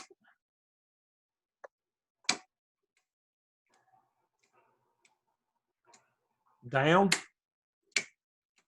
working good. Let's go up to 7. Yeah, okay, you got your green light on, plus it the stop gate went out.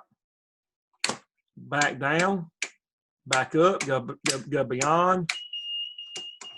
That's it. Back on that, let some parts out, and it'll fix itself. And then if you had to manually clear it, that would clear it. So that was very good. Yeah. Yeah. What do you think of all this stuff, Roger? It's pretty interesting. It is, yeah. I've actually, is Nathan, you still here? I think he kind of, I'm not sure he whether he's dozed off or what. I don't know. His name is still there, but he's about this time of the night, he won't respond no more. So I'll actually end the session if it's just him. Yeah, I was trying to figure out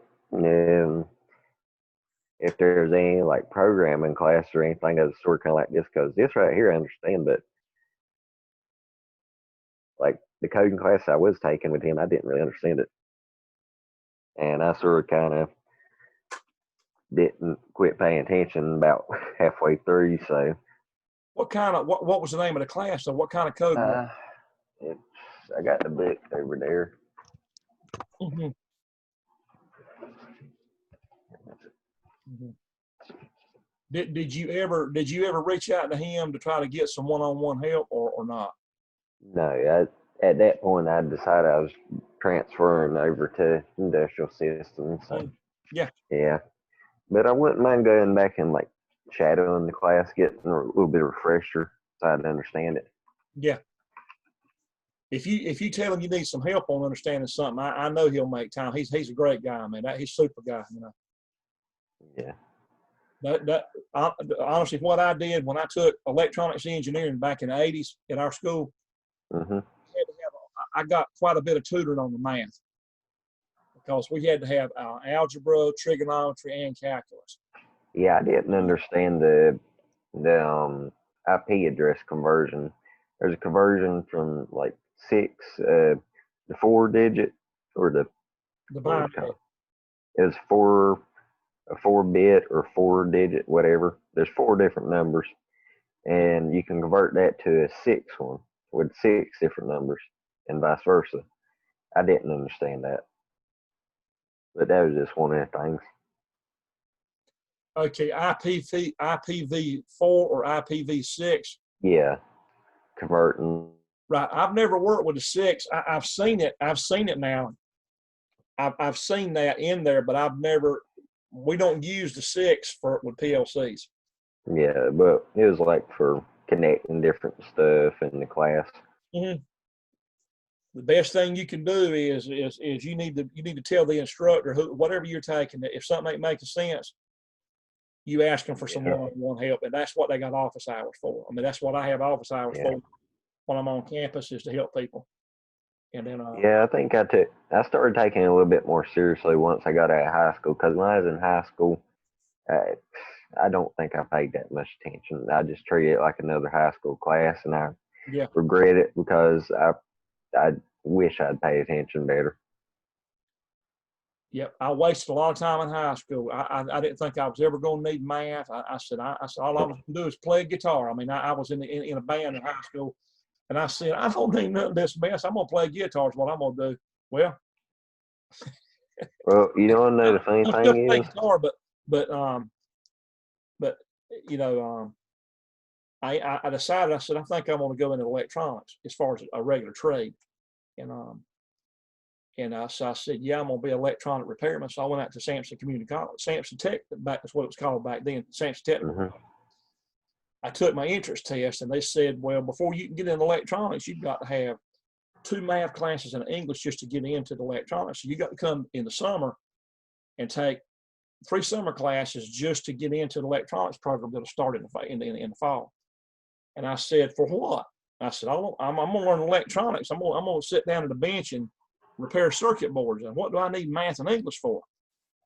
And they said, there's a lot of math in that. And there's you got to do report writing and all kind of things in electronics. Oh, yeah. With your work, you know. Yeah, that's something I need to work on too. You know, But tell you the funny thing about why I got into industrial systems. Originally, I was going to do IT and mess like that because I figured working computers would be for on them and repairing the actual computer mess.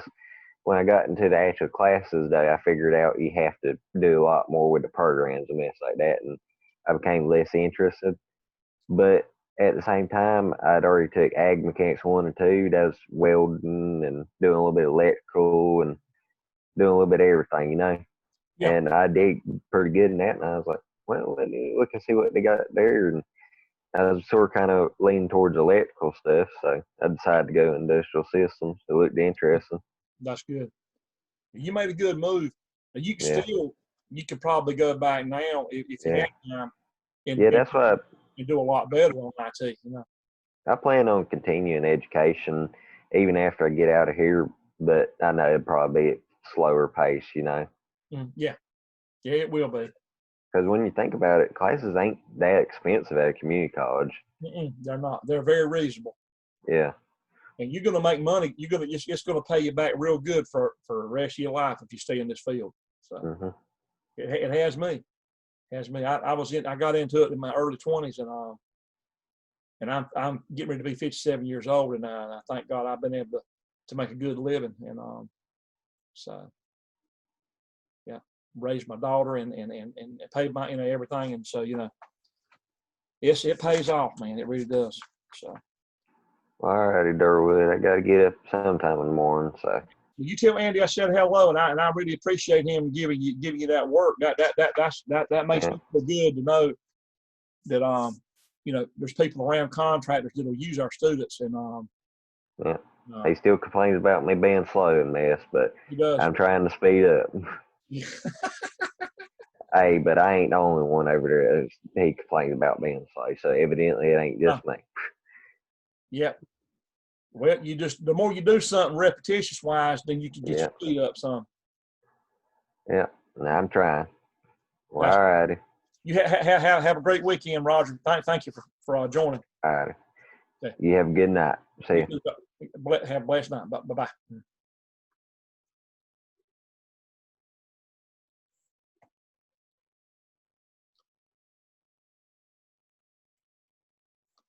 Okay. This concludes our, there's 2 more sessions to this class. Be Tuesday and then the following Tuesday. We'll be off on Thursday next week for July 4th weekend.